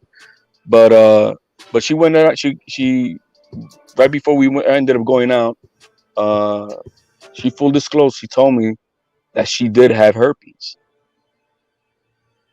and she told me the story how she got it, and it was a very unfortunate situation, how she got it. But she was very honest. It was very, it was heartbreaking to hear because she was just being honest with me, and she knows because I have a son, and she respected me because of that. And so her honesty, man, made me research more about this shit. I'm like, okay, let me find out more about this, because for all I know, once you get it, it's a done deal, and that's all you much know about it. So I ended up researching and whatnot, and literally looked into the pros and cons of this shit. He's saying he fucked anyway. Nah, man, nah. I have a son, and my first and foremost thing is I have a son that I raised. Won't gonna fuck her? No, well, I was wants to be in his son's life. She was a good candidate woman. She was not a smash and that's it type of woman. She was a woman that had all the qualities, I think, for that to be a good wifey. So I was looking it down that route. But hey, she told me that. I know it's a funny topic, but it's not for me. It ain't funny. It's not because I'm telling you, man, this woman bared her soul to me with this shit. I'm sorry, man. Go no, ahead. it's not all good. But so I appreciated her honesty, and that was so I'm sorry, I don't know how many people would have been, and she was honest, she was right, and so yeah, I took some time. We didn't go on the date. It was a few weeks still, and and so she gave me the power of choice. And I did not, and I told her why. For the main reasons is, I have a small son. I kiss, I hold, he's my boy, it's my little baby son, and I'm not gonna try to risk that type of situation because of my horniness, let's say, or anything like that on my son. And so she gave me the power of choice, and I appreciated it, and hey, man, I wish her good on her way, and that was that. But I think that yeah, me finding out later would have been fucked up. You know what I mean? And because of that, she gave me the choice, and I So, respected you everything, feel and I like let it be. All right, let's keep that moving, man. Let's not so ask you him no feel like if questions she about wouldn't have that. disclosed that? Oh, Okay, please, okay, no problem, no I problem. didn't want to keep stay on that sad shit, man. If I wouldn't have known about it, and You ain't, yeah, everything you ain't looked gotta good that night. yell. You ain't gotta yell, my brother. Please. Oh, you know, yeah, We still in the same distance that we were before. Nobody got further away from you. Nobody went down the block around the corner. You like, hold up before you go. Hey, if I my nigga, we still right here. yo, man, that's that Puerto Rican in me, Yo, man. I love you, bro. It's all love. Thank you so much for your time and energy. And I appreciate you being a good sport. Go ahead. What you were gonna ask King Asia Man? I was just saying. So if he in his assessment, feel like she didn't disclose that, he Oh, felt King like Asia Mab. he would have felt Ooh. like she would have been lying. Absolutely, she wouldn't tell me. That would have been like that's something you don't hide about, man. No, But let's be clear. Did she have to tell you that so early in dating? Y'all wasn't about to have sex, right? No, he said yeah, the way man. they were having that conversation. Dude, that guy, it would have gone down that route. So let me ask you this. No jokes aside, this is some real shit, all right? Yeah. When she told you, was she telling you like, I'm letting you know, like, I'm still gonna give you this pussy, my nigga, like, just wear the condom or don't eat the pussy? No, she wasn't like or she that saying, I either. can't say you did because of this bump right here. Like, how did that go? Like, for her to have to tell you? She was a good person, man. She's a good person. She just told me straight up. She was straight up. She's a I good thought she was person, trying man. to, because some girls be like, you're not used to have a piercing and that bump. No, it wasn't like that, man. It wasn't It's nothing cold like sore. that. It's nothing here. No, it Hey, wasn't. yo, It wasn't every nothing like time I that. perform, I close my shows by telling people to tip their bartenders and remember, if he or she says those are hair bumps, they're lying. I agree with that, but that wasn't the case as what she was going through Hair at the bumps are a moment real thing. of having one of those episodes where she was she had it under control. She told me all about her medications and all that stuff, and I appreciated the information she shared with me. And then like I said, I did my own. And I knew it was that's not something I'm willing to risk for myself or my I ain't mad son. at you. I ain't You mad know at what you. I mean? Let's keep it moving. Yeah. Cause that was definitely a deal breaker, obviously. Yeah. No doubt. And not only a red flag, it was some red bumps. Red bumps. I'm sorry, I couldn't resist. It was right, but it was right by the rim, man. I had to just dump that one in. I'm sorry. Let's keep it moving around. I don't think everybody got a chance to speak on this topic. Sir Senior, explain to me, like, because some things you don't have to tell people right away. Do you have to tell people if you've been married before, first date, if they don't ask? Do you have to tell them your financial status? Like, yo, I got bad credit. Do I got to tell you that right away? Well, Or for me, by the time we go on the first date, I'm gonna know most of that. Speak up a little bit. Okay, is that better? Bring people down to somebody else is talking. 3. Troy, we can't hear you, bro. Bow asked somebody bring down somebody down to X-ray 3. Oh, that's I'm sorry, Troy. Sorry, Troy. That was Big Dog Willie. He up there, X-ray 3. Go ahead, Sir Senior, please. Yeah, by that time we go on the first date. Most of the time, I already done asked a whole bunch of questions. Like, that's how I am. Like, I mean, I want to know a whole bunch of stuff. So when I'm talking to you, I'm gonna find out a bunch of stuff you probably didn't even notice that you told me anyway. That's just how I am with conversation. So yeah, I need to know if you've been married before, because I'm not smashing nobody else's wife. I've been there, done that. You know, it was on. I didn't know, but I'm not gonna do it on purpose, especially not no more. So yeah, that part. Damn, Big Dog. Yeah, Big Dog Willie said, I dated a woman with herpes. She almost became my wife. Let's stop at that first sentence. Then he says, as a healthcare worker and looking at people's charts, you won't believe what they have. Okay, so I want to know, at what point did you find out? Like, how did you work through that? Like, relationship wise, that's a super. Yo, it's manageable. Look, man, you dumped the bitch on the first day. You didn't even know what the pussy hit like. So stop. I'm talking about this man almost married a woman. So you ain't got no dog in this fight. You was like, yo, my son, yo, I'm sorry. I can't have my dick looking like the basketball with a lot of grip. Dick Cole looking like a Spalding ball get thrown in the trash by accident, like Brenda's baby. Hit me. Hey, look, that's what they call a recall joke from Monday's show. But look, let's keep it moving around. Look, it's a live show. I appreciate everybody's time and energy. Thanks for pulling up. Look, man, we winding down, man. We're on the last curve of the show. I said I'm gonna try to end this no later than 2:30, man, so Kyle can make way. But I do want to leave an opportunity for everybody just to have open conversation and open dialogue about this and everything else we talked about without saying, okay, stick to the topic. You know what I'm saying? But these were the topics that we had on the docket. But I don't think we got everybody's take on this. If so, let me know. Did everybody tell me whether they thought disclosure or omission is the same as lying? Did everybody get a piece of that? No, I didn't respond, but I mean it's pretty much yeah. Just like with the in the story, I said, yeah, I feel disclosure is not lying, but it's so similar, it's so synonymous, it might as well be. Because like if a person doesn't reveal their true sexual origin or identity to you, then they're lying to you. I was born this way. That's what they're gonna say. They was born that way. And that's a lie. Let me take myself off screen. These are the thoughts of King HMF. Go ahead. Okay, it's still a lie. I mean, look, you said it better. If you can lie to yourself, that's cool. That's crazy, right? But you throwing it to me, that's a lie. I did say that. Hey, fam, this me talking. Yeah, man. This us, man. This us talking. I'm not trying to change no one mind of it. We all adults up here.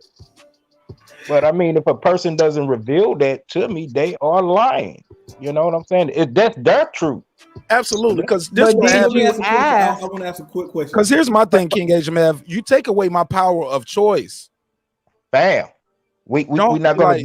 Yeah, that's crazy, yo. But that I don't get to choose. Now people are like, well, you chose to fuck her. Yeah, I chose to fuck her.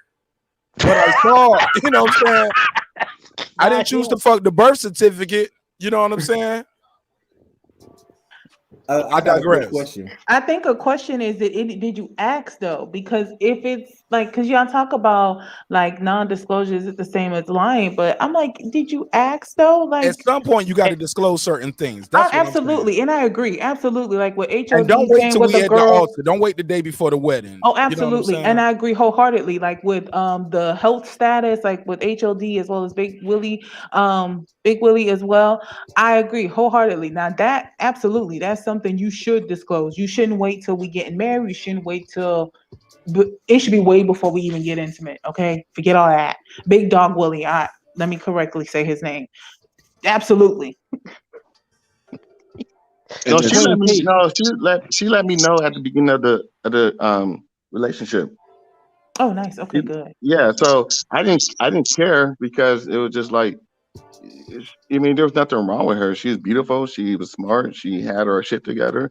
And one unfortunate accident, you shouldn't write people off because you don't know how many people that you feel is important or you think is all great, or even your own family members who have this thing going on with them, and it's not their fault. You want to be like, oh, you won't tell her husband, oh, don't date my sister because she has this. That's true. Wow. Yeah, because like somebody mentioned the cheating part. Hold on. No, y'all. You got something? He's talking about herpes. Say that again. No, it's not me. It's Rico. Oh yeah, I thought that we both sent for okay, cancel it. Okay. He's at work, Hello? y'all. Yeah. So listen, man. I gotta build on this, y'all. Y'all gotta let me talk to Big Dog Willie right here. Now, Big Dog Willie. Now, when you met the young lady, right? When you see her, you just see a beautiful young lady, correct? I seen her. Yeah, I seen her. All I mean, right. I seen her. Did you meet her online or you met her in person? I met her in person. I don't do that online shit. That's just what are you doing online right now, nigga? What you mean? I'm talking to you niggas online. I ain't dating you online. Correct. Damn sure ain't dating me, my nigga. Maybe Queen P though. But look, let me say this, my G, respectfully. So, at what point in the relationship did she disclose this? First date, second date? How long had y'all been talking? Was it right before when does somebody disclose that? It Because was I'm like gonna keep it a buck. You the it first was person our I ever third. met that has ever admitted that and won't say nothing. You know what I'm saying? So I It was our appreciate your third. honesty. It was our third date, and we were about to have sex, and she told me, and me knowing that how that works and how STDs, how they, especially something like herpes, where you can take a medication to suppress it, and most likely when there's an outbreak, more times than not, somebody who experienced and have it, they'll know when they have an outbreak. And as long as they're honest with you and it all clears up, then you can continue to sleep with this woman. I know there's always a risk, but I care enough about her that she'll be honest with me. And if I got it and I still love and care about her, then that's something I had to deal with.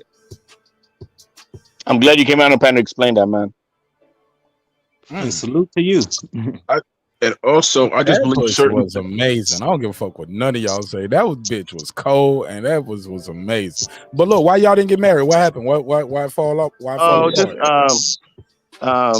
she moved away, and we had differences and career paths. Like she wasn't from this country, and she moved back to her country, and she was like, "Well, you can come here," and I was like, "Man, I'm not leaving."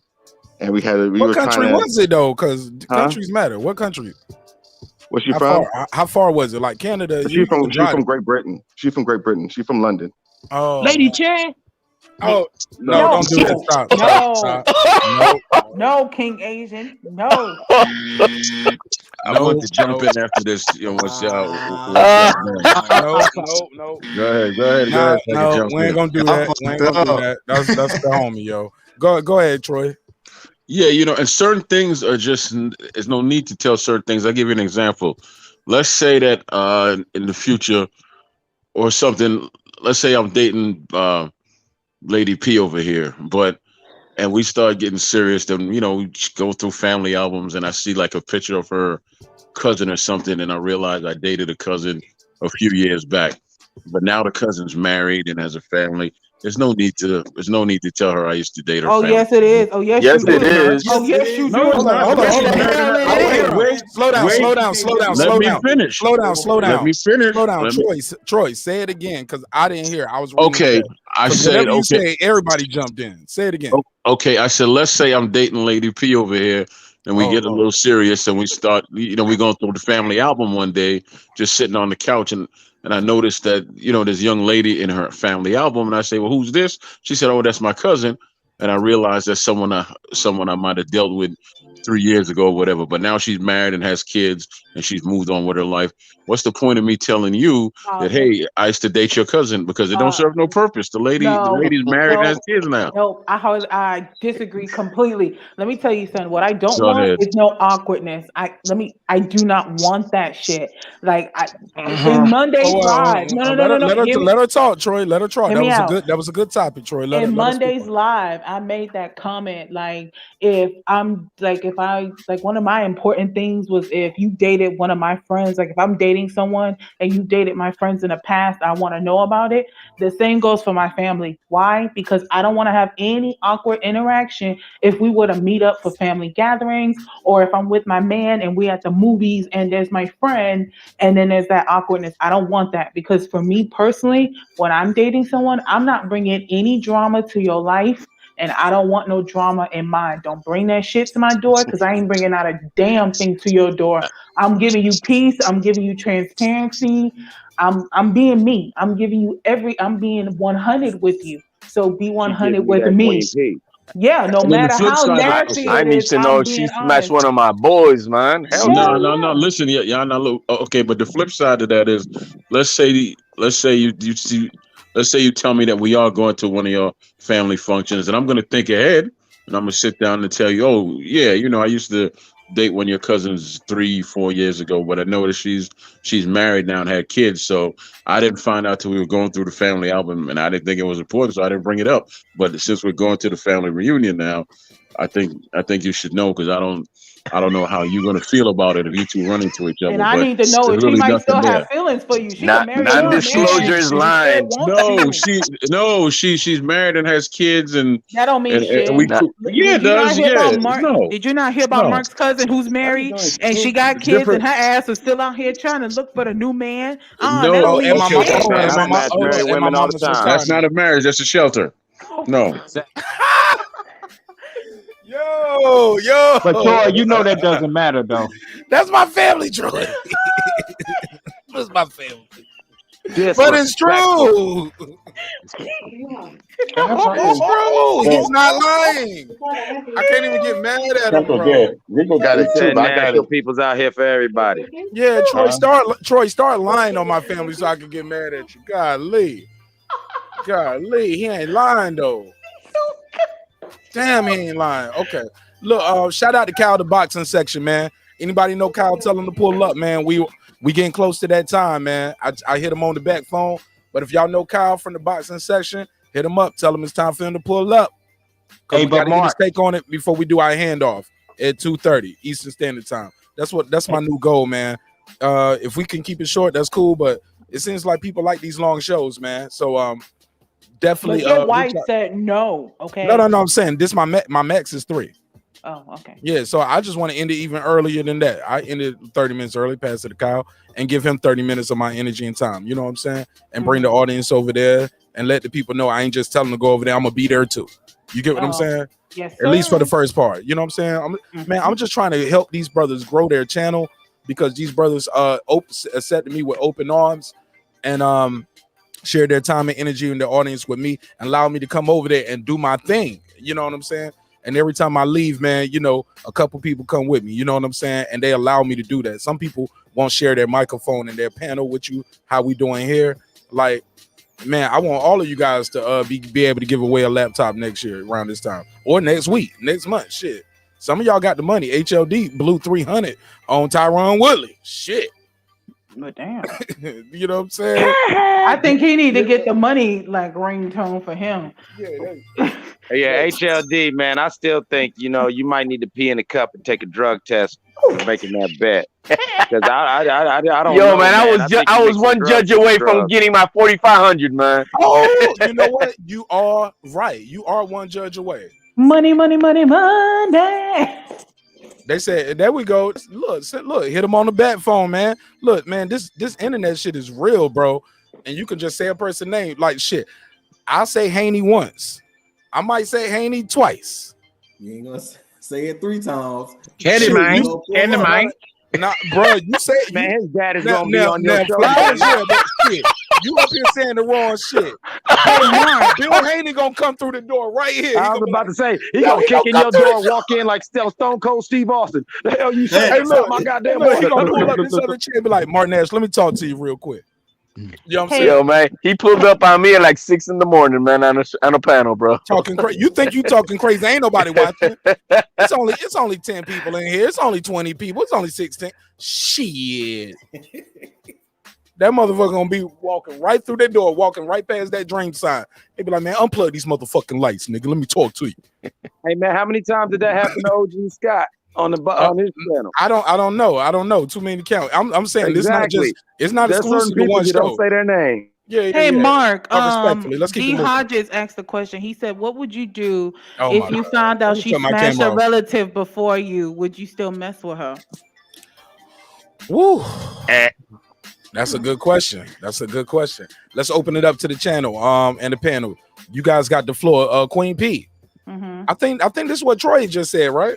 Correct. Yeah, he said it wouldn't matter because she's married and and she got he kids. talking about after they're married. And No, you find out after? I don't know. It just says, "What would you do if you find out she No, I'm talking smashed about your what relative?" Troy said because this sounds similar to what Troy said.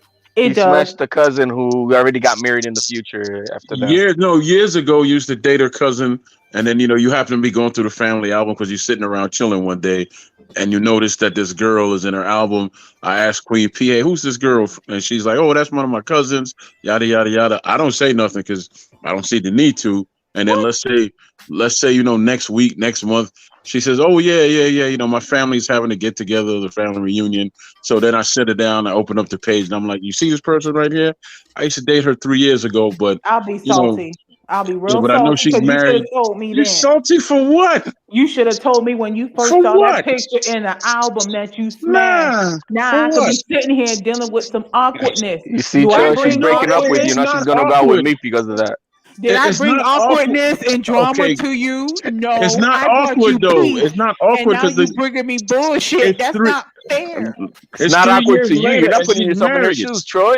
It's 3 years later. I don't wear high heels. It's 3 years later, and she's married. It doesn't matter, man. Yes, it does Yeah. matter. It Not to me. It matters. doesn't. Yeah, How to does it you, matter? it don't matter. To me, it matters. I don't want no awkwardness. And how How? do I know? Even if she married and she got kids, she might still have feelings for you. That Listen don't to the mean way shit. I'm That don't speaking. stop feelings But it doesn't matter. Listen to the way I'm to speaking. You watch you. that person. You watch their body language. Watch how they speak, and that gives you all the answers you need right there. It If he still was, matters. No, I don't give a damn if it was 10 years it wouldn't ago. matter to I me. want to know. Okay, If well I let me. smashed one of your relatives, I would tell you. I don't give a What? damn if I Okay, smashed him Everybody in my 20 family years fine, ago. so you not at probably the same have. time. Not at the same time. Stop. You can't say she No, probably have. Don't say that, Troy. no. We I seen would. and we I don't seen. even care how fine they are. The Cause that point I'm mean making. everybody in your family except for you. No. So we seen you, nigga. Damn. No. What I'm Oh, trying this to. is fine. Oh, this is Oh fine. my god. It's fine. What This I'm nigga trying to said say it. is this. Somebody The point get Jazz from Drew Hill off the camera, please. Look at that milk dud. Man. You What I'm looking trying to sexy on this say shit. is. Look at him. Look at him. Look at him. Let me get Troy. God damn. Troy, go ahead. There you go, What Troy. I'm trying to say Go is ahead, Troy. if Hold on. it Give him a was shine. me, Shoot your I shot. would do the same. I would tell you. That's what I'm telling you. If I had a relationship with one of your relatives, or one Troy of your smooth. friends before you, I would tell you because I don't want no awkwardness. If we meet up, I don't want that. I don't want those problems. I want to be transparent. Period. Okay, well, let me say this, Queen P. I don't know if you heard this story, but I told this story before on the show. I went to a party one time at my wife's friend's house. You know, well, I don't know if there was a house, but regardless, my wife's friend threw a party. At some point during the party, I saw a chick that I had relations with. I didn't know she was related to my wife's friend. She was dating one of the dudes there. I don't know why she's at this this supposed to be like close family and friend co-worker type. Like, oh, it wasn't even really co-workers there. Like, it was just like it was a tight-knit crowd, but it was packed though. So I'm like, okay, maybe she can't. I don't know if she was related to my wife's friend's side of the family or the dude she was dating. All I know is I saw her. She didn't see me. And all I could say to myself was, I'm getting the hell up out of here. Fuck you, nigga. I was gone. I was gone. I left my girl and everything. She want my wife. Nigga, I did. Nigga, I left my girlfriend at the time. She's my wife now. I still don't know how she's related to none of them. See, I'm just glad I ain't seen that at no family functions. Maybe she was just a friend. Nah, look, now, casually, I don't say the girl name around such, like without saying why I'm saying it. I'm like, trying to do my own. Hey, look, I'm still trying to do my own research. It's about 7 years later, man. I'm still trying to figure this shit out. But I ain't tell. And I left her ass. I just left her at the party. It was like, what happened? I was like, my alarm went off at the house. I had to go home. I'm about to say, like, She was like, you got a house. She was like, I got you a story once y'all done. But go Can ahead. you imagine? She's like, where are you? Look, go ahead and get your story off. That's how a nigga cut off his. Yay! Look, when y'all done. Right. Go ahead, Okay. Troy, go ahead. Okay. Now, Mark. Okay. Now, I'm pretty sure I can tell this story because it's not a disrespectful Mark, you're story. supposed to hit the story time. Yeah. Yep. No, I'm go ahead. done. I'm done. It's retired, man. Okay. I'm gonna Okay. wrap it Cool. up for Troy. Go ahead. Okay. His Cool. story gonna be Cool. long-winded. No, it's not. It's gonna be short. All right. Okay, because I introduced you to someone, and I said, okay, Mark, and maybe she'll make a good sponsor, right? Yes or no? Wrap it up already, nigga. You getting too Right. Okay. Uh-oh. I'll tell you how we met. Let me tell you how I met that young lady back years ago when I was 17, about 16, 17. 17. She used to date. She was my friend's cousin. You better be careful. She might be watching. She Yeah. But she's cool. She's cool. I'm not. It's nothing disrespectful. She was my friend's cousin, and she was dating a friend of ours. Right? They broke up, and then she started dating me. That's how we met. It was no awkwardness whatsoever. Hold up. Troy Graham. Yeah. So you went, you smashed your cousin's ex girl? No. Right. You're not listening. You're not listening. She was my friend's cousin. She's not my cousin's or anything like that. She's my friend's cousin. And then she was too late for it. And then she was dating a friend. Then she was dating a friend of ours that was in the group with us or click with us, whatever you want to call it. They broke up, and then I met her at a party, not knowing. Regardless, she dated one of your friends. However you want. Right. She dated somebody you knew before you. So you met her through somebody else, basically. Right. But I didn't know know her. You didn't know her independently. You don't think that's a homie code violation? No, I didn't know they dated till after the fact, man. I didn't know that they dated till after we started dating. It didn't bother me at all. It don't bother me now. So yeah, it don't, so you didn't know her through them?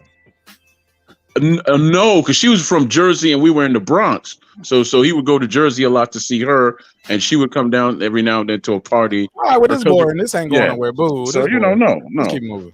Let's spice it up a little bit. I'm fucking with you. Hey, look, let's spice it up. Yeah, that's has right, anybody ever dated someone that they met from somebody else? Because I ain't gonna lie, I dated some chicks before, and I had dudes that was low key saying and doing shit around chicks that I was like, my nigga, it sounds like you, like, nigga, the way you talking right now, like the way your mannerism, like, my nigga, that's how you are when you trying to holler at bitches. This my bitch, nigga. Excuse my French, but I'm in France. You know what I'm saying? Like my bitch. Yo, yeah, like nigga, like what you like? You low key trying, or you like, yo, man, like you trying to be all brother love and shit. You trying to be poet. You trying to be pocking poetic justice. And I know you Chicago. You trying to fuck on my bitch. You know what I'm saying? Like, so that's weak, man. I hate that shit. Yeah, it's almost like you couldn't pull the bitch on your own, but then you're around her and you like the ice has already been broken by me. Yeah. Y'all know what I'm talking about? Hold on. I know exactly what you're talking about. Go ahead. Let's get into it. No, I know exactly what you're talking about. I live a crazy lifestyle. I spoke on it in the panel, so I'll just address your thing. Sometimes now this one is spicy, Mark. Okay, some real shit, yo. I seen homies like they don't shoot the shot like direct, like yo, fuck that nigga Nash, yo. I'm a real baller or some shit like that. Yeah, I call like that. Vulture. But they do little subtle shit like, yo, yeah, I'm about to go to the I store. call them niggas scavengers. They be like, hold up, let me say this, bro. He don't never do this. But now today in the studio, he gonna be like, I'm about to go to the store. Anybody want anything, everything on me type nigga. Like, oh, now, you know what I'm saying? Like, but go ahead. I just had to get that off because somebody know who I'm talking to. Go ahead, though. Yeah, I call them niggas scavengers, vultures, and jackals. I had a couple cats because of how I live. I live a crazy lifestyle, and I like the company of women. So when I'm chilling, there'll be a lot of women around. So I have a lot of dudes, well, like you said, in the studio or whatever, when we're doing music together, you one of my producers. You are not the type of dude, you don't have it in you to just pull Fix this. that mic, man. Stay right there. You don't have it in you to just pull this chick if you met her on the street or whatever. But because she's around me and because you're cool, all of a sudden now me and her. I just said that. Yeah, the ice breaking shit. Yeah. Yeah, exactly. Now all of a sudden now you want to try to chime in on our conversations and all that whole shit. And everything. So how do you deal with it? That's my thing. Like how I deal with it. I told you before, Mark. We use niggas to screen bitches and bitches to screen niggas because what most cats don't get is a lot of my girls, like we have a different understanding to where you gonna look goofy when you keep trying to do that shit because they'll say something and then eventually you keep doing it. They'll just put you on blast.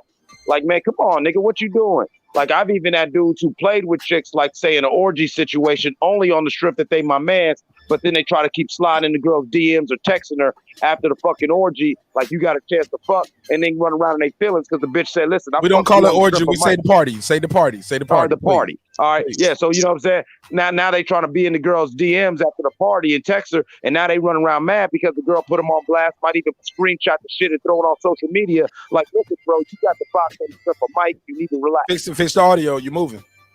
I said the girl will be like, you got the box on the strength of mic. You need to relax. I don't even know you like that. It wasn't even like that. You tune your horn. We ain't got no verified sources. You got to chill. You gotta chill. This That's nigga Marq Nash big capping right now. How big is your red hat over there you wearing, man? That nigga got the turban back on tonight. God damn. But look, that man, just look, sounds like stop all that Man, you capping, out your man. damn mind. Like, I this ain't never nigga had to toot lie his on my dick bro, not one like, time. this dude toot his own horn before he answered the question and at the end of every statement. Like, God damn, this nigga Mike is the illest nigga in Ohio. that God sounds like some pimp business, man. That's what that sounds Hey, like to me. I know how to solve that damn equation, man. I swear, because that's crazy.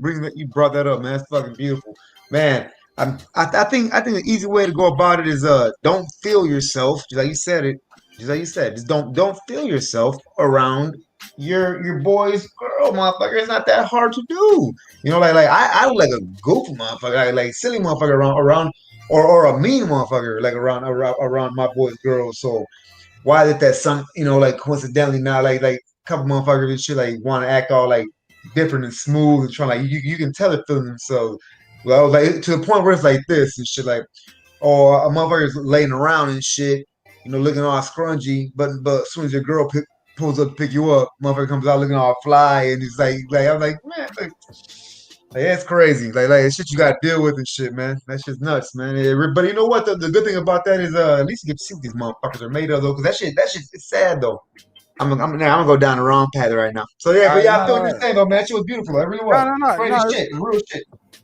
Yeah, look, and look, you ain't gotta force it. When you're done, you're done. Like, you be like, what else can I say? You be like, what else can I say real quick? No, because I was about to, I could have said a lot. You know what I'm saying? No, and you did. Yeah, exactly. Because you did. There's only one way to handle that, though. Nah, go ahead, HLD. Look at. There's only one way to handle. You know the guy's being a jackal, like Homeboy was saying right now. He knows he's being he knows he's being a vulture, and it's not that about insecurity that he's gonna try to pull my girl or anything like that. Is that he's disrespecting me? Hell yeah. And at that point, you're disrespecting me. I'm gonna pull you. Keep going. Keep going. I don't want him to ad lib while you talking. Go ahead. You pull his coat and I check him hard, and if he wants to take it beyond that, we take it beyond that. But I'm gonna let him know what's up. You're not gonna disrespect me. It's not about the girl, and he ain't gonna pull the girl. She's already with me. But it's that you're disrespecting me as a man. You know she's with me. What the hell are you doing trying to slide on my girl? That's a problem. You know what I mean? Especially if he's one of your boys. Especially if he's one of your boys. If it's a guy off the street, hey, whatever, man. The guys are gonna be all. But if it's one of your boys, no, he gonna get checked hard. How you handle it? Hey man, if you got to, like I said, you check him hard. He has a problem with it, and we got to throw hands. I'm gonna bust him in the face, man. Simple as that. It seems like LCD is saying he gonna whoop somebody's ass. No, I want him to say it. Like, it's absolutely. I mean, it's not a conversation. You just punch him in the shit. Do you pull him to the side? If you pull him to the side, look, he's one of your boys, and you're not gonna go on nuts, right? If he's really one of your boys, and you pull him to the side, check on him. What's up with that? What you gonna? If he's gonna combat this shit and try to man, I'm gonna do what I want to do, then I'm gonna do what I'm gonna do. I'm gonna let you know what's up. Okay, that's it. I mean, jackals are jackals, man. Vultures are vultures, and you take care of them like you have to, man. The lion comes in, he snaps the back of the hyena, right? So that's sir, you better not be giving us this tough shit, and then your ass ain't about that. But I'm just messing with you. Who you talking about me? Talking about me, Patricia. It's terrible you audio. got that Puerto Rican bravado going. Now watch. Y'all gotta chill. When everybody jump in like that, it's like terrible. It's terrible. It ain't bravado, man. I know about that Puerto Rican machismo. But just pass it around. Yeah, it's terrible. Everybody keep jumping in like that. We was doing good earlier. I mean, is there another way to handle it? You know what I mean? Yeah. You separate. That's what I did, man. I separated because a couple instances was too much, man. Like more like not only was they feeling themselves, like they were like I happened to be walking up when nobody was even like aware and catching like eyes, looking at looking at your girl like with the eyes that a motherfucker looks at when looking at a piece of meat type of shit. Like, So like certain shit's irredeemable. So all I was trying to say, certain stuff is just like, all right, man, I gotta step away and shit. That's it. You know what I mean? Now, mind you, it's a different story if the girl's playing along with that shit. You know what I'm saying? If she's accepting this shit, you know the vibe that there is. If she's accepting it, then separate it all. You guys go at it. See ya. I don't need to deal with that. You know what I mean? Hey, very good point though. Hell yeah, for sure. Definitely. And then that's yeah, that should cause the problems. You know, it really does, man. That should cause a problem. But my situation, she really wasn't. She, you know, what I'm saying she was the type of girl where it's like would like dance and shit. Would dance, go dance in public. So like anybody can pick up that vibe. Honestly, so it's sad to say. Like even my fucking stepdad, my dad, could pick up the vibe or whatever. Not to get, but yeah. So it's a tricky thing. But yeah. Yeah, but anyways, like Mark was trying to do, my bad. I ain't been taking no time. I've never had that happen in life, like as one of my boys. But like when you go to the club and shit like that, whatever guys come around, and your girl looking fine, that shit's gonna happen. It's whatever. It's water under the bridge. You just keep it going, right? It's not it's not a big deal. I think the main thing to take away, man. I think my personal experience, my boy at the time then and shit. Because honestly, we don't even fuck around like that no more. It's crazy, but like yeah, he was going through some shit though. Like I'm talking about paranoia shit, thinking everybody's trying to like holler at his baby mom, like all kinds of shit. People stealing from him and shit. Like I'm talking about, like. So I think that also played a part, man. Like somebody was saying earlier, the mental shit, the mental issues and things like that. That, cause it was like I seen it, like I literally would fucking tell this dude about like stop thinking about crazy conspiracies and shit. I'm like, man, that don't make no sense, motherfucker. Like blah blah. So so I think it really is. That's another thing too. We do got to, but it's still no excuse to me. I don't give a fuck. That's still no excuse, man. I don't care what you're going through, man. Like resist that shit, because everybody got mental issues. If you look at the DSM and shit, everybody that's walking around this bitch has some type of trait for all that shit. Bipolar, split personality, dissociative disorder, all that bullshit. I read all that bullshit, dog. You know what I'm saying? Like, So you let this shit ride, Mark. My homeboy's girl she left one night and shit, was gone for 3 days, and then went to a insane asylum. Well, not an insane asylum, but she checked herself in, before she came home and shit. Now I got to go babysit his kids while he goes, and I had to let him borrow my car to go pick up his fucking crazy bitch. You know what I'm saying? What the hell are you singing, King Asian man? You saying, man, this is all crazy. He saying you look like dude from Color Me Bad. You better stop. Oh man. No, because I hear Buddy's story and then I hear King Asian man singing. I'm like, what the hell? And then you got Buddy's crazy ass story, and then King Asian man singing. I'm like, what the hell is he singing? I want to sex you guys, up. see, you probably came to make Queen P. A lot of the guys on this panel, I'm not speaking of. It's a been there, done that thing. Now it's interesting how he handled his. That's his own thing. But I mean, been there, done that. We all done had fine females in our own eyes that was fine, and had other guys want to approach him, and we deal with it accordingly. Yeah. Man, that's the big. only thing I had was that a guy tried to approach me, and I was dating someone, and I let them know, no, I'm not. I have a boyfriend. But the guy that I was with, he saw it, and he was one of those people. He likes when he sees dudes try to talk to me, because in his mind, he's like, I'm his. So I don't know, he likes that shit. But Patricia, I told you I wasn't jealous. I'm not jealous. That's okay. You have a boyfriend. This was an ex, sir. This was an ex. An ex that I dated. Like, he's the type of dude that if I'm with him and let's say HLD tried to shoot his shot, he would like that shit, because in his mind, he's like, I'm his, so you're not going to get hurt anyway. I ain't gonna lie. I'm the type of petty ass dude that when I go out, when I'm going out with a female, I'll dress her up, get her looking good, get her feeling good. And sometimes I like walk a little bit behind her, you know what I'm saying? And just be laughing as cats are staring and shooting their shot. And everything. I'm you weird sound like that. I might even do something. Yeah, I might even do something like I'll send her to the bar by herself, knowing that Cats is watching, and then come a little bit later and knowing that Cats is watching. I'll never break eye contact with the thirsty nigga watching, and I walk up to her, grab her ass, and start kissing her real deeply. Mike, nobody believe you in these stories. Everybody leave every time you start telling one of them stories. I don't give a fuck. It's the truth. That's the not truth. like my ex. Mike, look. Mike, did you talk to my ex? Because you sound just like him when you. Damn it, he does that crap. I told you, Mike don't just talk. Did you participate? Did you participate, Queen P?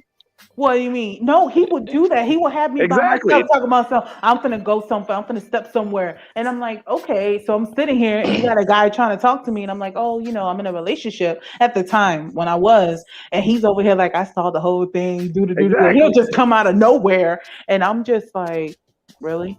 Like exactly. I've done that. I've done that a lot. That actually is something that I enjoy doing sometimes. oh I get god, a Start kick out of calling it. you Me I Too do. It's Mike. fucked I'm gonna up. start calling you Me Too Mike, bro. I no. promise, dude. What is the This is word for that? or Is that bully or hold on, something? hold on. I'm gonna tell you the word for it. The word is Bohagan. I'm a pimp, I'm a gangster, all the above, and I'm worldwide, baby girl. Show me some love. That is Mike. That is that guy Eclipse. This nigga got a I always this nigga wondered that. resume is impeccable. I was like, why is he doing that? And I realized later on, I was like, he likes that shit. I'm like, oh. Man, you want me to wake my baby mama up? You think I'm lying? No, but you know what? That's why it's important Please, to know the dog. other Please. person's, Not only people on fetish the too as panel, well. please. You should talk about your fetishes too, because that sounds like that was a fetish, Queen P. I guess he liked it. I mean, I'm like, You're right, what? Troy. I guess if whatever. Now He the liked thing it. is, did you like it? I didn't care. Like if I'm with someone, I'm like, I have a man, so I'm not talking to that person. Really, Mark? Let me Really? tell you, I'll I take care see. of all the business with you, baby. Yeah, you Look said you here. got a man, but I see And you Mark, sitting here all alone. I said and All asked you alone. guys, like if Okay. I'm dating someone and someone tries to talk I to me, I I don't have see a a man. man. I don't see a That's man okay, baby. If you around got a here. man, I'm not jealous. Why don't you Oh just my slide your god. number in my phone? Because I don't see nobody here. I just see you. Okay, Mark, What is Mark, you that? can hit the super Q now. Oh, this is so funny. Oh Mark, if god. you play that song, oh shit. What's Hey, my name? Troy. First name yours, last name all. That's right, all yours. That's right, baby. Because Full I don't see no disclosure, baby. man. No lies. Full That's right. disclosure. No lies. Hey yo, this show don't supposed to be this fun, but it still is, man. Good night, man. Yo, y'all give me your final thoughts on everything, man. Go ahead, rolling with I the shouldn't have punches. said nothing, but I did. Nah, that was good. That was good right there. We needed that. Rolling with the punches. Give me your final thoughts on everything, man. First, you got the floor first. Go ahead, bro. I know bro. It's you, yeah. Rolling with the punches. He called me. Are you on mute, sir? Unmute Yeah, he yourself. on mute. Yeah, he on mute. You know he on mute. Unmute yourself, man. There you go. Go ahead, bro. You got the. All right. We'll come back to him. Damn, we missed him. Hey, look, motherfucker been talking all night. I said, hey, you got the floor. He was like, crickets. Where you at? Rolling with the punches. What up, though? What up, though? There you go. That motherfucker said, I gotta get a beer for my final thoughts. Oh, no. All right, yeah. Final thoughts. Cool. Appreciate it. Yeah, you the first one. I gave you the floor Yeah. first. You didn't Appreciate expect you, that, man. did you? No, not yet. Right. I appreciate it. Okay. The omissions. I think the omissions. If it's something when it comes to like if it's something that's gonna like affect you, man, you should probably say something. If it's gonna affect you, like if like your potential partner has like fucking trust issues or something. Then it's like, oh man, all right. Like I don't know the context. Like you said earlier, Mark, the context, man. A lot of the context. If I feel like if somebody's at a dinner talking about something that's really really close to your, like a paranoia fear or something, then you should probably fucking talk about it. So but other than that is like not don't bring up anything that's not within the context that might ruin the chances of the relationship going anywhere. So that's what I felt about the omissions though. And that's pretty much it, though, man. I appreciate being on here for real. Honestly, this was very fucking fun, funny. Everything was great, man. All that shit was really good. A plus plus. You know what I mean? Hey, well, look, I'm glad you was able to grade me today, teacher. I appreciate it. I appreciate you, man. Honestly, thank you. For sure. I wouldn't have it any other way. Look, you my neighbor, man. Shit, welcome back to the neighborhood. Don't be a stranger, bro. You know what I'm saying? Look. Now you got to do the hardest part right now. You got to mute your mic. All right. Respectfully, of course. He's trying to take a drink, sir. Yeah. He like to show off whatever he's showing, whatever he's sipping on. Let us know what he, you know what I'm saying? Like they pay us for that. Little do you know, like that'll fuck up my monetization worse than the cursing. They'd be like, look, he's promoting models.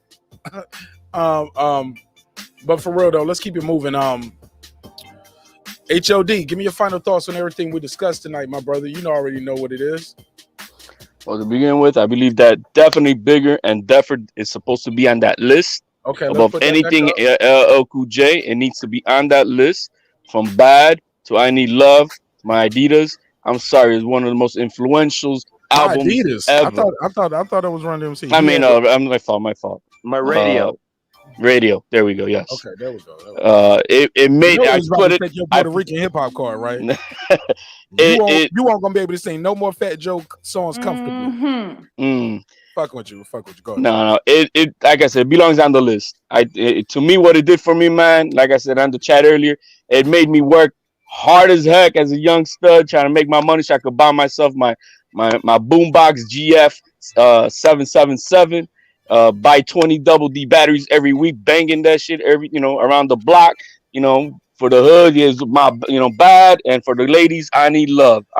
There was not at that time. I don't think there was no other album more influential to everybody who's coming into the hip hop game.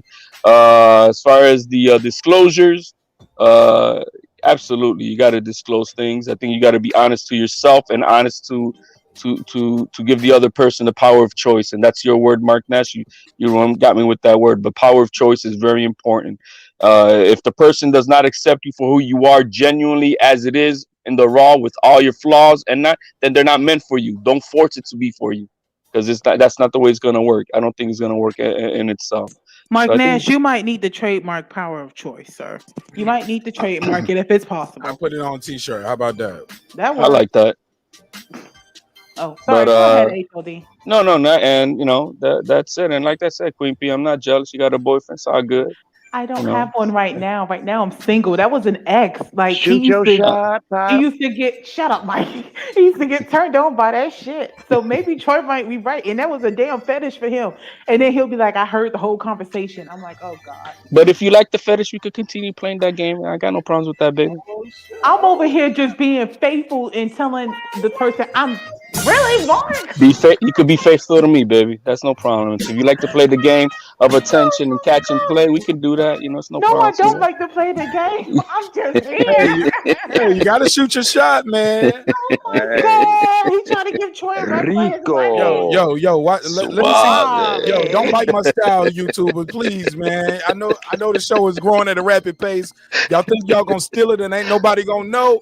They call me and they email me all the time. They be like, "Yo, they stealing your drop right here. Yo, they stole your topic here." That's why I put my logo a lot of times in my thumbnails. People even stealing my thumbnails sometimes. Yeah, So they'll even crop out the picture. Yeah, man. Even with this right here, yeah, that's why it's right there in the middle. Yeah, you'll see it Some out people there. will try to crop your crap out, even in the middle, And put their shit on it. Yep. I'm like, hey, wait a minute. But They will do you. They will do that. They be like, I'm gonna teach this little nigga about the business. I get it.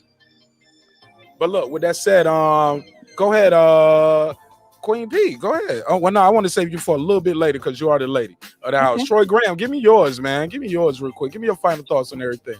Well, the first I say go the album and stuff. Just speaking on rap album for me, and I think it was just speaking for me. It has to be Paid in Full with Rakim and Eric B. Yeah, because that basically ushered in a new era of rap right there, and it's still selling, and they still around some 30 plus years later, right? I'd be almost 40 now. Yeah. Yeah. So yeah, because that came out when I was 15 or something. Yeah, So yeah. Close to 40. So that, and then back to relationships. I think like some things, like I was saying about if you happen to find out that you dated someone's friend or family member while you dating them, it's really not important unless Yes, it is. Yes, it is. Hey, listen, Queen P. listen, listen. Now you that. can't cut me off. Now you can't cut me off. You gotta let me finish, okay? Yes, sir. Nah, Queen P, fuck it, cut him off. No. I disagree with him, but hey, he doesn't see it that way. Go ahead, sir. I'm about to start singing. I'm about to start singing. Come and talk to me if you keep cutting me off. Now, okay? Oh shit! Now. Oh shit! Shoot your shot, Troy. Shoot your shot. No, Mark. No. Oh my God, Mark, you gonna really put on this damn song? Right. You don't have to interrupt me to get my attention. You've had my attention since I beamed in here. You're the reason why. Mark is my brother, but I really came in for you, Patricia. That's right. Breaking beats, at least in my case, it'd be breaking backs. Starting with yours. Oh my. Oh my. Here we go, boy. Oh shit! Oh shit! Here we go. Oh shit! Crack. Oh You have to break shit! my back though. I There you would go, like to be Troy. able to Man, walk, you know. Yeah. yo, HLD can't match that shit right there. That was crazy. Yeah, he Okay. might have to start speaking Spanish or something, man. Because that was He- some. he- Yeah, he Yeah, yo, he might you talk know, about Troy's been lingual. practicing for like a month with that one, man. He said he been working on that one for a month, man. Oh, Heck okay. yeah. Nah, that just popped in my head a second ago. But anyway, My right, back, I kind of need to work, you know. I don't want it broken. Bed Damn. rest, baby. Oh that's God, right. clearly. Better use That's that right. You know. FMLA. Use that FMLA. I'm That's gonna what have to. Aflac for. Yeah, clearly. That's right. You know, I break backs, but I don't break promises, baby. That's right. That's right. Oh Now, no, what did you y'all? gonna have Now, my what did car y'all on a damn disagree phone. about? I even forgot. Oh, Look, she yeah, that was the all fact that giggling. I She said. forgot what we was even arguing about. Oh, What was I that? disagree. Oh no.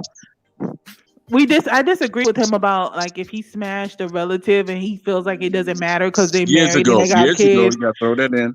Okay, he smashed a relative years ago and they got married and they have kids. Who's I hear echo. Is it just me? Yeah, Troy, mute your mic real quick while she talking. Go ahead, say it real quick. Oh, basically the issue was that if he smashed a relative or a friend years ago and now they're married and they have kids, he feels like he shouldn't disclose it to me. Or disclose it, not even just me, but disclose it in general because he doesn't feel it matters. I wholly disagree. I don't give a damn how long ago it was. I want to know because I don't want to be in no awkward situation. I want to know. I don't give a damn how long ago it was because if it was the opposite, I would tell him or any guy I'm with. Okay. Well, that's about it. Okay. Why would I want to know that, though, if it's not important? To you, it's not important, but I still want to be honest and give transparency. That's important. It may not matter to you, but I still want you to know because I never want to put somebody in a position where you find out information from somebody else other than me, or I find out something about you from somebody else other than the person I'm with. I can't stand that. Like, I don't like to be caught by surprise by some random person. I want to know from you first so somebody can come at me on some sideways BS because some people do that shit and I'm not a fan of it whatsoever because I'll be real pissy high. I'll be like, hey, babe, I found out some bullshit from this person. Why the fuck didn't you tell me this shit? Is it true? Like, why didn't you tell me this? I don't like that. Me personally. I want to know. Guess with me, I just give things like a different level. Sunny To me, that's Red, really oh not. God. It's just not important if I know it was years ago, and it isn't like we talking now. I have no plans on cheating. It's years ago, and I didn't. You know, I didn't know that you two had ties until Awkward going through the albums. situation. You know, I don't want to deal with awkward situation. I'm not putting you in no awkward situation. Don't put me in one. I don't like it. Me no likey. it's only awkward if you make it awkward. I mean, if It's awkward if we in have the a tub family together and the reunion. conversation comes up, then it's awkward. But Okay, if we so what just, happens if I be like, hey, I have a family reunion coming up or my family then gathering, then I would tell you because and I'll be then salty because you saw the picture Yeah. previously and you ain't say shit. Why you ain't tell me when you first saw the same? Because I didn't remember her. She was forgettable, baby. She was forgettable then, and she's forgettable when I saw her. And Okay, that photo, Mark, I can don't. work with that. But his ass is talking about I didn't think it was important. Now Well, he wants to tell me at the let reunion. me speak for myself so I can wrap it up. Let me speak for myself. I would just tell you like this. The law matters. First and foremost, I would tell you like this. Shut up, Sir Senior. My shit sounded smooth. I was on my L cool right there. Well, no, I'll still be Patricia, salty, I yes, didn't it tell. was a better smooth. I didn't tell you. I didn't tell you, because we live in the here and now. In the here and now, you're actually what's important to me. This Yeah, person but and I don't want to be I see how am I gonna finish my Barry White Graham talk if you keep cutting me off, woman? How I don't am want I to be gonna finish? awkward. Oh shit, he turned the icon on your ass. Oh shit. I'm giving damn. Yo, this motherfucker went from Barry White to he said, now let me tell you. I don't want He to said, be in let me that tell you awkward something, situation. woman.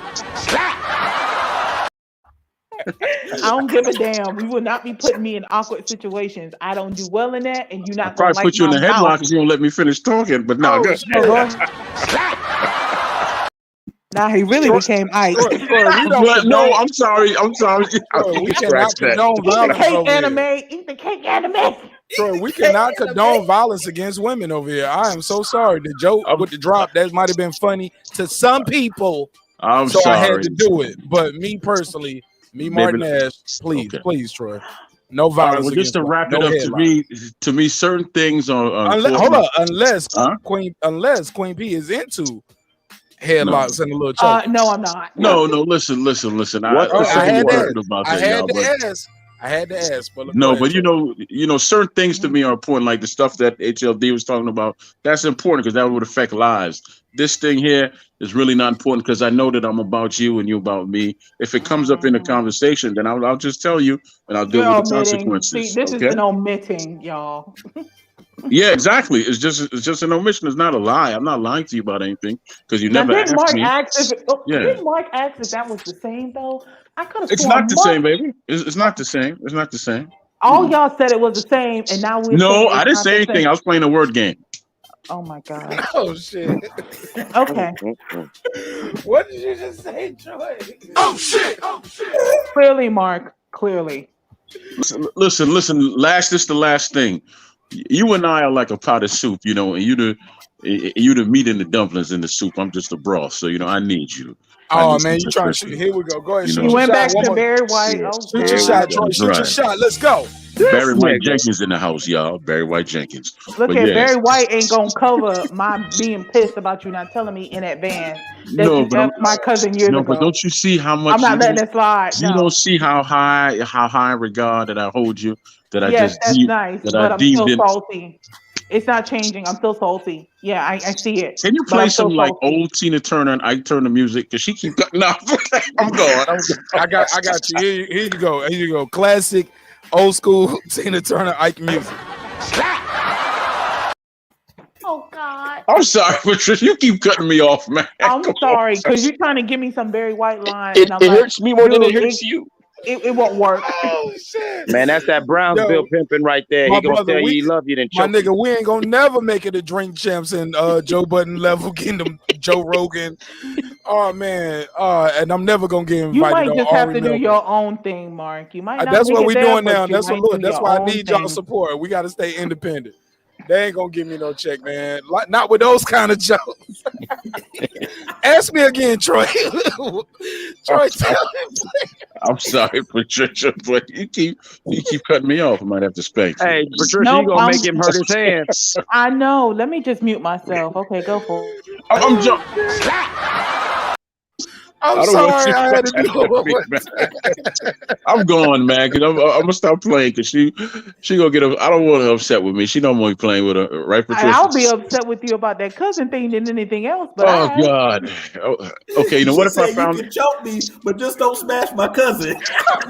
No, just as long as I was leaving her name out during certain Nah. You know, instances. Troy old school. He ain't gonna hit her. He just gonna hold her down and give her an Indian burn. Oh God, no.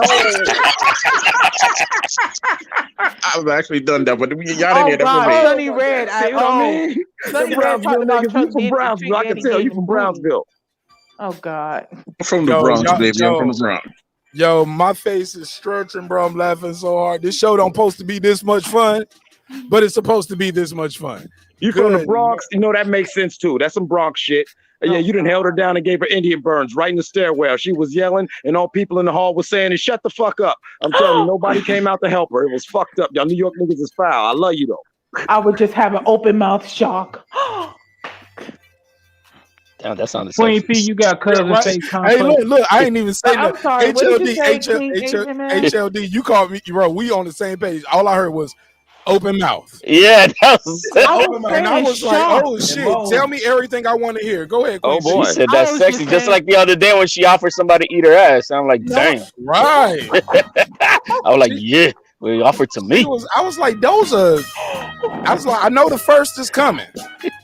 And I was like, damn, she getting that rent money up tonight, man. She's saying all the right I'm shit. not touching that, no sir. Nah, man. You Hey, see, I I'm gonna will, make baby. cats get Don't on their worry, I'll Wembley do it pimping all. like I Queen P gladly said pay she you making rent Tuesday for money some tonight. pussy today. See, Troy won't eat that, but I eat everything. Oh my God, Hey, no! listen All I to can this say, nigga I right was. here.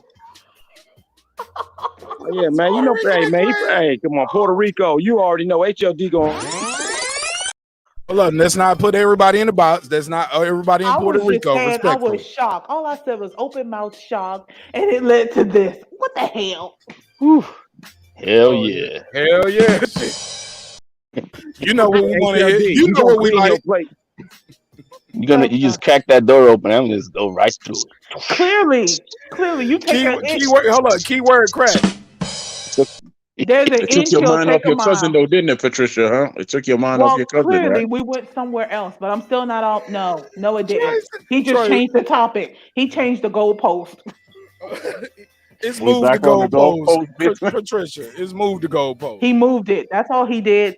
All he did God was bless move him. the goalpost. That's all he did. I said that. I said goalpost. Yeah, I know. My face is straight. You said change the goalpost. You didn't say move the goalpost. Oh, okay. But I did say We're just goalpost. changing. We're just changing Troy's goalpost with mine. See what I'm saying? Oh my God. You sounding creepy now, HLD. You sounding scary and creepy as fuck. You Sunny giving me red. hold on. Wait a minute. Hold I on. told you he cleaned his plate. Nah. Hold on. I gotta talk to this brother. HLD, my brother. Respectfully, brother. You are giving me Law and Order special victim vibes right now. Open and sing, my brother. Like Benson is on the case. Stabler is on the case. Gotta put a case on you, bro. You giving me. He was like, get a hand open with 9. First of all, don't ever mention another man's goalpost, and then talk about switching it out with yours. What are you doing over there? Hey, devil's horn. Man, it's 2021. They just living. Devil's horn. That's all, man. Hey, I ain't mad at him. Hey, look. Yeah, he had them devil horns. Live your life. already. Have fun. Have fun, kids. Have fun, kids. Live your life. Look, that joke right there was too close to me saying it. I was really gonna have to delete this episode if I said that one, but Can we just? Say I'm not what even gonna say that. context- Some people know where I was gonna go with that one, but Can we say what context it was? I still like Everybody Nike. keeps bringing up the fact that comment I made to Buddy. Like y'all keep bringing that shit up. I don't even know what you're talking about with Buddy, and we're done with that. They kept bringing up the booty part. I'm like, I don't know what you're talking about. I don't know what you're talking about. I missed that. Gotta be specific. What are we saying? What are you talking about? Oh, Sonny Rad mentioned that Trick Daddy said, he gets his booty ate. That's what Sonny Rad mentioned in the comments. I don't. That's what. Nobody said that. No, he said in it. What are you talking about? No, you said people were talking about that like a lot. Like nobody on the panel said anything about what Sonny Rad comment was. What are you talking? No. I'm saying he mentioned it. Not that people were talking about it here, but it was. You know what we want you to say. Tell the truth. This is what we want to know. Queen P, do you like them groceries taken out the stove? No, because I don't want you kissing me if you're gonna be doing that. Because I think of the bacteria. No. Sorry, guys. She said no. HLD. Nothing that a little bit of wine to take care of you. Okay. Now Mike is on something. Wait a minute. Mike is on something. Now being bitten. Okay, Mike. Whoa. My brother, did you say nothing a little bit of wine? Relax, just relax. He's gonna get me Be all drunk, right. y'all. Hold on. Now you giving Cosby vibes, my brother. You can't. Oh man, ain't talking about no dropping nothing in the damn thing. Look, but even still nowadays, you can't look. Once you give the person a drink and they do something that they normally wouldn't do, that's called rape, man. Or the R that's word. called giving her the Jello pudding pop.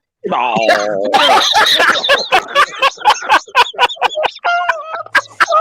I can't, no. I can't even give y'all a drop for that. But HLD, I'm like, you don't mean if that. anything, you don't mean giving her a little wine to get you to let her eat the groceries, right? That ain't how you get to the grocery. Mark, I Hold on, no. I want to know, how does he get to the grocery store? Do you give him wine for HLD? Go ahead. Go ahead, Queen. Mike was more on path, okay? With the comment he wrote in the chat, I'm like, there we go, Mike. Yes, Mike. Oh my God. In the chat, where we got? Sonny Red said, just brush your damn teeth. Keep some mouthwash by the bed, and then you can keep going like. In the chat, when Troy was talking about the thing with the cousin, I said I would tell the truth right then and there, and then I put down real hard, so hard that she forgot about what the fuck we was talking about. No, I was talking about the booty being bitten. No. Oh, you like your booty being bitten? No, she said, look. I won't bite that hard. You ain't never had nobody nibble on your butt cheeks? Like, no. Who, me? Of course. And I like it. Yes. Exactly. I know you do. She I don't know want you but do. I she, can hear it in she, your voice. hold up. She says she like window shopping, but she don't want nobody to get to the grocery, eat the groceries. Yeah. You can window shop, but don't eat the groceries. Yeah. You can shop at the deli, but you can't get nothing. You can't get nothing out the freezer. No sandwich, my nigga. No sandwich. Just shop it around. You know what I'm saying? Now, how respectful. Now, YouTube, who but me? I ain't talking to y'all, the chat in the audience. I'm talking to the people who be trying to get us taken down every week. Oh, Troy got a topic for you, Mark. Oh Lord, Troy, how worse can it be? Fuck it at this point. He said for the next show, if a man does oral on you, do you kiss him after? That should be the topic for women. Like if that. Well, we got one here, Queen P. It's a must. So Absolutely. Queen P, if he's eating me, yes. okay, but not the groceries. No, the hot pockets, yes. Hot pockets, yes. Yeah. Look, guys, listen, guys, we got to get creative when we speak up here. We can't just say the JJ. That's not creative. All right, so go ahead, Queen P. Oh, absolutely. So when he eating that Choco Taco, what do you say? Like when he starts, trying to get to the Tootsie Roll, or the Twizzler. Some would call it the Twizzler. What the hell? When you get to that Twizzler, Like they go for that chocolate starfish. Because I'm sure guys have tried it, right? No. So no guy ever even because if it's he so tried close it, to I would each other. I would stop immediately. So nobody has accidentally. Oh, okay, and then when they're doing it right, if he gets near the ice cream melts. Stopping. The ice cream melts to different parts of the shirt. If he gets there, that means he did it so well that he had my mind blown. But for the most part, I would try to stop it immediately. Okay. If he got that far. But you said it might have happened and you don't even know, is what you said. No, I'm not. I have yet to have that experience. That it was so good that I didn't know. Okay. Hey, DM me your number. We're gonna make this happen. There you go, Mike. Shoot your shot. Oh Shoot your shot, Mike. Let's go. You already have a Harlem of ladies, sir. I think you're. I don't have a Harlem. I have a tribe. It's not a harem. You know Harem. what I'm saying? That's what he These meant. queens- She meant to say. I have a harem. pride. Listen, and just like in Alliance Pride, believe it or not, these queens run me. It's terrible, man. You don't know the stress I deal with. This is stress. You know what I'm saying? You'll be fine. I think you like. I know you I'll could be all rotate. right, but I'm just telling you, it ain't easy. Mike said it looked cool. It looked cool in all the music videos when you see somebody wake up with 3 women in the bed, but it's not, right? Oh man, That's trust me. 3 people waking you up. Go to work, nigga. Go to work. You late for work. But personally, yes, if a man did oral That's on 3 me, different farts in the bed because girls fart in the bed. So yeah, that's a lot going on. If I had my man do oral on me, I would kiss him after. It's my bodily fluids. I don't mind that. Yes, I would. Absolutely, I have done it. What the hell? I wanted to ask a Hold on, I question. think well, you don't even eat the box. Let me get HLD the reply to that. I thought he was selective. HLD, how you feel about? No, Troy said he don't. He said Bodman don't eat no bum. Some He shit claimed like he was said some dope ass selective Jamaican afterwards. shit that I can't He say. said, "Badman don't eat." Badman don't eat on the 2 foot table. What you said? Just jerk chicken and somebody On the beef patty. 2 You feet said- table. Yeah, he said some dope ass Jamaican shit. Say it again, Troy. I said Badman don't eat on the 2 foot table. Yeah, and I made a comment. If you do that, you're not getting your blessing. Okay, no one likes a selfish lover. That's why I got a question for you once Mark is done. All right? Hold on. So is that why you don't go to the grocery store? Because you don't want to go to the grocery store? I'm very selective, like you said. I'm very selective. I don't want to Very go to that grocery selective, yeah. store. Queen I P, don't you shop need to tell me you everywhere. ain't never did that. What? Eat a Listen- man's li- booty? listen to what I'm Absolutely saying. not. You know, can't very- say that, Queen P. We calling this something else. No, listen. You know, everybody Oh, might it's shop the at all back these door? giant shoppers Hold on. and Troy Walmart, but I has only an shop in intellectual certain tape. places. Hold on, go ahead, Only- Troy. Troy got I'm something. very he wanna careful say. where I shop and things like that. I'm Yeah, very he's careful with that. choosy. Yeah, Yes. he's Yeah, selective. but Mark, you said you had something to say because I was going to ask Patricia a question. No, I wanted her to answer the question Mike said, and my question was like, basically, is that the reason why you don't do it, Queen P? Because you don't want it done on you because like I ain't trying to match that favor. Exactly. And I don't Okay, like so it that's anyway. the truth. That's the truth. Fuck you too! That's what But it yeah, is. and 2, I'm not gonna do it. Like I'm not gonna sit here and lie to you. I'm not. Okay, I'm not. And I don't want you to do it anyway. I don't feel comfortable with it. If you try it, I'll stop it. The only way I could see myself not stopping is if you go that well too that I'm just like, well, shit, it's going that great. I ain't eat no ass. No, it's disgusting. No, you think about How it. You you know it's shit out of that disgusting? air. You shit out of it. Duh. And some people don't wipe as well as they think they do. Ew. You be hearing these horror stories, and I'm like, ew. Who be hearing these horror stories? I Ain't never nothing heard wrong with these some stories. extra peanuts. You know what I'm saying? No, there is something wrong with that. That is disgusting. Hey, Queen P, just put some charming on the tongue. No. I don't want to even go there. Nasty, bro. That ain't fudge around that brother Sonny mouth. That Red, ain't I fudge don't care around what his mouth. Trick said. I don't care what Trick said, Sonny. That's good for Trick Daddy. Trick Daddy But said I'm said no. Trick Daddy said he loved the kids. That's what he said. Anything else, I don't know. Yeah, no, okay. You ain't hear what he said today, but I. He said he owned a salad bar. I heard. and he likes his crust. I heard Tank, the famous R&B singer. Yes, he go said on he the liked it Breakfast too. Club. Yes. He be like, "Go ahead." Yeah, I heard that too. Yeah. He was on the Breakfast Club talking about it. Yeah, Marissa he let the young Mendez lady eat. I was like, says things about ASAP Rocky. I'll let you do your own research on that. Marissa Mendez used to be on the Let's Joe not get Budden. into ASAP. did you Oh not my God. remember what Vivica said about 50? She said that about 50. And let's not get said he into let her do Diddy. it. 50 said, 50 he let her do it. and you know He what? let her 50 do it. admitted. He said, "Oh no, she thinks some gay guy let her eat my ass." He copped to it. 50 a real ass nigga. He copped to it. He said, "Oh no, she think I'm gay because I let her." Even Faith Evans said she ate. She ate B's ass. Hey, like what? Yes. Well, Biggie was gay. And Though. look, and right after that, Stevie J was like, "What's up, though? what you got going on this weekend?" Anybody that loves fudge ice cream, that tells you a lot. They got. Oh, but I want to. Didn't work, Troy. Didn't work. No. But I want to ask Patricia something. I think you said maybe you can help me out before all this started. Did you say you've never had a man take you places or whatever after going down, or you never had it that good that you lost your mind or whatever? What was that I never conversation? had it that good that I lost my mind to that he would go to that other area. That's what I'm saying. Okay. It was good. It's And just she didn't know. and I Like, didn't know. That's what I'm saying. Like it may have been good, but it wasn't that damn good that I Okay, well, on the literally first don't half know of him that- going there. But don't it get wet everywhere though when they doing it right? Well, They do, but still, I ain't talking to you, Troy. Don't say, "Well, I ain't talking to you, Troy." I don't know nothing about that.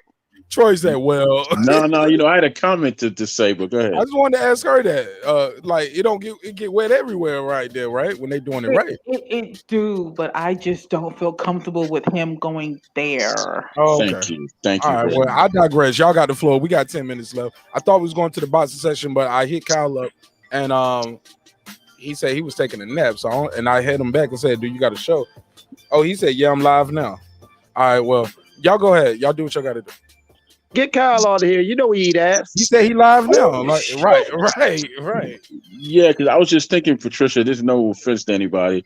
I'm not talking about the second part of it to go down on your. I don't know, but if you've never been with a man that made you lose your mind while he was doing that part of it, then No, look, it was good, but look, I'm just aware of myself. Okay, but my grandmother always told me there's good, better, and best, and I always tell my children there's good, better, and best, and there's great, and all of you are Graham, so you're great, Hey, and I am the man. head. So I am the head Graham, more so I am shots, I am the greatest, right? That's all I'm saying. And so All right, man. basically, I'm just simply saying, you need to find yourself a gap tooth man that got lips like mine. Oh my God. Cue the cheesy music again, Mark, so I can get my Anthony Anderson is out there, man. Like, come on, man. He said he could do some things with that Go gap. ahead, go ahead, man. Go ahead, man. That's right. I understand all these closed teeth brothers have shot their shot. But once you get with a man that has a open teeth that can hold you in spot, I could do things to you that you can't All right, even Troy, the remember. drop is over. It's not long, That's man. right. Like, you should have, Troy, it's That's over. the problem. Troy, That's the it's problem. over. She ain't having long enough. That's Troy, why I'm it's trying over. to make my It's point. over, big. That's Troy, my point. Michael He trying to eat the couch until the ass Troy, bleed. I don't know if you know this, Troy. But I promise that clock don't go past 3 o'clock, and this light is still on. Period. And mid conversation is gonna be over, and I'm still gonna play my drop and for extensions of you. So on the dot. But Troy, you trying to give people like Queen P, gingivitis on their vagina. I don't know if that's a good I get selling point. gingivitis from a gap, Mark. I get gingivitis from a I'm gap. just nah. You had your jokes. These are my jokes. All right. We got to do our final thoughts real quick, and y'all got to plug anything y'all want. Look at this goofy. I got a gap too, nigga. You know what I'm saying? The joke's on you. Yours just bigger. Mine is always bigger, Mark. Mine is always bigger. See that? My Damn it, I walked You're into not that. the only one. I walked into that joke. Okay, you touche. Well played, Troy. All right, look, y'all got to go and give me your final thoughts, and I got to land this plane, and I got to plug the raffle. Well, not the raffle, the giveaway. Y'all go ahead. Yeah, as far as your list go, Mark, yeah, you get an A on that. There's two. Fortunately, there's a lot of other albums that deserve to be on there, but your list was pretty solid. As far as the disclosure, is it lying? Lying is not restricted to just a verbal spoken word. If you're not disclosing something, that's basically lying. Your actions could be lying. So I feel that those are the same. If you're not disclosing, you're lying. And Michael Strahan would challenge you on the gap too. He did get. He might challenge Troy as well. He did get Nicole Murphy. So until you top that, I think Michael. No, Strahan, his wallet got Nicole Murphy. Stop it. Let's go. Well, he did the credit to the gap too. I gotta say, was the gap because Eddie Murphy got a gap too, don't he? No, he said his was bigger than Eddie Murphy. That's why. Yo, we gotta go, man. Like this shit going too crazy. Go ahead. Let's pass it around real quick, y'all. We down to 5 minutes. 5 minutes on the clock, or less. Go ahead, Sir Sin. You got anything you want to plug, bro? And always, can't hear you. Go ahead. Salute to Marq Nash, my brother. And y'all definitely go listen to that Edith. It's everywhere. So there's no excuse not to hear it. Most definitely, man. We're gonna go through it and say non-disclosure is lying. You know she lying. He lying too. So we're gonna go to the album. You gotta take that Eminem off of there, man. You gotta take Eminem off of there. Yes. With Bone Thugs and Harmony. And that's it. All right, HLD, final thoughts from me, bro. I already said it earlier, man. El Cool J goes on that list, and disclosure's a lie. Besides that, everybody should be smashing that like button and check Marq Nash, man. Mondays, Wednesdays, and Fridays. Hey, look, and try to win that laptop. Look, try to win the laptop. It is a real thing, man. We're giving away the laptop. Check the last video we just dropped. Yeah, man, y'all should be entering. Go ahead. I'm gonna see how many, because people have been entering during the show, so that's pretty cool too. But don't let one person enter 95 times and you only enter one time and be like, oh man, it was fixed. Like, no, it's not fixed. That person kept getting entries. You can enter every day too. It's a button up there that say click here every day to enter again. That's worth another 3 entries. Somebody gonna do that every day for the whole month. You get what I'm saying? But go ahead. That guy Eclipse, final thoughts, bro. You the last one, and then final thoughts. It was a damn good list. We had some disagreements on the albums, but that was all just a taste preference. So I can 100% compliment you and say that was a damn good list, damn good show. Shout out to everybody. Go get that Edith, smash the like button. As far as lying, I already told y'all how I feel about that. And as far as all the other nasty talk, listen, man. You got to get it how you live. I know Mark keeps thinking I'm capping, but I'm able to do the things I do because I'm very honest, and they either ride with it or they don't. So honesty is key.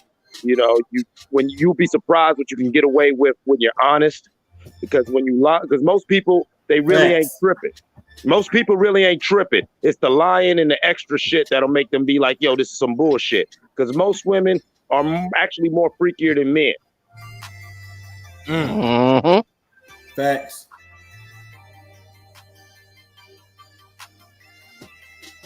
Okay, that's a dramatic ending to the conversation. He was like, and most women are freakier than men. That's a fact.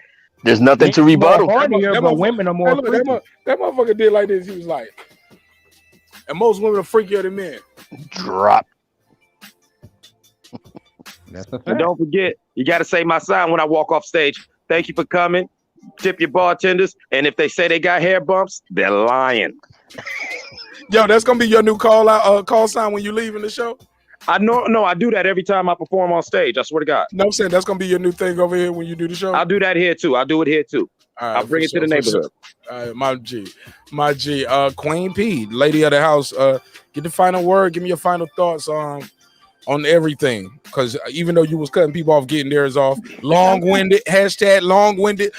Shout out to BPK. You was long-winded tonight. Really, you gonna bring him up? I thought you were gonna bring him up. You brought him up first. That's your boo. I ain't say his crush name on though. him. I didn't say his name. That's worse than Saint Haney. I ain't got no beef with him. I can say his name. Yeah, I ain't say his name. So how would he know I was talking about him? I ain't say his Everybody name. knew, but I said it. Well, it's all good. It's all good. Oh no, them shows was legendary. Them shows did numbers. People know people knew what happened. That's why they came back on Wednesday. Oh, God. And they really enjoyed seeing him get what happened on Friday. But that's my guy, man. He cool kid, man. He was here today. He showed love and support, and he entered the he's trying to win the laptop. That's pretty Did you dope. tell people how to enter the giveaway? Look, he tried to win the giveaway. No, I got a whole video for it, and and I got the official rules in the description block. The one thing people got to know is if you didn't leave a comment, you can't win. Because that's gonna keep the people who I got blocked from the channel from winning. See what I'm saying?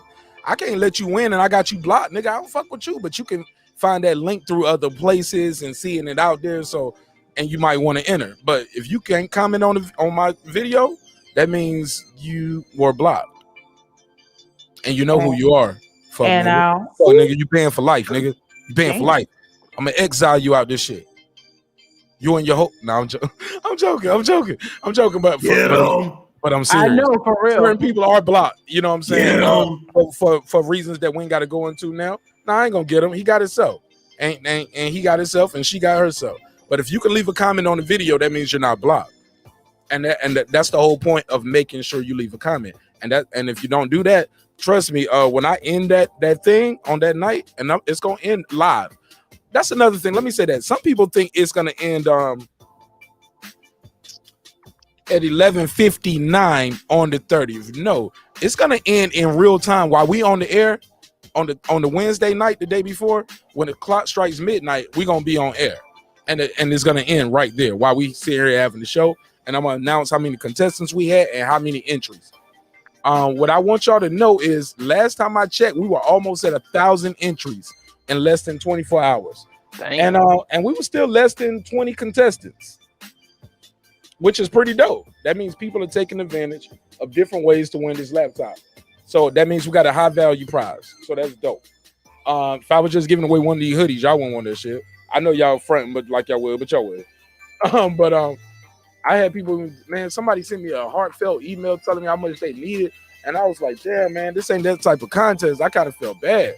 Okay, we got 41 contestants, so it is almost double. Actually, it's doubled, a little over double since, and we have 1,759 contestants.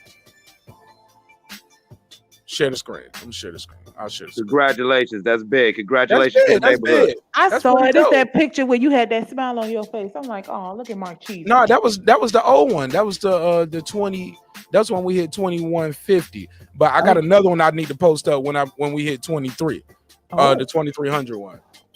And shout out to Scotty, man, World Combat Sports, because he did that photo shoot that day, and we shot almost 1,000 photos. So, and we had a good time, and there was so many of them, and people used to seeing it. So that's why I'm just using those old ones. But yeah, man, this is our giveaway right here, and we are at 41 contestants with 1,000. So y'all don't think I'm capping, right? Y'all see it, right? Free laptop giveaway, 41 contestants, 1,754 entries. There we go. Y'all better get in there. This shit is legit. Hey, and Mark, I know you I'm want giving to this run. shit away. Kyle just pulled up. Kyle, we was just talking about eating ass. Where you at, Pimp?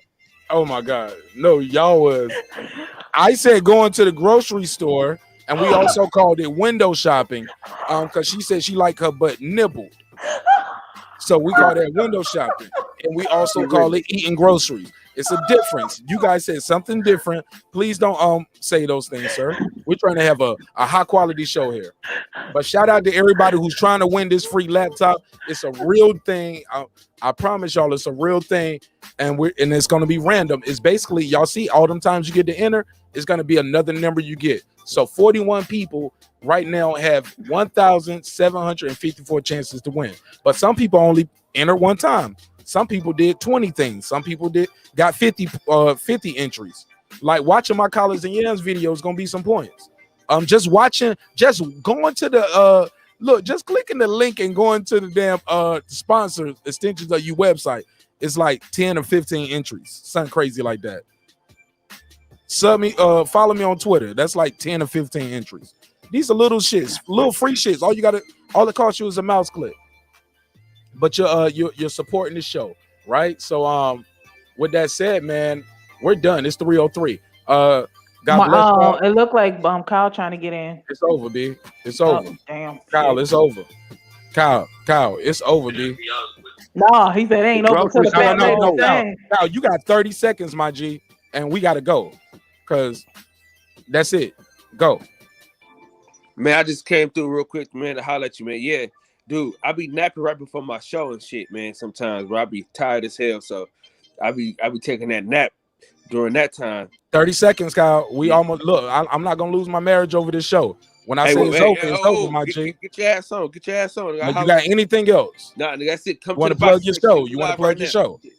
We live right now. So shit, pull up. All right, I'm about to pull up, Kyle. I'm gonna tell you about all this growth eating. Kyle, no, bro, please. It's over, bro. It's over. Eat a booty it's over, B. As always, my guest will get the last word. I love y'all. I will see y'all on the next episode. Kyle from the boxing section is live right now. I see y'all on Friday. Peace. This that squad sound.